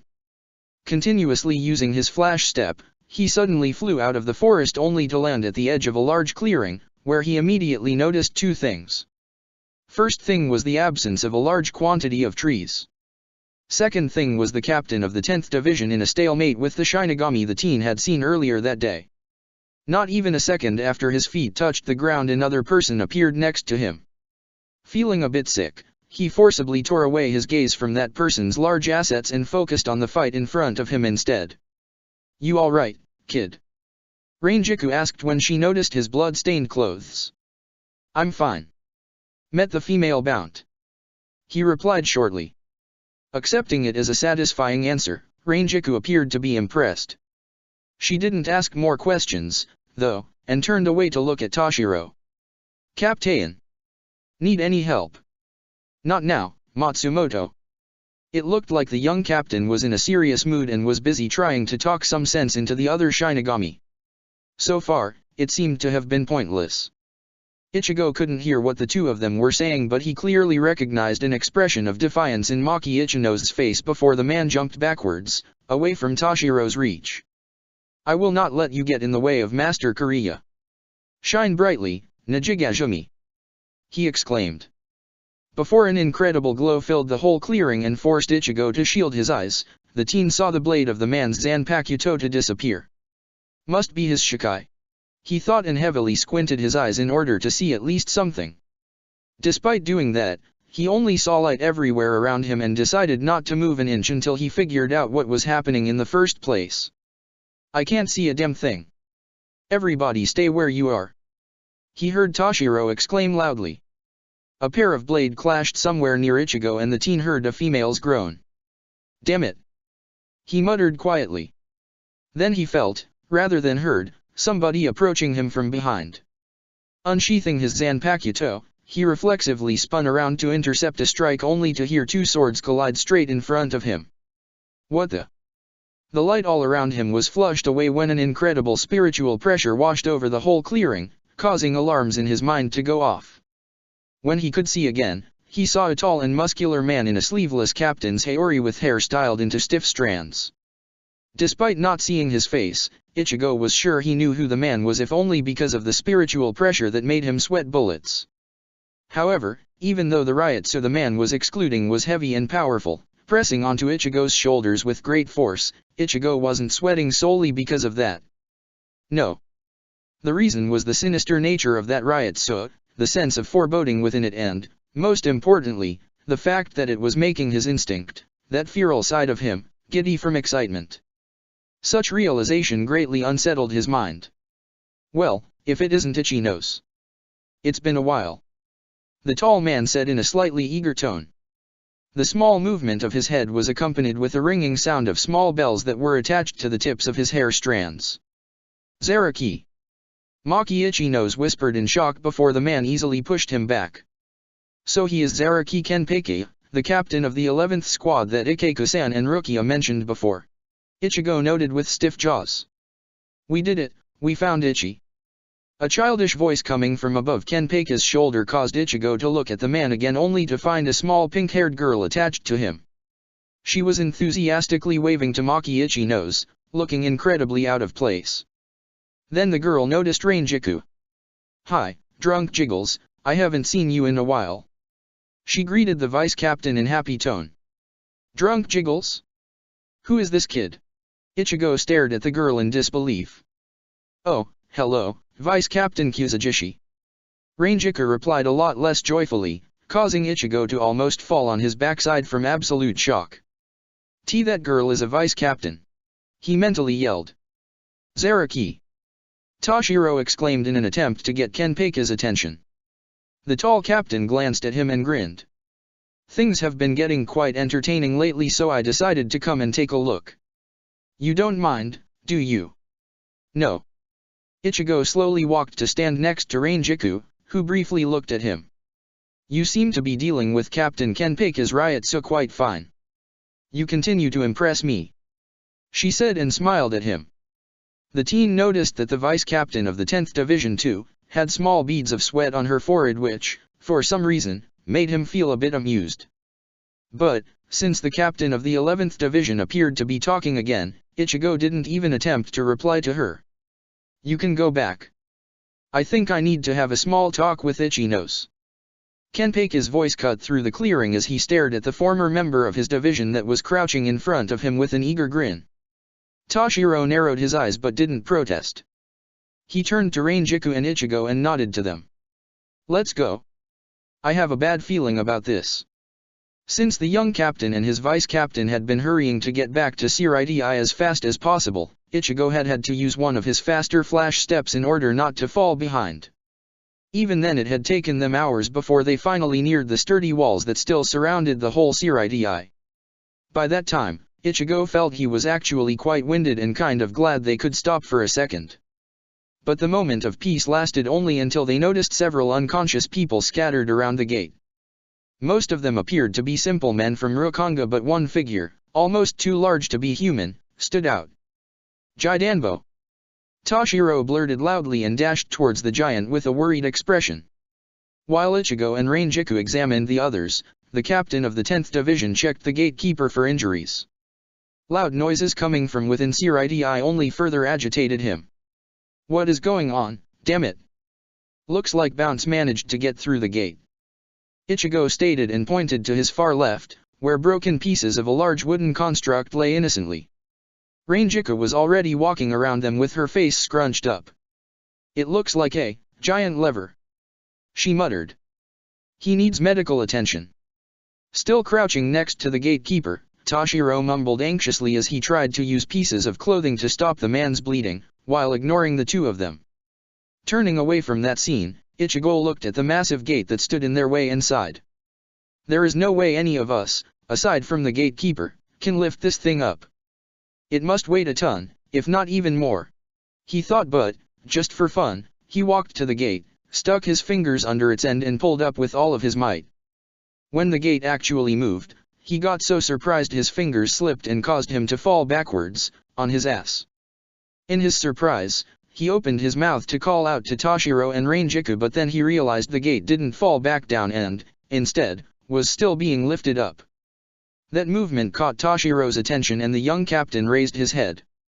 "See Captain Hitsugaya, sir." After the gate had been raised high enough, a group of Shinigami came through it only to stop abruptly when they noticed the captain. Ichigo, still on his ass, shook his head and slowly got up. "You should have seen your face when you thought it was you who lifted the gate." "Hilarious." "Shut up." Ichigo felt a bit of heat rising to his cheeks but tried to ignore his Zanpakuto's taunt. Fortunately, he was being completely ignored as the attention of the whole group of Shinigami was pointed at the young captain. Toshiro quickly used it. "What is going on?" he asked the closest Shinigami. The man stiffened and hastily saluted. "Sir. Today in the morning a group of Bounce managed to defeat all of our gatekeepers and enter Siriti. Our forces have been attacked in multiple locations and we have suffered some losses." Toshiro listened to him with a slowly darkening expression and completely ignored that Ichigo scooted closer, enough to hear what they were saying. "You talk like it was over already."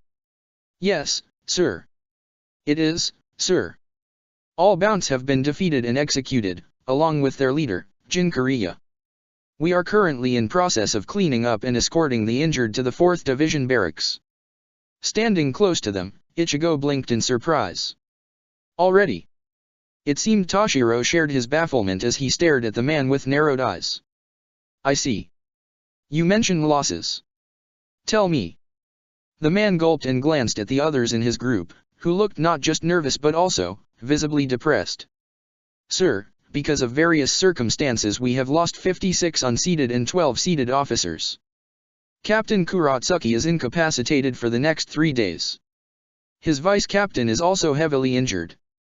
Vice-captain of the 7th Division and vice-captain of the 2nd Division both suffered mild wounds but are already working. Captain Su Yifeng is extremely weakened and still in care of the 4th Division but is expected to make recovery in a short time. But, sir, there has also been one more loss. That person sacrificed himself to defeat Jin Korea. The grimace on the man's face caused Toshiro to mentally prepare himself for the worst. Go on. It's Captain Aizen, sir. He's been found dead. Chapter 13, Genesis of Lucifer, Part 2, Imprisoned and Disillusioned.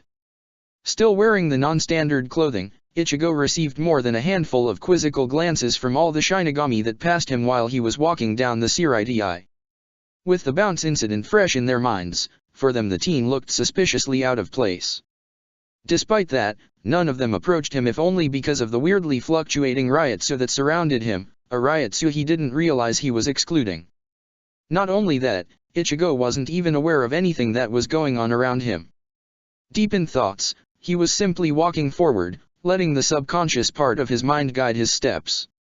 With a blank stare, he was trying to digest the news as calm as possible and, at first glance, he appeared to be doing that quite well.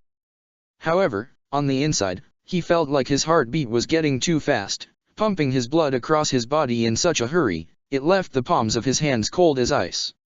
56 unseated officers are dead. He thought and swallowed the lump in his throat.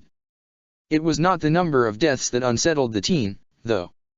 He had fought against 2 bounts and both of them had been difficult opponents. He was already as strong as a high-seated officer, yet it had taken him a lot of effort to defeat them. If an unseated officer came across a bount, he would get slaughtered in a matter of seconds. And since there were a lot more than 2,000 unseated officers in Godai 13, a certain number of deaths was inevitable. He knew that. But he was unsettled precisely because he knew that. He was unsettled because there was one certain unseated officer he knew so well. Because, despite his best attempts not to think about it, he knew there was a possibility that this certain officer, a woman with short black hair, could have been included in that number. And when such a thought managed to pierce through his mental defense mechanisms, he immediately began to suffer from rapidly increased breathing and heartbeat, increased muscle tension that resulted in goosebumps all over his body, profuse sweating and feeling as if there was a swarm of butterflies in his stomach. He knew what such a thing meant, but he refused to acknowledge it. She's fine, I'm sure of it. Subconsciously, he clenched his fists and tried to think of something else. Anything. He vaguely realized that he was probably sporting the same expression as the captain of the 10th Division had immediately after he had heard the news of Aizen's death. In that moment he had quickly excused himself with a simple word. Momo.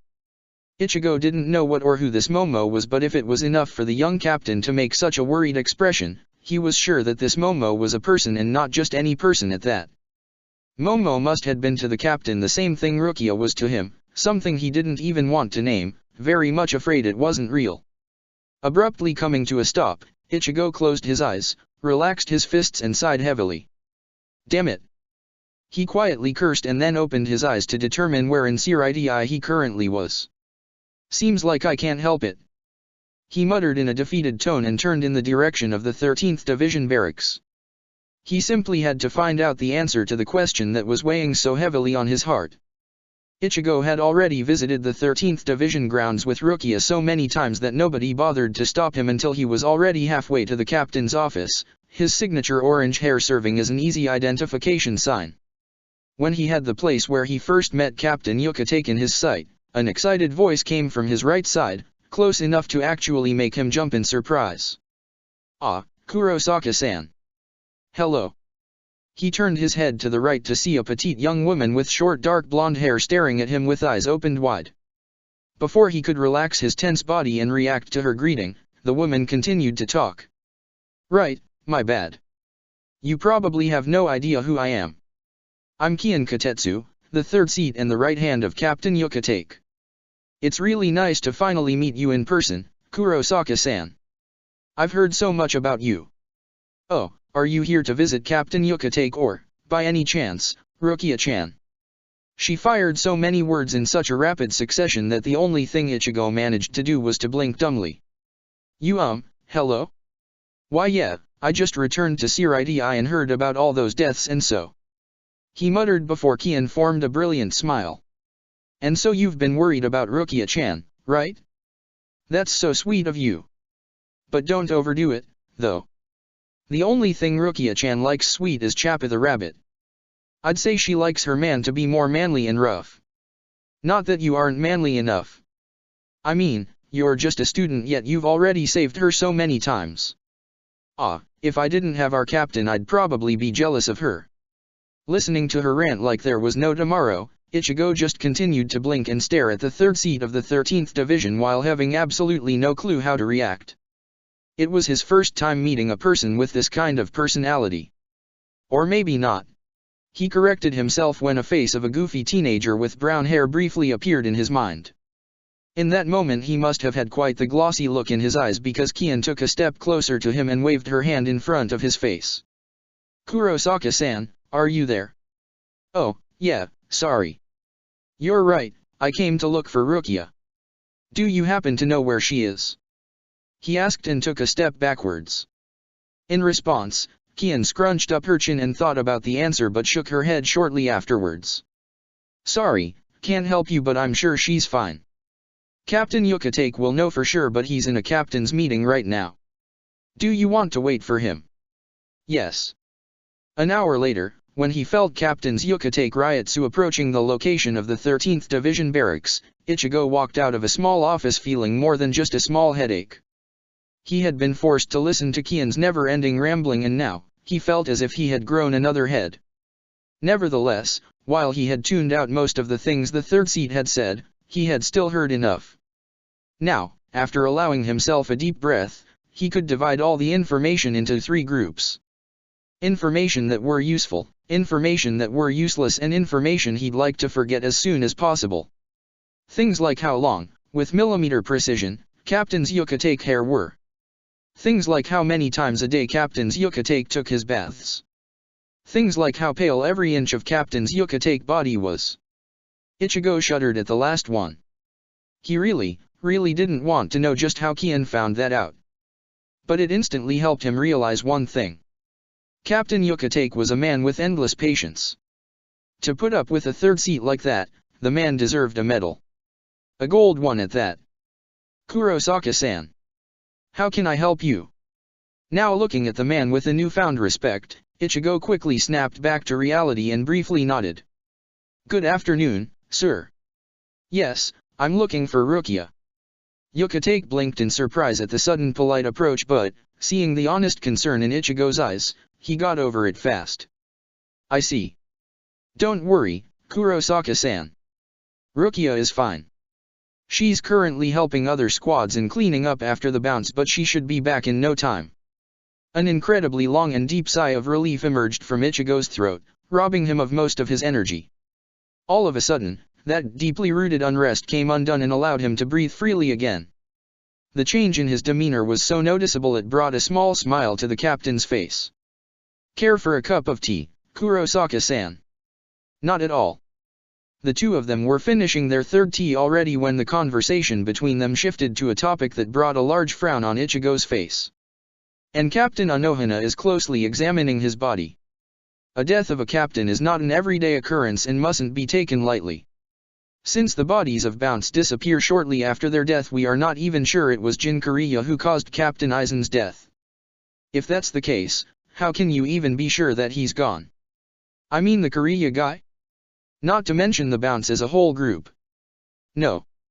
We are 100% sure that Jin Kariya is dead. There's no debate. However, the rest is as you said it.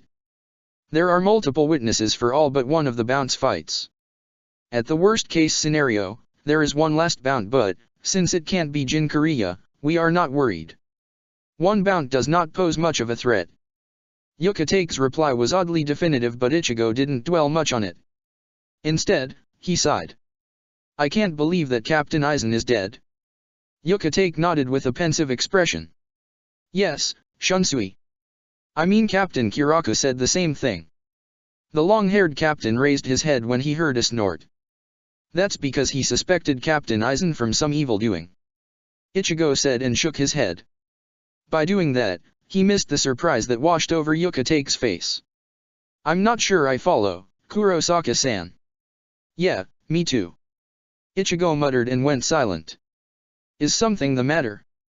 The teen remained silent for a few more minutes and just sipped the tea from his cup, but eventually, he snapped. He should have told me about Yoryuki Shihoin and Kisokura Hara. Thud. Ichigo glanced up to see the captain picking up his cup and trying to wipe away the tea stain from his sock. Narrowing his eyes at that action, his brow formed a scowl. So you knew too, huh? Not that I'm surprised. He muttered quietly. With a panicked look, Yokotake quickly put his cup back on the table and looked Ichigo straight into his eyes. Kurosaka-san, listen to me.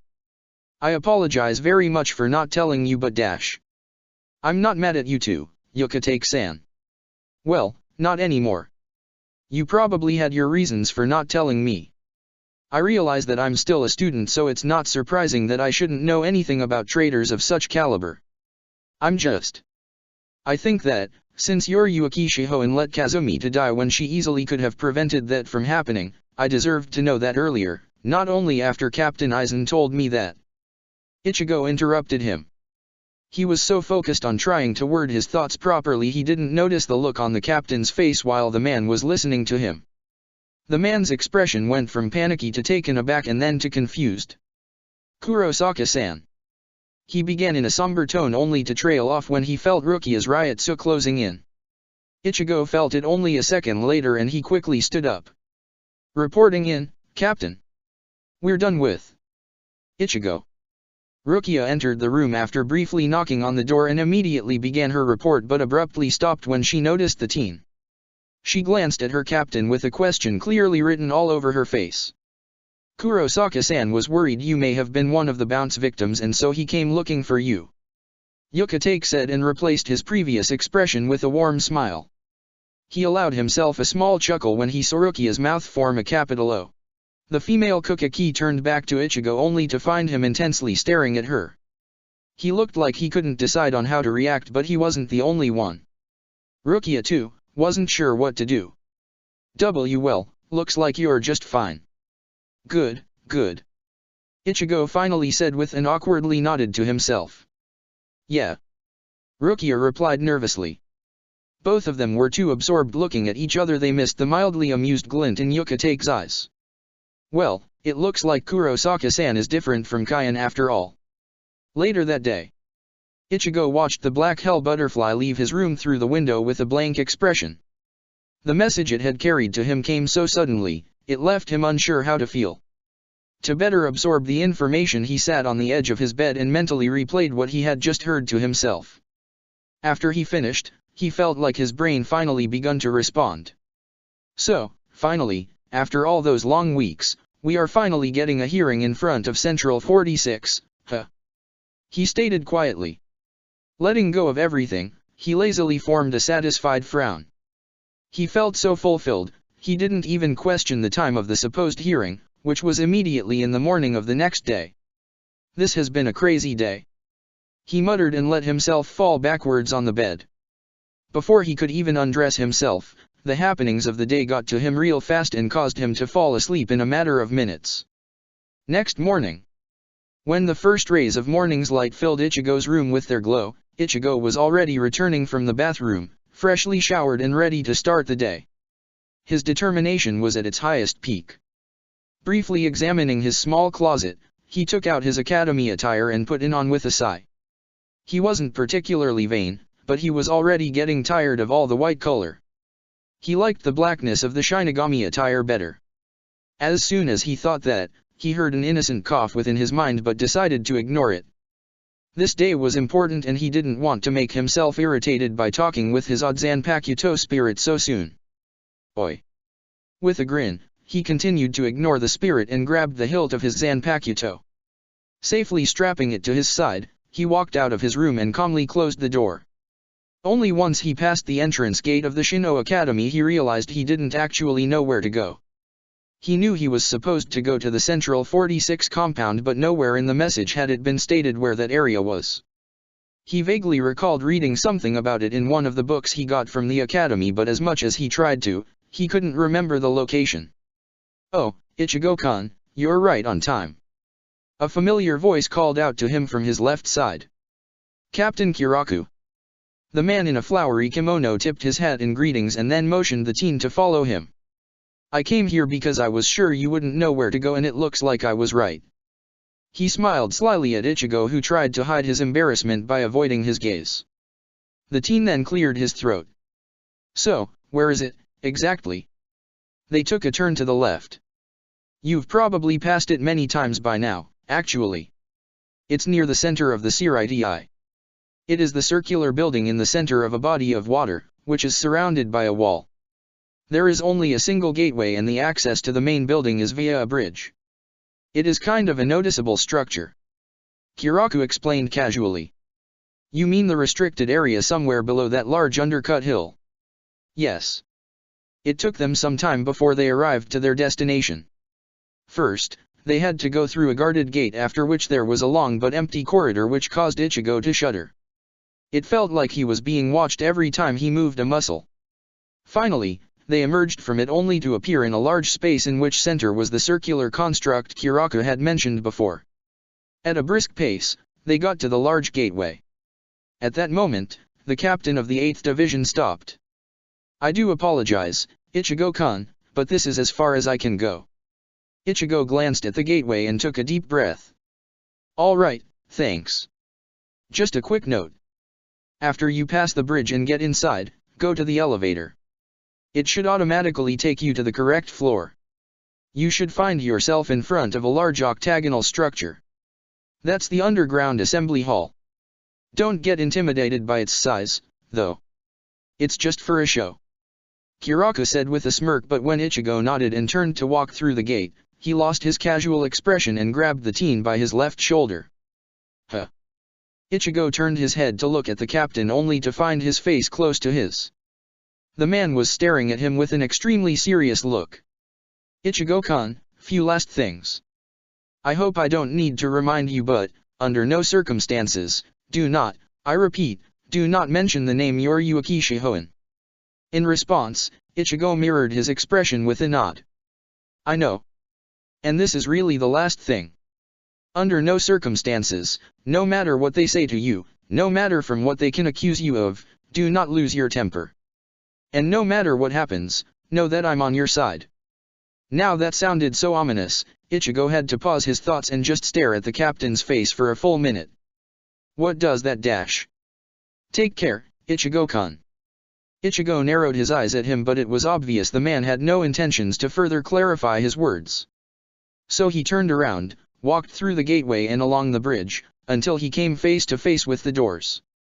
They opened as soon as he came close enough. With clenched fists, he took a step inside and, after the doors closed after him, tried to shake off the feeling that he was a prey willingly walking into the lion's den. The Central 46. That was the name of an organization that served as the judiciary authority of the Soul Society. Its influence, however, went well beyond such boundaries and into those of legislative and operative authorities. Structurally, the Central 46 was comprised of 40 wise men, gathered from all over the Soul Society, and 6 judges. All those men were in charge of trying all Shinigami crimes, whether they were committed in Soul Society or the human world. It was also within their jurisdiction to order the use of deadly force by the Gotei 13, the Onmitsukido, or even the Kido Corps. That was all Ichigo knew, but it was also enough for him to start sweating the more steps he took towards the large octagonal structure once he got out of the elevator. Just as the captain of the 8th Division had told him, the underground assembly hall truly looked majestic. Even if there wasn't a single person in the whole large area around him, Ichigo knew he was being watched. The shivers running across his spine was enough of an evidence. He couldn't back down, though. Not now, after he got so far. Mentally preparing himself, he grabbed the handle of the entrance to the structure and pushed it open. This is it. He took a decisive step inside. The first thing he noticed was the lack of light. The whole room was filled with a dimmed light, making it hard to see anything beyond the staircase leading down to the center of the room. As if somebody turned on a powerful flashlight, the center of the room was suddenly lit up with a beam of bright light, allowing Ichigo to see the one solitary chair that was placed there. Without needing any voice to tell him what to do, the teen understood what he was supposed to do and took the staircase. As he walked down, his eyes slowly became accustomed to the dim illumination and he was able to observe the inside of the assembly hall. There were benches and high-backed chairs, all arranged in two concentric rings, one higher than the other, both of them surrounding the center of the room. He could see 46 plagues with different numbering. It dawned upon him that behind each of those plagues, there was a member of the Central 46 hidden. So I can't even see who's making the final judgment, huh? He thought bitterly. Witness number 1, Kurosaki Ichigo. Sit down on the chair. He didn't know from which side the commanding voice came, but the teen listened to it anyway and sat down, trying to ignore the beam of light falling on his head. Without his Zanpakuto, which he had been forced to relinquish as soon as he entered the building's elevator, he felt unpleasantly vulnerable. We have been informed about the case #001579 in detail. Investigation held by the Onmitsukido has uncovered things that truly shook this body. Testimonies from the accused have been filed and all the evidence have been closely examined. The voice stated loudly while Ichigo nodded at every word. Kurosaki Ichigo. We will now listen to your testimony. Begin. The voice stated, and so Ichigo did as ordered. He had been preparing his testimony for weeks now, and so he mentioned everything and anything he could remember, every minute detail of what had happened. Suppressing his own emotions, he described his own rape, revealed the misuse of the pills created by the 12th Division, specified the members of the Godi 13 he had encountered and paraphrased their own words that they had spat on him, and finished it all with the scene of Kazumi's death, omitting any and every part in which Yoryu Shihoin had been involved. It was a hard task, to hunt down his own memories, the nightmares of the past he had been trying to bury deep down in his mind. But never once he stuttered, never once he tried to slow down. Aside from clenching his fists, he managed to go through everything with a fairly calm expression and a firm voice. It took him several long minutes to finish his testimony. In fact, it took him more than an hour, and, as he was nearing the end, he felt his throat drying up. Finally, after going through the final scene, he stopped talking and took several deep breaths. In that moment, the beam of light that had been illuminating him throughout his whole testimony died down and darkness engulfed the room. For a moment, Ichigo was confused and thought that it was over, but then he heard quiet murmurs of the faces hidden behind plagues and realized that his testimony was being judged. He didn't like it. Allowed to see only the plagues, he felt like the people judging him were secretly giving him condescending, patronizing glares. It caused him to shudder and goosebumps appeared all over his arms. Then, all of a sudden, the murmurs perished. We have come to a conclusion. Ichigo felt a lump in his throat and tried to calm himself down. The two accused are hereby sentenced to 40 years in Maggot's Nest. The voice said. We hereby order the creation of a special group which primary mission will be the locating and destructing filthy places all over the Soul Society and bringing any member of Godi 13 participating in questionable activities in for hearing. This order is hereby to be passed on to executive militia. With closed eyes, Ichigo took a deep breath and felt a sense of satisfaction growing within his soul and body. Everything was going extremely well. Then it happened. Kurosaki Ichigo. Are you aware of your crimes? The teen's eyes snapped open and his breathing instantly got heavy. Excuse me? Kurosaki Ichigo. You have broken two of the important laws of Shinigami. It is against the law to commit a murder. It is also against the law to kill a human soul that you have not been ordered to kill. I repeat, are you aware of your heinous crimes? No, no, no. Ichigo mentally yelled in panic. I only acted in self-defense. But the voice was firm. Yes, given this excuse, some of your crimes could be forgiven. However, not all of these crimes happened in self-defense only. You actively hunted down souls and executed them down without any remorse or without giving them a proper chance to defend themselves. But, are you kidding me? Did you listen to my words? All the people I have killed were rapists, human traffickers, murderers and just plain sociopaths. I have never harmed an innocent person. Ichigo raised his voice, quickly growing desperate. Every person deserves a trial. No matter who he is. On what evidence did you act, Kurosaki Ichigo? They told me. They told me themselves. Evidence is far more important than any testimony. The voice roared, causing Ichigo to open his eyes wide. He tried to retort but his voice just wouldn't come out. He was just too shocked, too baffled, too disgusted, and too disbelieving of what he just heard. The voice of the court, though, wasn't nearly finished. Even if we would try to overlook these crimes in favor of what you have uncovered, your final crime is the most serious of them all. You have actively collaborated with a known criminal and a traitor, Yoruaki Shihoin. Wadash. Still unable to find his voice, Ichigo could only stare in front of himself. Despite your attempts to disclose this information from this body, we have acquired hard evidence of this crime. With this, you have only made things worse for you, Kurosaki Ichigo. Telling lies in front of this body is inexcusable. Do you have anything to say in your defense before we make the final judgment? With stiff jaws, Ichigo let a growl escape his mouth as his anger began to spread out from his heart to his whole being. Rotten. All of you. Blind, all of you. You are just clerks, supposedly the wisest men from the whole Soul Society, but all you do is sit in safety while others do your dirty job. What do you know about the rest of the Soul Society? Have you ever been to the outer parts of the Rokanga? Have you seen the poverty and chaos that rules it? Have you seen the extent of the human cruelty? You did not. He was unable to hold himself back. Long forgotten was the promise he had given to the captain of the 8th Division. He couldn't remain calm anymore. Facing the arrogance, he could only seethe and growl. His energy responded to the emotions swirling inside of him and released its spiritual pressure on Ichigo's surroundings.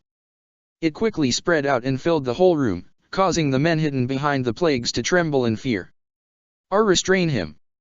2 members of Onmitsukido jumped from darkness and attempted to subdue the teen, but he was too wild and too angry to let them do it. Both of them were blasted backwards and the teen took a step forward. In that instant, something hit him in the back of his neck and immediately robbed him of most of his energy. He stumbled. His vision got blurry and only with the sheer force of his will he managed not to topple over. Kurosaki Ichigo. You are a dangerous individual, and for your crimes of violence along with the collaboration with a known traitor you are hereby sentenced to 150 years in Kyukin, the 4th level of the Central Great Underground Prison. Take him away. The only thing Ichigo managed to do in response was to growl one more time before he fell face first on the ground.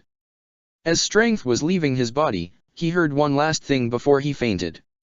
As Kukaki Rukia has collaborated with Kurosaki Ichigo and Yoruaki Shihoin too, she must be punished as well. Summon her.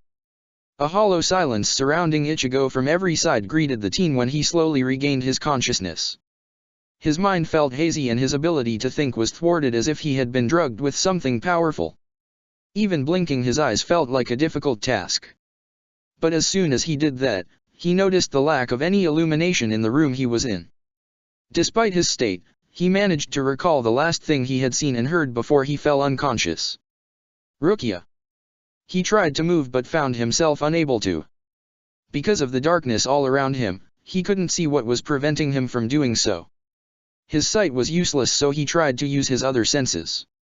He wriggled and squirmed, tossed, and turned, but nothing helped. The only thing he could move effectively and freely was his head.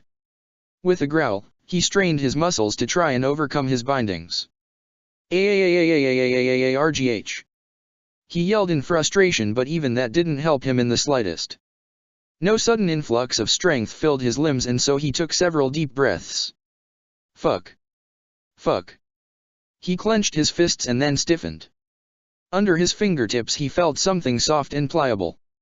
Since he discovered he could move his fingers, he pushed them against it. It bent a bit, but as soon as he stopped exerting any pressure it returned to its original state. An idea struck him and he moved his head downwards. Aha! His chin hit something soft and squishy and it helped him understand his situation. Somehow, his whole body, aside from his head, was immersed in some sort of a gel that was tight and strong enough to bind him. Now that he knew that, the rest of the memories, the words he had heard during his hearing, flashed within his mind and filled his body with rage. His body shook and he tried to use it to release his potent Ryutsu. Only to feel nothing.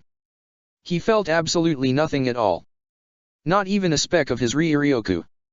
It made him more scared than he dared to admit. He had no Zanpakuto and no spiritual energy, what effectively degraded him to a simple person. What's going on?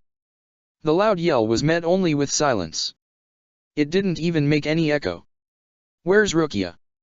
What have you done to her? Nothing. He heard nothing but the loud silence. It unnerved him greatly. He thought it would anger him, fuel his rage, but instead, he simply felt helpless. He felt wronged and betrayed, but mostly, helpless. What was the fucking point of all of this if I end up here? Damn it. A single growl escaped from his mouth. Then he felt a sudden chill. Something was very wrong. It took him only a brief moment to realize what it was. Hey, Zanpakuto. You there, bastard? But it was the same as when he yelled out loud. There was no answer, and the bit of fear he had been feeling for the past few minutes grew larger. Not being able to hear his own Zanpakuto truly scared the living soul out of him.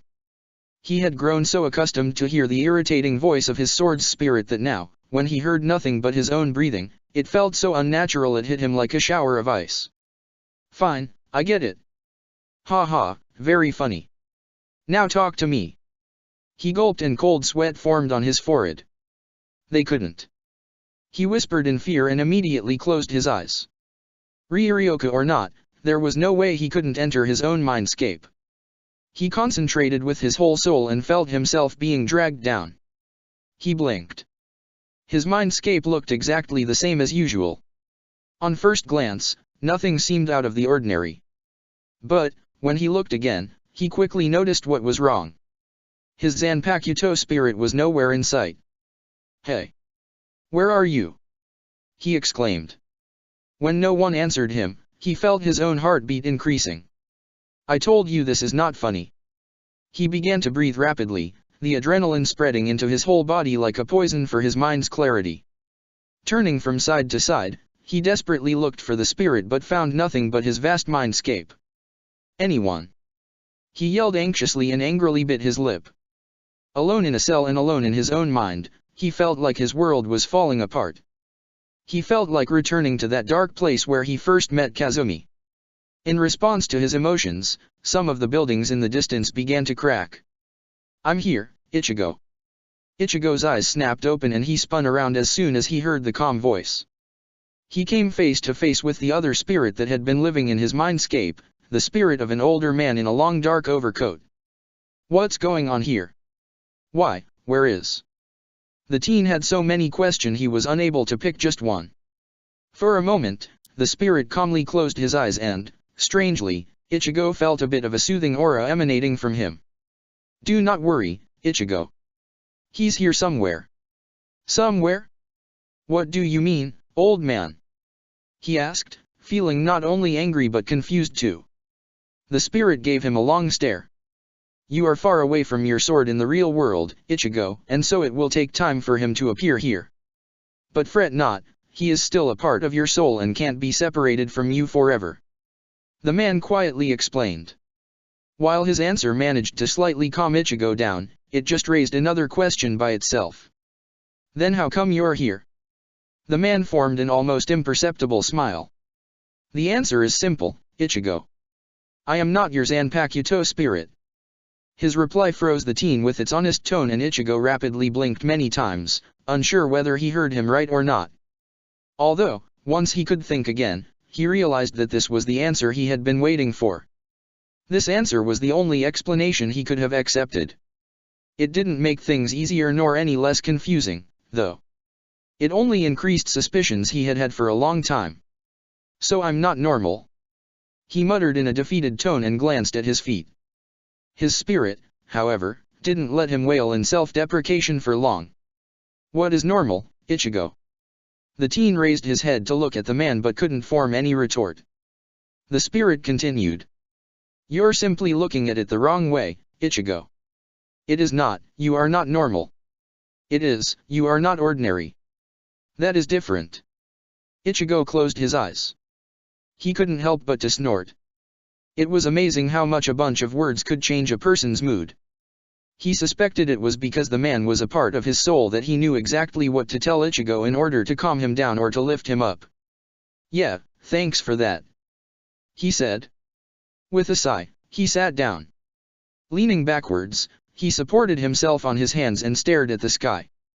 But what should I do now, old man? I'm incarcerated and without any options. Who knows what they did to Rukia, too?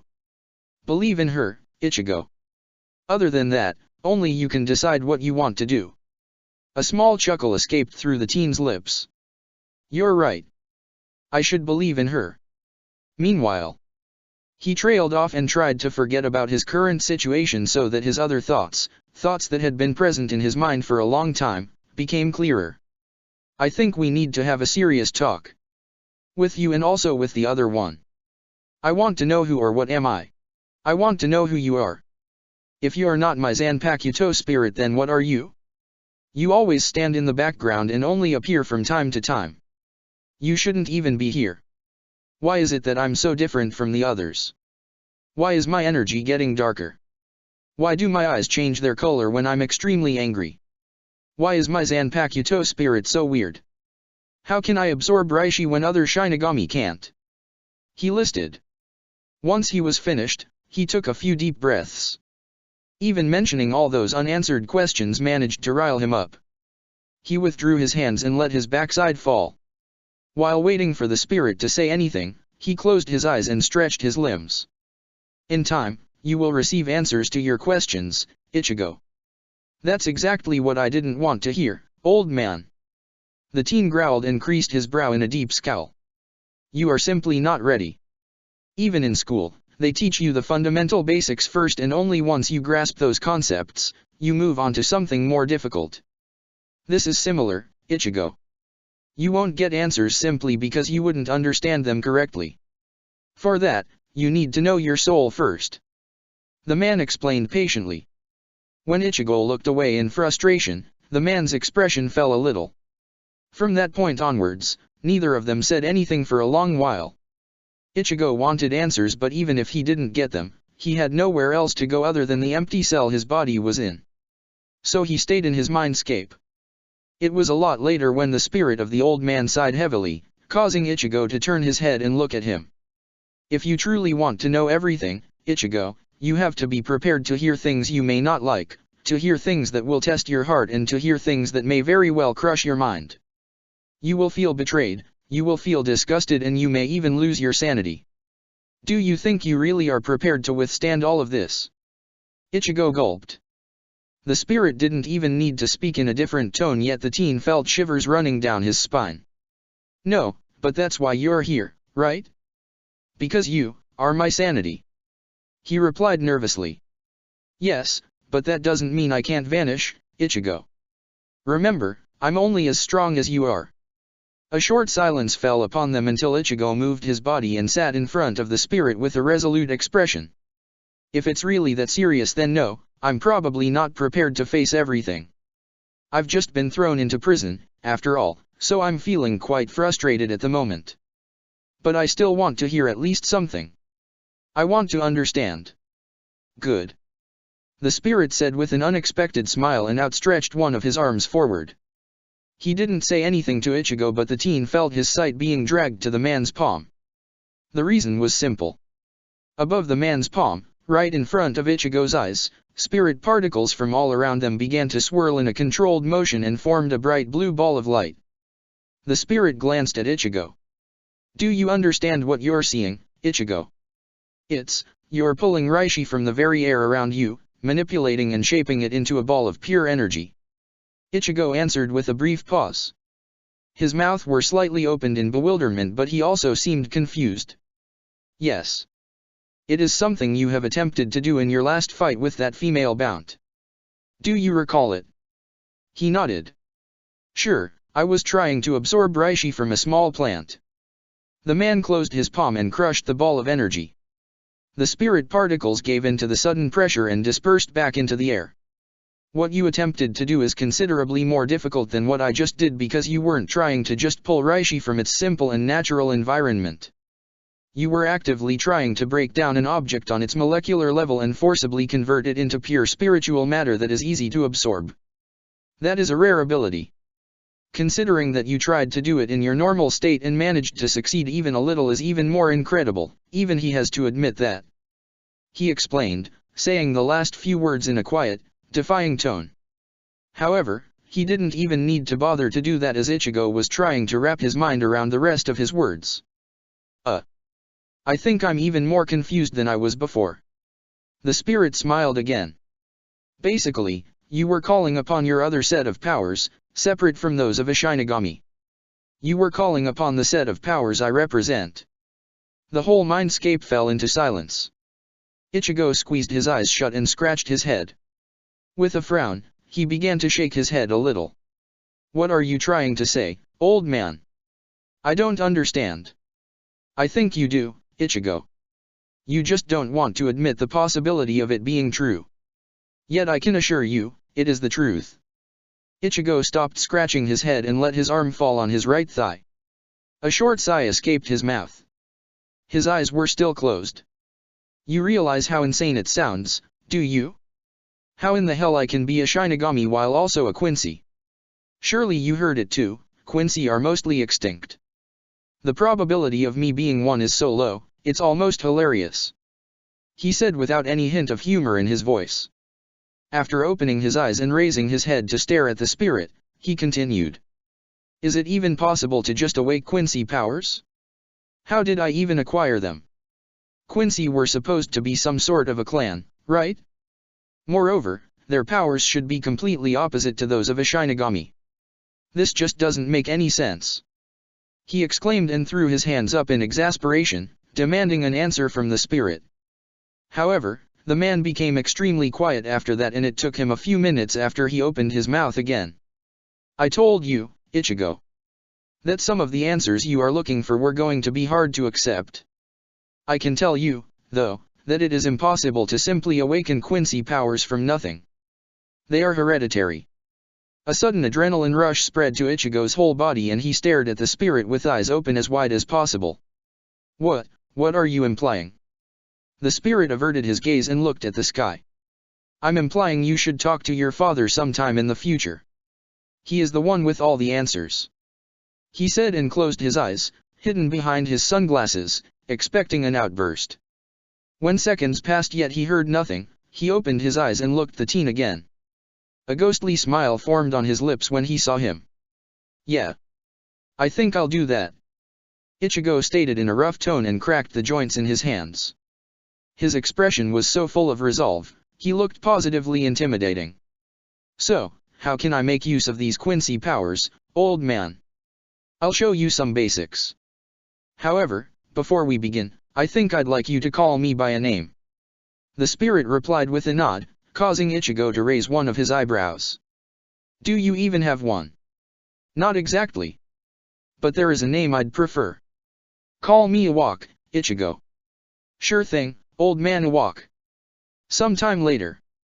An expression of incredible concentration on Ichigo's face broke down when the teen weakly groaned in frustration. This is harder than I thought, he said. He was standing with both feet firmly set on the ground while his eyes were closed and his hands, outstretched forward, were slightly moving in all directions as if he was trying to touch the very air. Very faintly, a small mass of spirit particles glowed above his palms. Gradually, the amount of Reishi was growing, but only until a certain point, when they dispersed back into the air and he had to start over again. Why is it so hard? It was a lot easier when I simply tried to pull Reishi out of that plant. He muttered grumpily. Watching him from aside, Iwak took a moment to form a reply. Quincy training begins with gathering ambient Reishi and then combining it with own reserves of Ryuryoku, which is mostly a natural thing for them. It is difficult for you because you possess very large reserves of your own spiritual energy. That energy is shrouding you in its aura, which is then pushing that ambient Reishi away from you. In comparison, an average Quincy possesses a lot smaller reserves of his own Ryuryoku, and even that Ryuryoku is kept mainly within the center of their bodies. That is why they use mostly an external source of Reishi to fight. He explained and took a moment to take a breath in his thoughts. Similar to a Shinigami's Bankai, a Quincy possesses a sort of a release state. While in it, one's own Ryuryoku reserves are being inflated and pushed outwards in form of Ryutsu. In that state, it is possible for a Quincy to break down objects and their Reishi molecules into usable energy.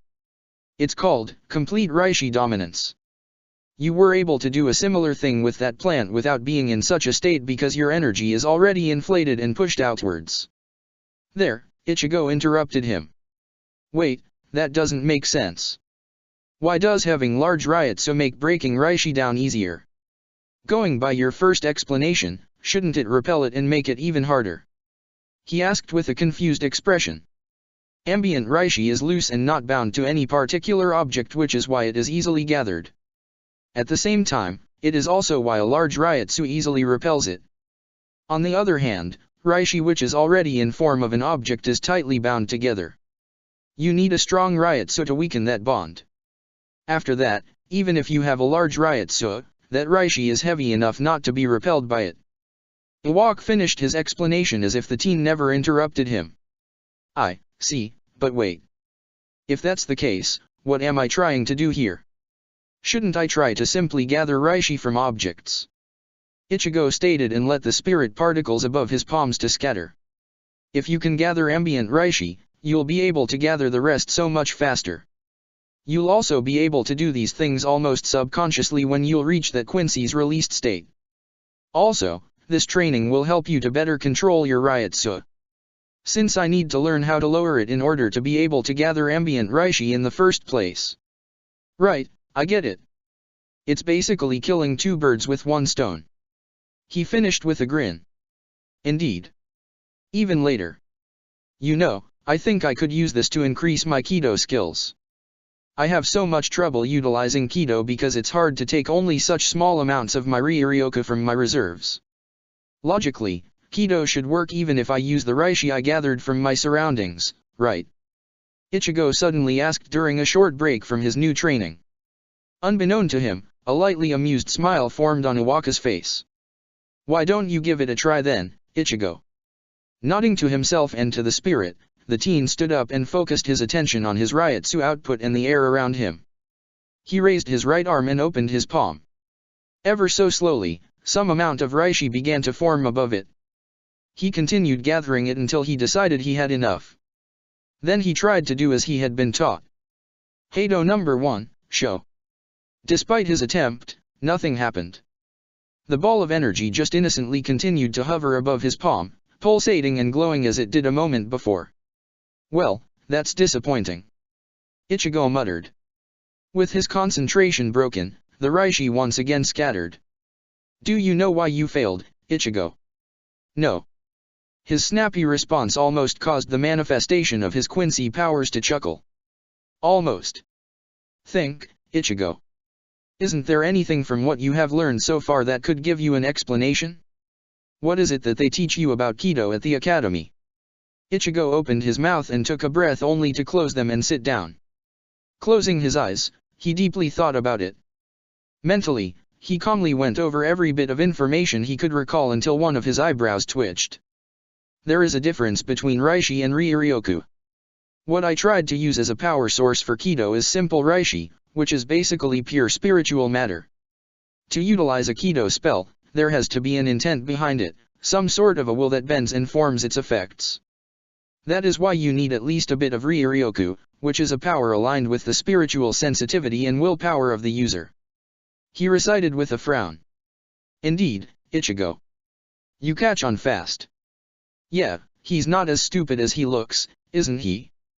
The sudden arrival of the familiar voice startled Ichigo and the teen almost reflexively jumped backwards.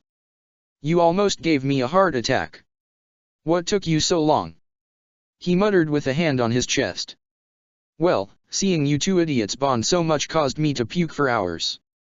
It takes time to get over the feeling of disgust, you know. The Zanpakuto spirit said while faking throwing up, causing Iwak to sigh quietly. Very funny.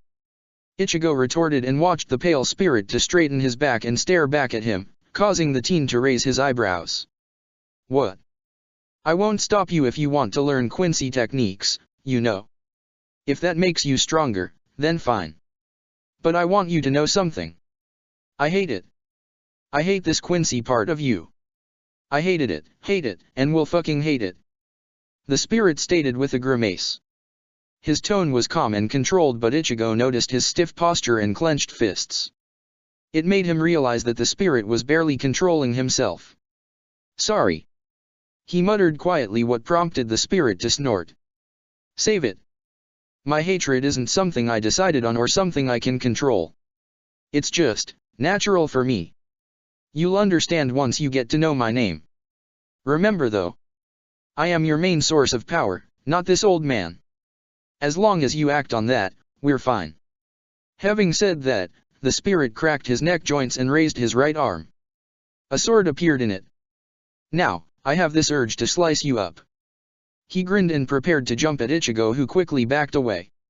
Whoa, wait just a minute. If you haven't noticed, I don't have my Zanpakuto. The spirit's grin widened. Then what's that in your hand? Confused, Ichigo glanced down to look at his hands, only to find his right hand firmly gripping a hilt of his Zanpakuto. He blinked. When the dash. He couldn't finish his thought as a sound of something cutting the air in front of him caused him to reflexively parry a frontal strike. Time out. I want to talk to you. I want answers. Ichigo exclaimed, but the spirit pushed forward and blasted the teen backwards. Ah! You won't get a single thing out of me, Ichigo. It's too soon for you to know answers to your questions. Not yet. A very irritated teen pried himself out of the distant wall he had crashed into. His growl was audible even from that distance. Old Man Iwak said the same thing, but in the end, he told me. Utilizing Shunpo, he appeared right in front of his Zanpakuto spirit and feinted a downward slash only to kick him in his abdomen. Hard. The spirit was sent skidding backwards, yet his grin widened again. Good feint. He stabilized himself right when Ichigo came onto him again. This shitty old man is different. You have already accepted his power back when I gave you the first test. He is the one part of you that you could have accepted the soonest. Or do you think I just chose the order of these tests randomly? Of course fucking not. I won't give you answers because there is a part of me you haven't yet accepted.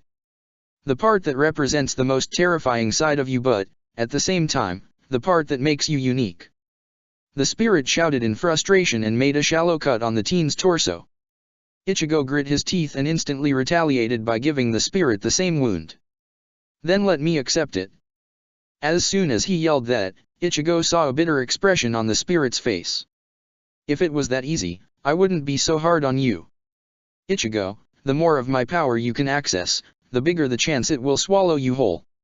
You will reach my initial release soon, though. With your progress, it is quite inevitable. You are too damn good for your own well-being. Blood spurted from a deep gash on his thigh, causing Ichigo to groan. Creating a small distance between them, he poured his Ryuryoku into his blade and slashed the air in front of him. A large energy blast shot out from his swing that, for a moment, looked just like an image of a crescent moon. The attack hit the spirit dead on and immediately exploded. Well, that's not my fault, now, is it? He retorted quietly. Your control over this technique is getting good. Looks like the time for the third and final test is even closer than I thought. The spirit stated with a hint of pride in his voice as he came out of the smoke screen, barely injured at all. As soon as he noticed that, Ichigo sighed in disbelief. You've got to be kidding me. Ichigo. Iwaka's voice came from unexpectedly close distance. Since his Zanpakuto spirit lowered his sword for the moment, the teen allowed himself to glance at the old man. You want too many difficult answers at the same time. I understand your frustration and your anxiety. We both do. However, as I said, there is no need to rush. Learn how to accept things step by step. You already know about your Quincy powers that are highly undeveloped, and yet you want to know more. Trust us a little bit, Ichigo. We will never try to hide things from you. We will share every last secret with you. In return, get strong enough, physically and mentally, so you can handle them when we tell them to you. The man said in a fatherly tone. The Zanpakuto spirit, walking towards them, nodded. I hate to admit it, but he's right. We are not ordinary, but so are you, Ichigo. He stated seriously. Then he grinned. With your power, you will live for centuries, millennia even, and you want to learn everything in your first year? Where's the fun in that? It was while Ichigo was locked in yet another training battle with his Zanpakuto spirit that his other spirit, Iwak, appeared between them and forced them to stop fighting with a concerned expression. "What is it, old man Iwak?" Ichigo asked and lowered his sword. "Yeah, what is your problem?" Iwak pointed one finger of his right hand at the sky above them. "Something is happening in the real world," he said and looked meaningfully at Ichigo. The teen's reaction was instantaneous and he sheathed his Zanpakuto. After giving his Zanpakuto spirit an apologetic glance, he looked back at Iwak. "Just to be sure, it's not possible that 150 years has already passed while I was here, right?" "No. Time on the outside actually moves slower while you're here. I was sure you've already noticed that, Ichigo. We've been here for barely 2, maybe 3, days. Dang it. I feel it too. Fine, get the fuck out, Ichigo. You're getting really close to my name, but this seems to be more important." The Zanpakuto spirit muttered and let his own sword vanish. "Right. I'll be back," Ichigo retorted and closed his eyes. Tuning out everything around him, he concentrated and, in a few seconds, felt his surroundings change. He opened his eyes. A quiet groan escaped his lips. Old man Iwak was right. Considering how stiff my shoulders are, it's been just a few days, he thought. With a glance, he noticed his body was still encompassed within that weird gel-like substance. Then something swooshed down. The cell he was in was dark, so he wasn't sure whether he just imagined it, but it felt like somebody swung down a sword. The feeling of being tightly embraced from all directions suddenly vanished and Ichigo fell on the ground. What? With his face close to the ground, he noticed a foot right in front of him. Whoever it belonged to took a step closer so that the teen could recognize him. Ichigo felt like his mind was playing tricks on him. It can't be Captain Aizen. The supposedly dead captain of the 5th Division formed a pleasant smile as he offered the teen a helping hand. "Hello, Kurosaka-san. Looks like you could use some help." Chapter 14, Genesis of Lucifer, Finale, Words of Enlightenment. "Hello, Kurosaka-san. Looks like you could use some help." Unable to process these words as well as the very presence of the captain of the 5th Division, Ichigo could only stare at the man, his expression completely blank. Repeatedly, he opened and then closed his mouth in an attempt to form some sort of a retort, but without any luck. Only after several long seconds, he felt his brain slowly coming back to life. He briskly stood up. "You're not dead," he blurted out in disbelief. "No, Kurosaka-san. I assure you I am very much alive," Aizen said in response. The calm and friendly tone of his voice, entirely unfit for the current situation, threw Ichigo off and the teen couldn't help but to blink dumbly. But, how? As soon as the words came out of his mouth, a small part of his brain, of his subconscious mind, came alive and caused him to take a step back. And more importantly, why? The captain formed a kind smile and sheathed the sword that was still in his right hand. His eyes never left Ichigo's face. "I will tell you, Kurosaka-san, but don't you think we should leave this place first? I'm sure that my actions have triggered more than just few alarms." Glancing from the captain to his free hands and then back at the man, Ichigo begrudgingly admitted that the captain brought up a good point. But then he recalled a familiar face. "Fine, but I need to find Rukia first. Last thing I remember is that the Central 46 wanted to punish her for being involved. That has already been taken care of, Kurosaka-san. Kukaki-san is waiting for us with my colleagues." Aizen interrupted him with a smile. "My Zanpakuto. That too, has already been taken care of." Ichigo gave him a long and skeptical stare. "Fine. Let's go," he finally said. Aizen turned around and, with a bit of glowing energy hovering above his hand, he guided the teen towards the door of his cell and then through them. Ichigo followed him in silence as, without his Zanpakuto, he felt quite uncomfortable. Yet he wasn't completely defenseless anymore. As soon as he had fallen out of his jelly-like confinements, he had begun to feel his Ryoryoka once again. It surprised him how much of a relief that was. "Ichigo. I hope I don't need to remind you to be wary of this man. Yeah, he still creeps the hell out of me." Hearing both of his spirits' voices, Ichigo mentally snorted. "Don't worry. I am very thankful he came and set me free, but, at the same time, I realize how incredibly convenient this is. Something doesn't add up. Well, color me impressed. Sometimes you can be fucking insightful. While I wouldn't put it in such words, I agree. Sometimes, being paranoid can save your life. Rolling his eyes, Ichigo tuned them out and concentrated on his surroundings. It looked like they were already closing in on the central elevator. Is it wise to go this way? What if they catch us? I mean, this is the most obvious path we could take. Without turning around, Aizen offered him a quick reply. That is precisely why we should go this way, Kurosaka-san. Sometimes, your enemy doesn't see the very thing that is happening under his nose. After they got to the elevator doors, they had to wait for a moment before the elevator itself came all the way down to the 4th level. Using the moment, Ichigo took a look around, but, to his disappointment, there was barely anything to see. This sure does look forlorn, he muttered. Truthfully, the whole area of the 4th level didn't just look forlornly. It also felt like that. The very walls gave off that gloomy, hopeless, and incredibly helpless feeling. It made him shudder. The elevator is here, Kurosaka-san. When the elevator doors opened again, Ichigo was unprepared for the weird feeling that hit him as soon as he took a step outside. For just a fraction of a second, a strong spiritual pressure that caused him to stiffen, washed over him. For that short moment, it felt as if a cold and slimy snake wrapped itself around his whole body and hissed tauntingly straight into his ears. Goosebumps spread all over his skin so rapidly that every single muscle in his body twitched in response. Only after that he noticed 2 Shinigami clad in captain's Haori standing in a short distance away from him. He could tell which one of them was the owner of that uncomfortable Ryotsu at first glance. He even looks like a snake.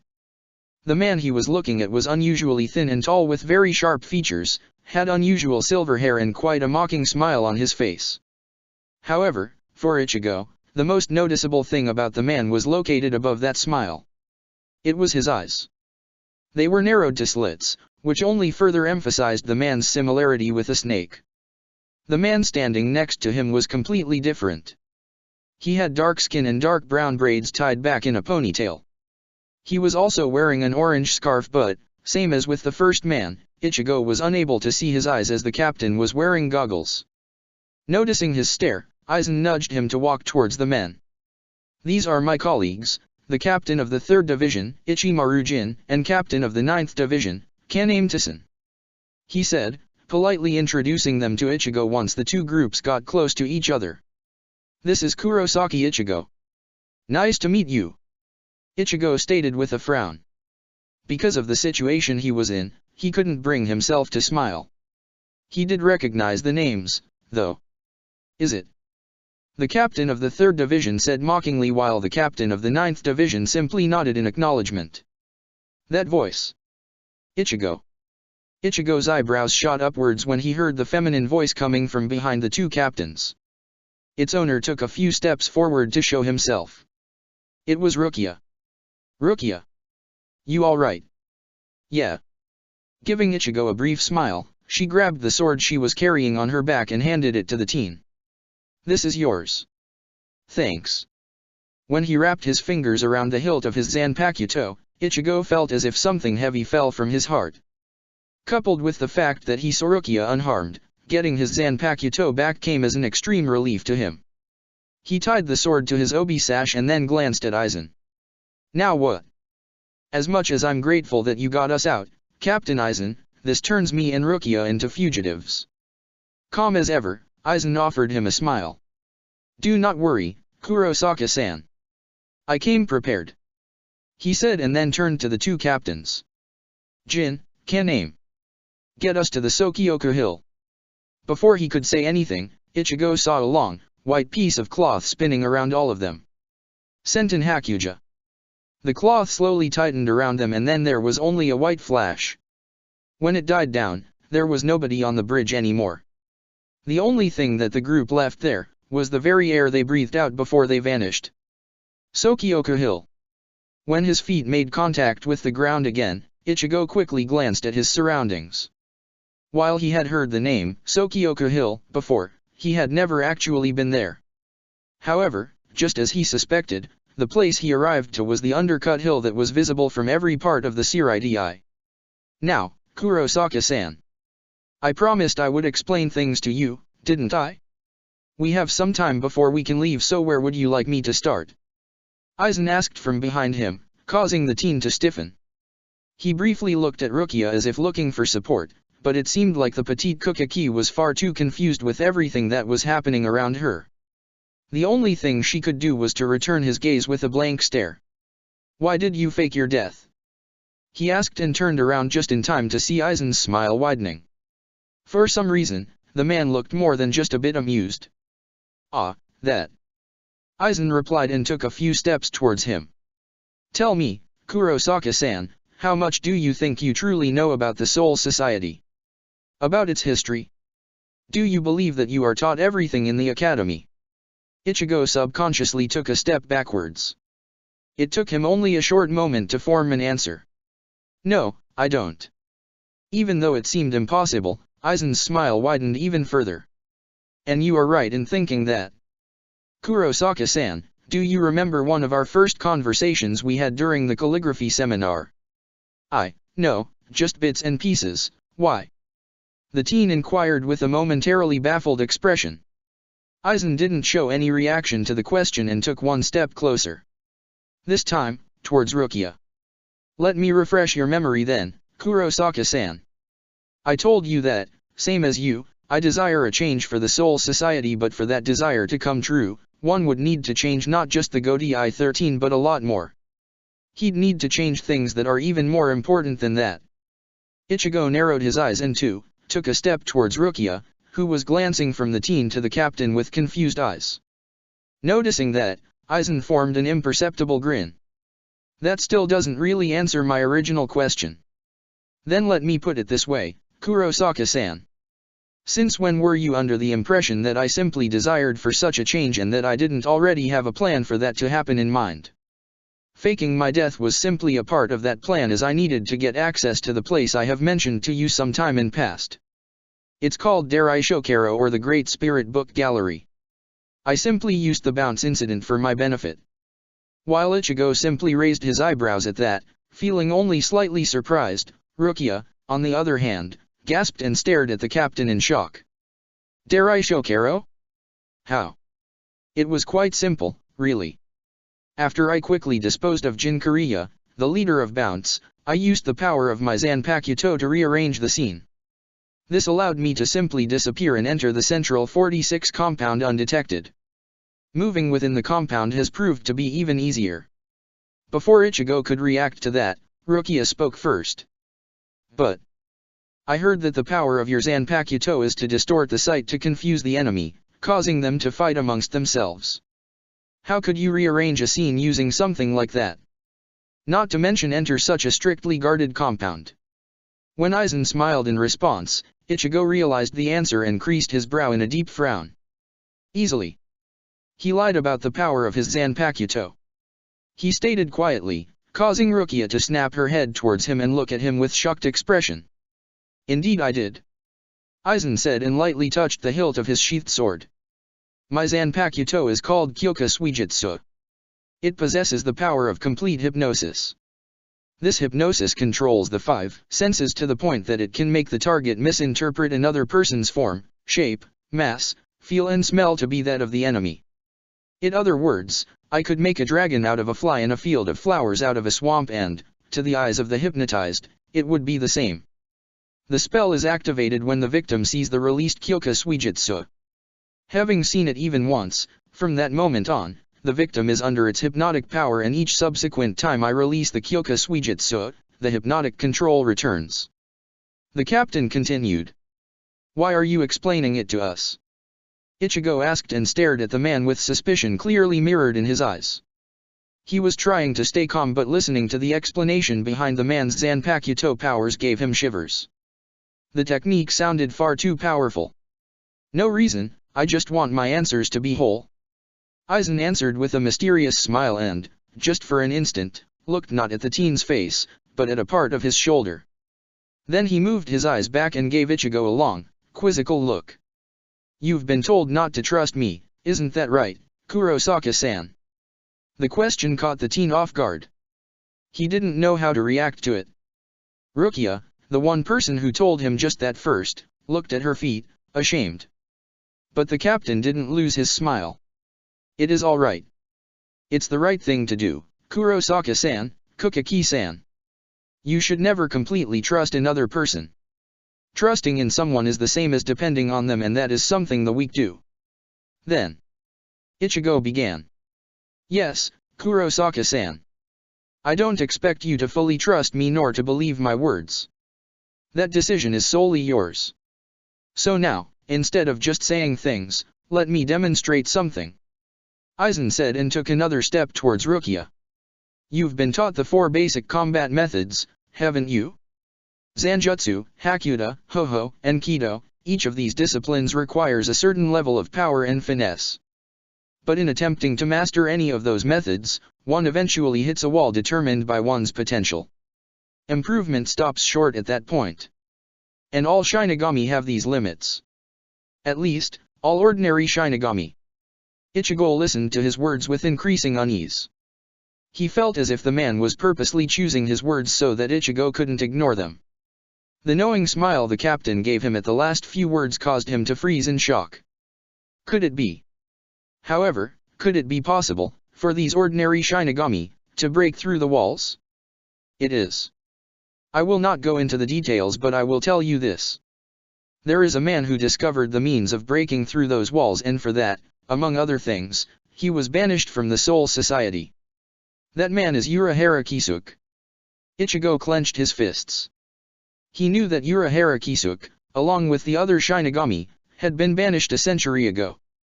The captain of the 5th Division had told him that himself. Till this moment, though, the teen had never heard the true reason behind it. Working outside the Soul Society's scientific community, he created a substance that could allow Shinigami to smash the walls of their potential and reach new heights. This substance was called Hogyaku. Despite his curiosity, Urahara Kisuke thought of the Hogyaku to be something very dangerous because he tried to destroy it. But he failed to do so. So he did what he had to do. He placed a protective shell around the Hogyaku, and by doing so, he was able to implant it deep within a person's soul. Which brings us to you, Kukaki-san. Aizen said and carelessly put one hand on Rukia's shoulder, causing her to stiffen. Dumbfounded, Ichigo could only stare at the man with eyes that were clearly trying to deny the obvious. What are you saying? In response, the captain smiled and turned to Rukia. Tell me, Kukaki-san. How long has it been since your first mission to the world of the living? The mission, in which you have been stationed in Karakura town. Ichigo blinked in surprise while Rukia opened her eyes as much as she could. I don't know. Precisely, Kukaki-san. You've been informed that you have been on such a mission, yet you have no recollection of it. Why do you think that is? You think such a selective amnesia is ordinary? It is not. The reason you have no memories is because during that mission, Urahara Kisuke tampered with your soul and implanted his Hogyaku inside of you. Staring at the captain, Ichigo didn't know how to react. He felt so many emotions at once it almost made him sick. But he knew it was nothing in comparison with how Rukia must have been feeling. He glanced at her. She didn't react at all and just returned the man's gaze in shock, unable to say anything. But there is one more thing you should know. The Hogyaku is no longer inside of you. This statement surprised not just Ichigo and Rukia, but also the other captains. What? Oh? What do we do now then, Captain Aizen? Aizen ignored his colleagues and took out a small vial from one of his pockets. After your death, Kurosaka-san, Urahara Kisuke took care of the injured Kukaki-san. He most likely used that short time frame to extract the Hogyaku out of her. Now, I realize you may not believe me, that's why I will do the promised demonstration. Here. He said and positioned himself directly in front of Rukia. He unsealed the vial and let the contents spill around him. Several pillars rose from the ground and surrounded the two of them. The hand, in which he was holding the vial, got covered with a weird substance. The scene triggered alarms in Ichigo's mind. What are you trying to do? Without turning away from the frozen Rukia, Aizen spoke to the teen. This is the method of extracting the Hogyaku from its host. It can be activated only if the user targets a soul that is carrying the Hogyaku, or a soul that used to carry it. Just to be sure, though. Aizen trailed off and plunged his hand into Rukia's chest. She was so surprised, she wasn't even able to twitch. The F-. It is a completely harmless process, Kurosaka-san. Aizen placated the teen when he noticed him stiffen. Then, he withdrew the hand from Rukia's body. She was left with a gaping hole in the center of her chest, but, before their very eyes, it immediately began to close itself. Yes, as I suspected, it is no longer here. Captain Aizen. Don't worry, Jin. This will barely make a dent in our plan. In Daishokero, I have determined that one of my theories was right and that I didn't visit Captain Kurotsuka's lab for nothing. Oh, I should have thanked that poor man that served as a bait. The captain of the 5th Division replied to one of his colleagues, to the man with snake-like appearance, in a fairly smug tone. Then he turned to Ichigo, who was crouching next to the overwhelmed Rukia. As you can see, Kurosaka-san, while you can choose not to trust my words, you cannot deny the truth you witness with your own eyes. Aizen stated and then took a few steps towards the teen with a friendly smile and an outstretched hand. Come with me, Kurosaka-san. Come with me and I'll show you the ugly truth hidden behind this illusion of an imperfect heaven. Together, we can change how things are. Together, we can change them into how they should be. With a hand placed on Rukia's shoulder to give her support, Ichigo looked up and at the man. He gazed into his eyes, trying to see what was hidden within them, trying to see the man's truth and more. Truthfully, after everything that had happened to him so far, Ichigo was ready to throw everything but Rukia away and simply go with him, to even ignore the sense of suspicion he felt when in Aizen's presence. Yes, he had come across some good people. But they had been an incredibly minority. And even in that minority, there were those who were looking at something he couldn't see. He could count the others with the fingers of his left hand. Rukia, Renji, Yumichika, Ikeku, and Jengoro. Those 5 felt real. They felt like people made from flesh and bones. Each one of them was a person he could stab and then see blood pouring out. Different from the others that bled dust and poison, that were dry and corrupt on the inside. Yet also different from those who bled nothing, their insides empty and never to be understood. Different from those who bled the black substance, asterisk, that drew them in the direction of their schemes and manipulations, their insides unstable and unknown. He didn't know into which group he could place the man that was offering him the helping hand. In his eyes, he couldn't see anything. Those 2 orbs were as black holes, attracting everything only to swallow it whole, never to release it again. Both of his spirits were silent. They both understood the importance of this decision. It was Ichigo's to make. And whichever decision he made, both of them were going to support him. Even if they wouldn't like it, they would accept it. Where would we go? Hueco Mundo. A place that remembers the truth. Ichigo stood up. He kept his hand on Rukia's shoulder and took a deep breath. He wasn't convinced. The offer was tempting, but could he really go? He wasn't convinced. Would Rukia go with him? He wasn't convinced. Could he find the truth with this man? He still wasn't convinced. Could he make a change? Maybe he was convinced. Multiple quick movements all around them caught everyone's attention as a cool breeze blew over the Sokioku Hill, only to reveal, one by one, the highest echelon of the Godai 13. Their arrival was so unexpected, yet so unsurprising, that nobody noticed the small step forward Ichigo managed to take before he stopped himself. A sword appeared right below Aizen's neck, its blade lightly pressing on his skin. It belonged to the petite captain of the 2nd Division, Sui Feng. Don't move. You so much as twitch a finger and I'll cut you down. You too, Kurosaki. Shifting his eyes to glance at the captain, Aizen gave her a carefree smile. Oh. Ichigo was mentally panicking. 1 second he was deep in thought, trying to make an important decision, and the next one, he and the others were suddenly surrounded by almost every captain and vice-captain of the Godai 13. Aizen. Captain Aizen. Murmurs of disbelief echoed across the hill. All the vice-captains couldn't believe their eyes and tried to deny the scene they were witnesses of. The captains were faring a bit better, but even they couldn't hide their surprise. However, Aizen still looked like he didn't care at all. He could see both of his colleagues, Jin and Tison, being restrained, yet his smile didn't waver. He simply looked over everyone and then his eyes stopped at one particular captain. I see.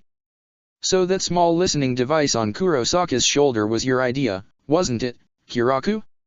Did you like what you heard? Ichigo's head snapped to the side as he instantly looked at his shoulder.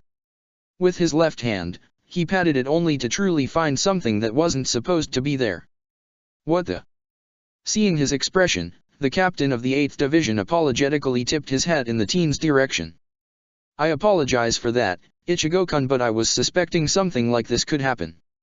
He said simply, but when Ichigo just continued to stare at him, clearly not comprehending his words, he continued. I suspected Aizen for some time now. Since you showed up with your story, my suspicions only grew. I put that device on you because I was worried Aizen was going to manipulate Central 46 into imprisoning you. He would then break you out of there so he could convince you to join him. I was right. The Central 46 is dead. They all have been murdered. And it didn't happen today. Aizen must have used his illusion to impersonate the Central 46 and then dash. Ah, that's where you are wrong, Kiraku. Aizen interrupted the captain with a mild smirk, blatantly ignoring the sword digging into his skin and abandoning his warm and friendly smile he had had when talking to Ichigo. I admit, I did take care of the Central 46, but only after Kurosaka's hearing. I had nothing to do with their verdict. Their decision to incarcerate him was solely theirs.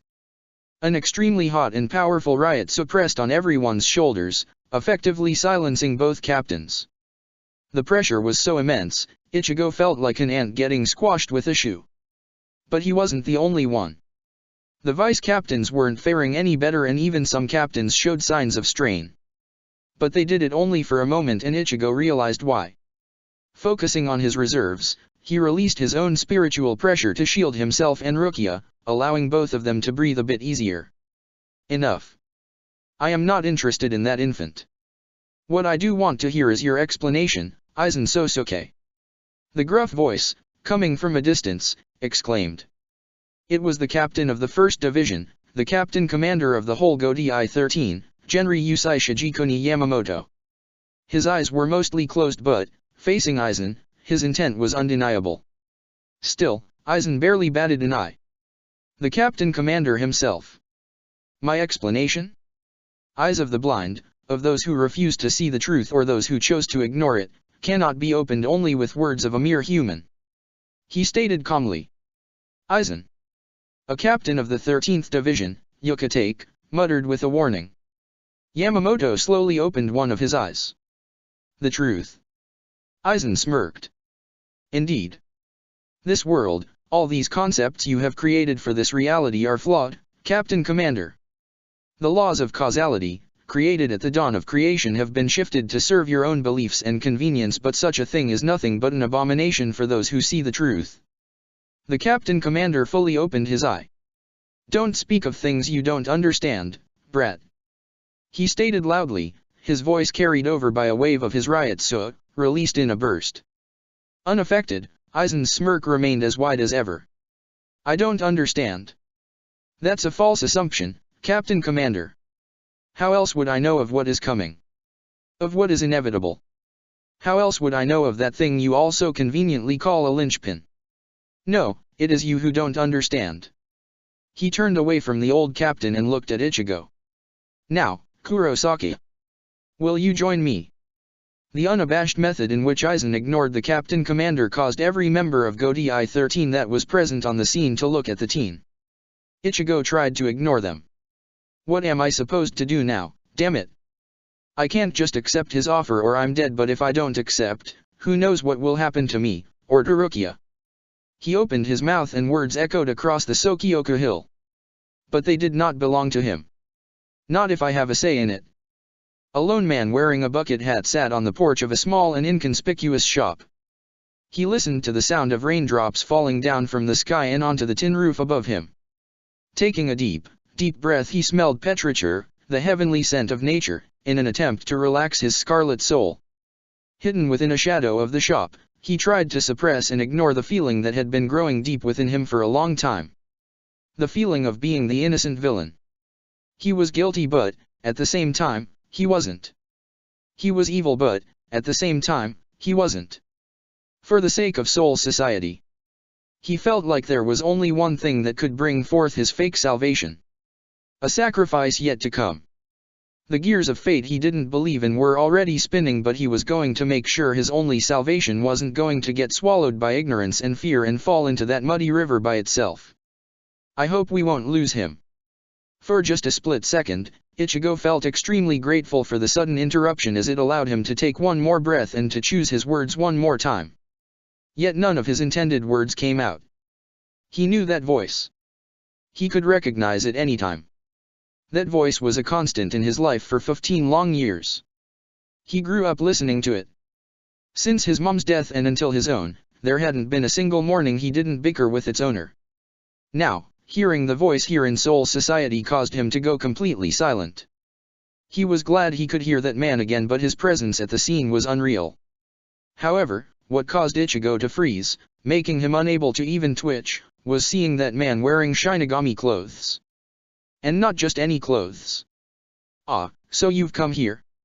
Aizen's calm reaction was in stark contrast with reactions of the others.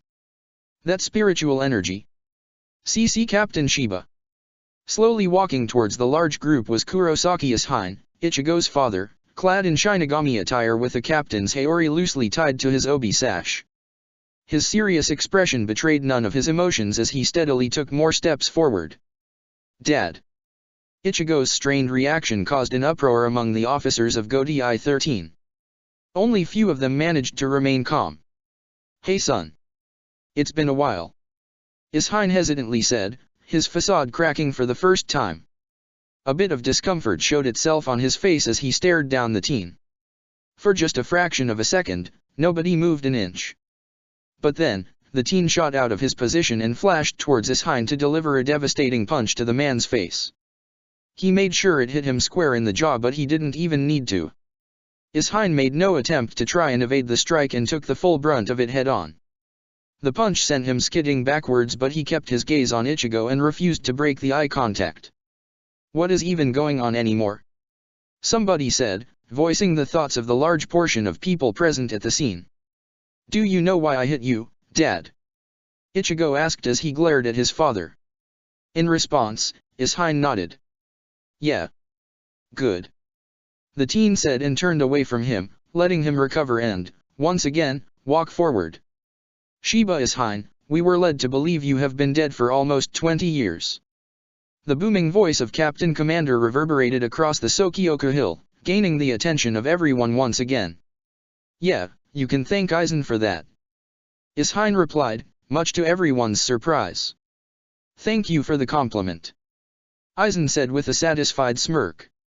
When an irate Su Yifeng applied more pressure on her sword, causing it to dig deeply into his skin, it only grew larger.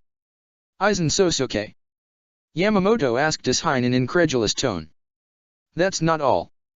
You can thank him for many things, for example weakening the Godi 13 force by 4 captains and 4 vice-captain a century ago, but I'll go into details later.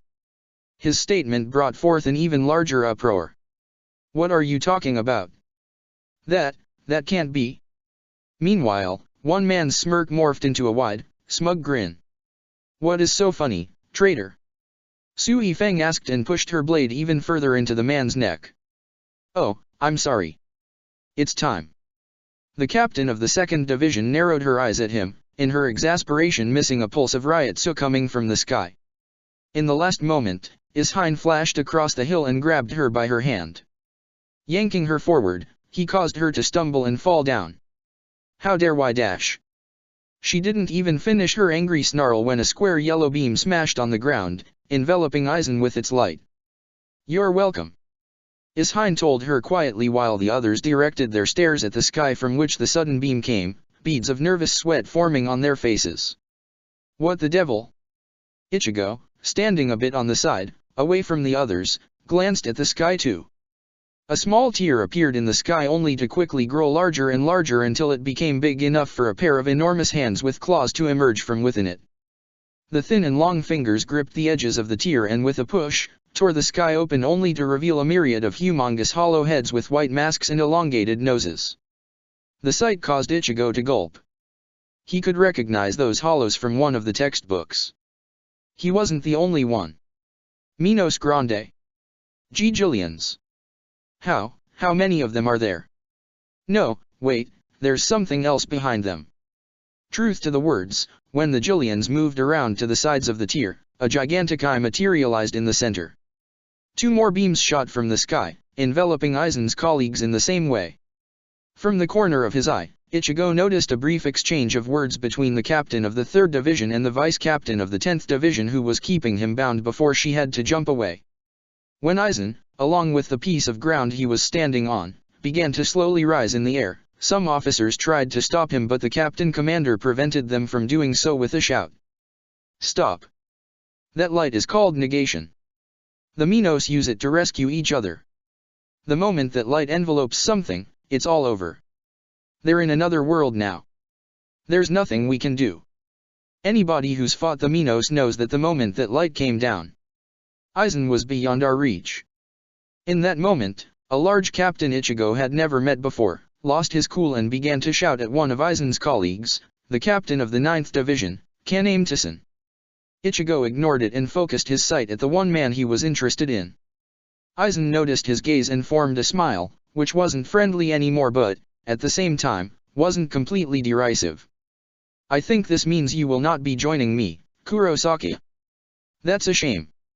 You got that right, he won't be joining you.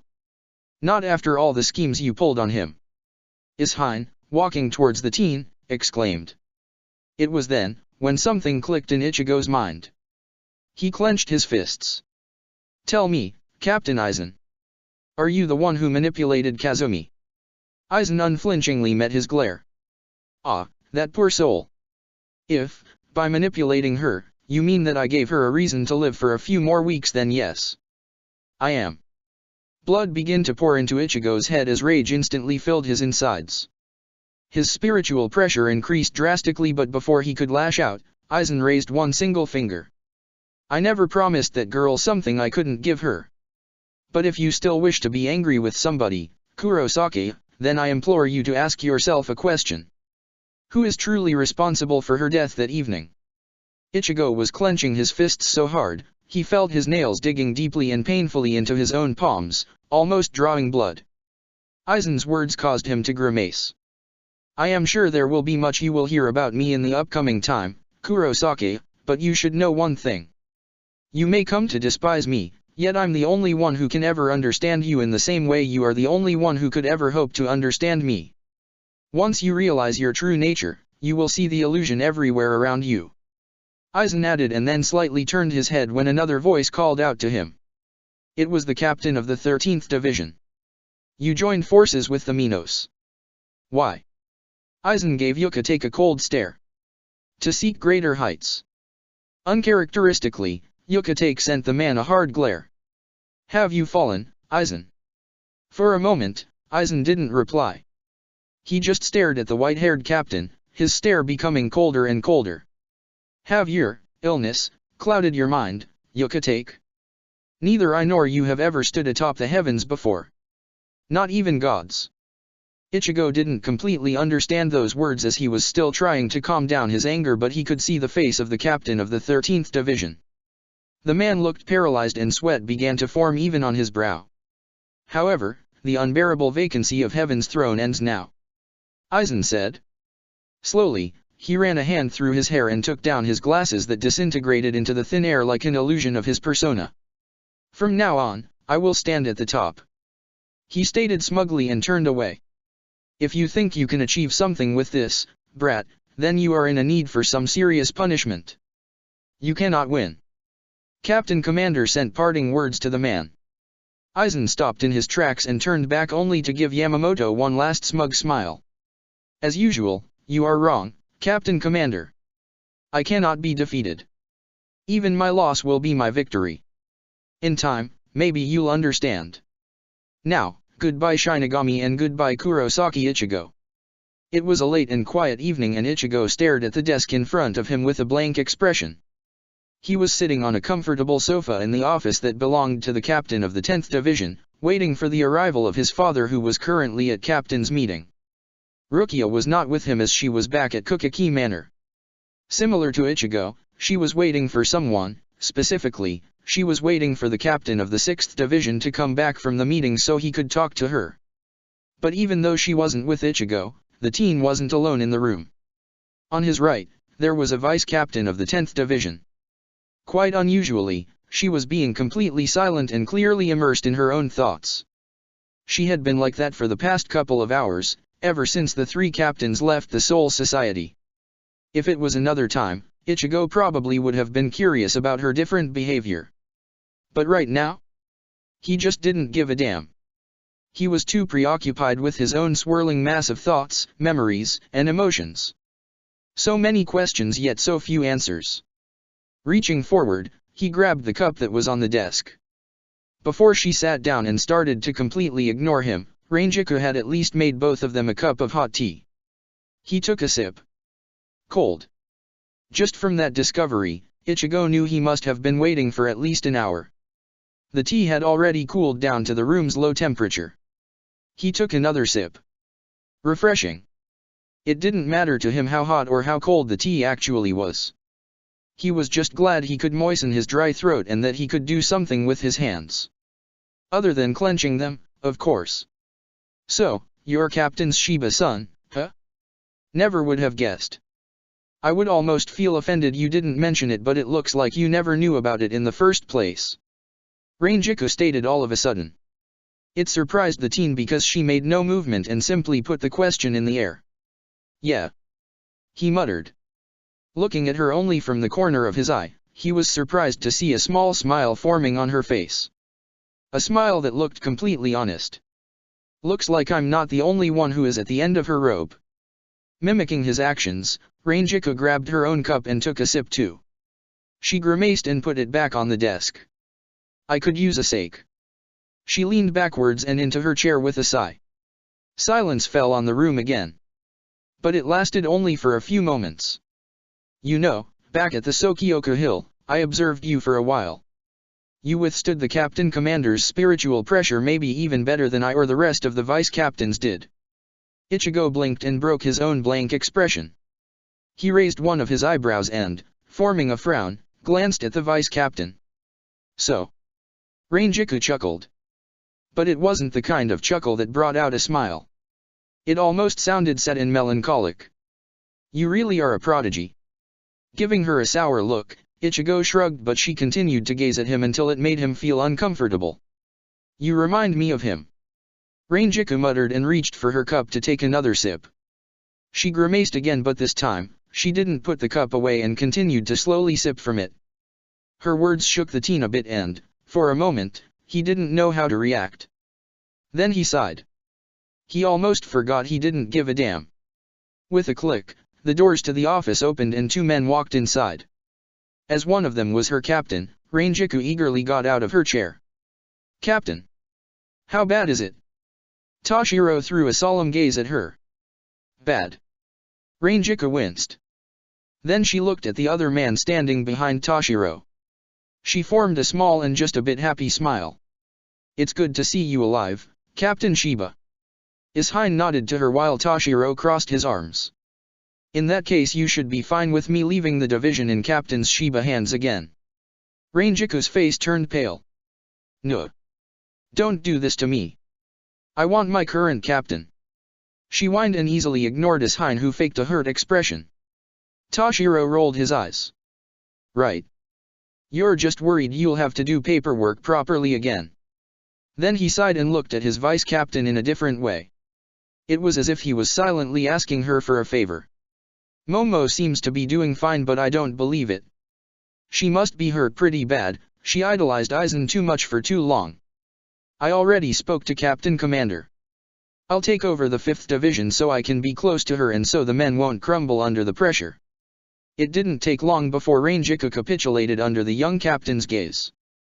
She briefly closed her eyes and offered him a smile. Okay. Make sure she's fine, poor girl. I will. Toshiro replied and turned around to leave, only to stop at the doors. You should go out for a while too, Matsumoto.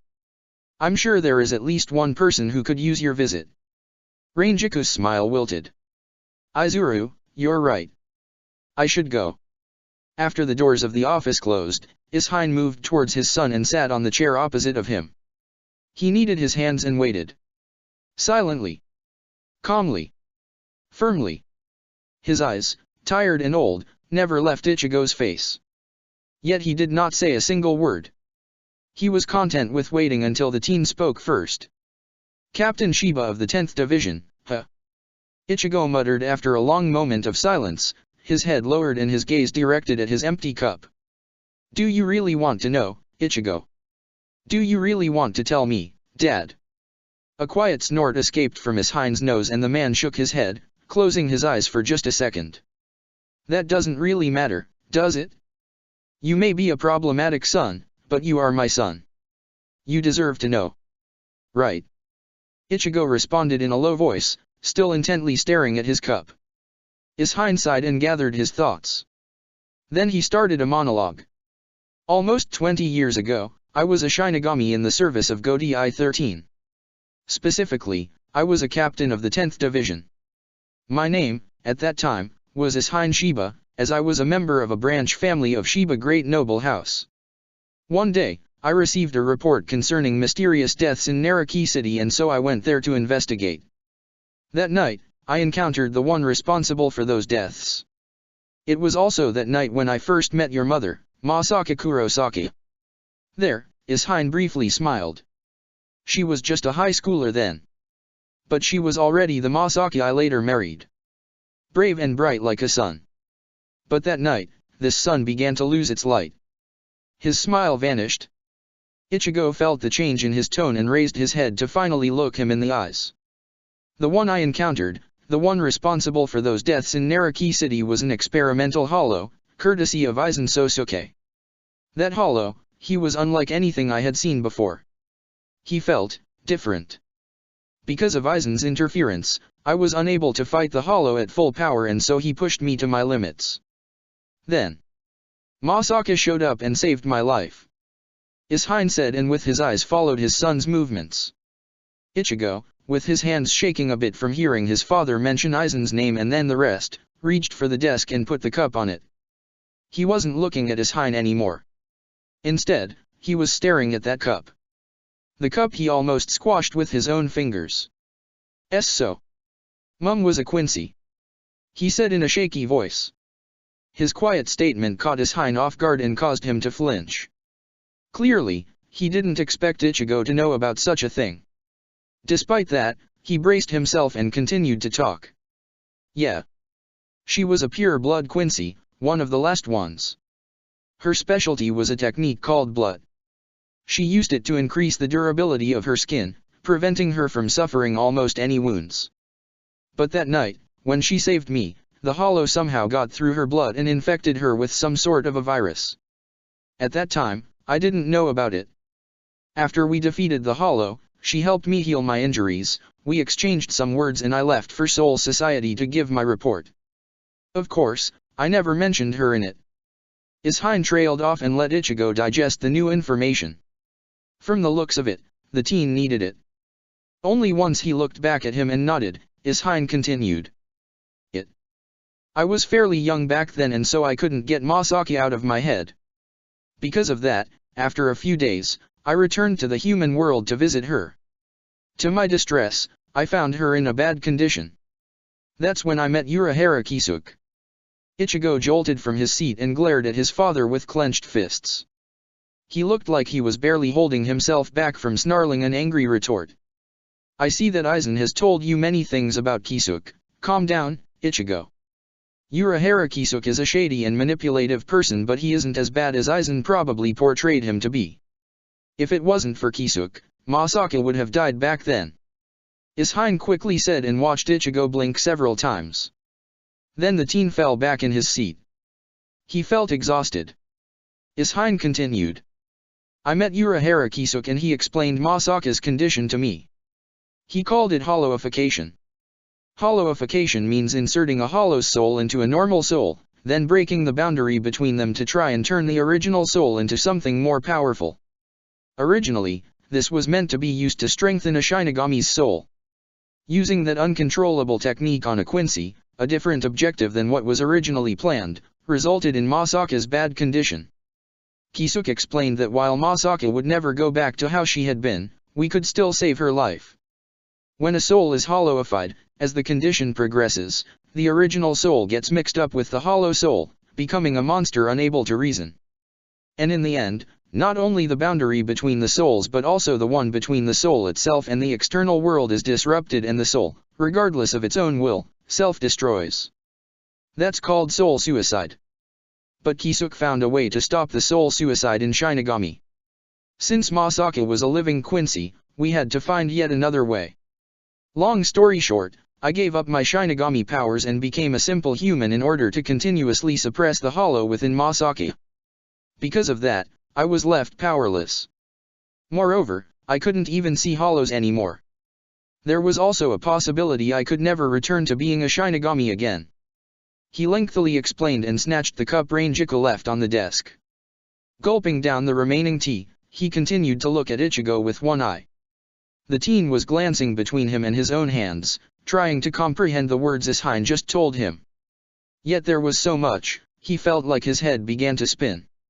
He was confused and surprised, but, in the back of his mind, his subconscious was already working on connecting the bits and pieces of all the information he had heard so far. The rest is, well, I used my knowledge of medicine to open a clinic and gradually, me and Masaka got close, fell in love and got married. In response, Ichigo closed his eyes and, for a moment, he didn't react at all. When did you get your Shinigami powers back? He asked quietly, but there was an undeniable edge to his tone that cut Ishine deeply. I couldn't save Karen and Yuzo, Ichigo. Believe me when I say I'll never be able to forgive myself for that, and I regained my powers shortly after you've been sent to the Soul Society and my connection to the hollow I've been suppressing broke completely. Ichigo's head snapped up and he stared at Ishine in shock. What do you mean? Ishine blinked in surprise.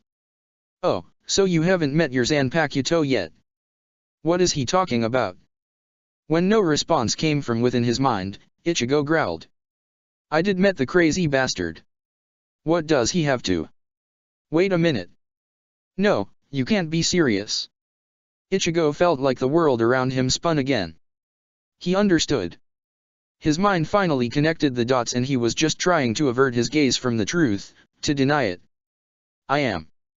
Based on everything I know about that hollow, it seems that he was passed on to you, our firstborn child, and then merged with your Shinigami powers. Ichigo felt sick. Is it true? Yes. Check the description for the links to the author.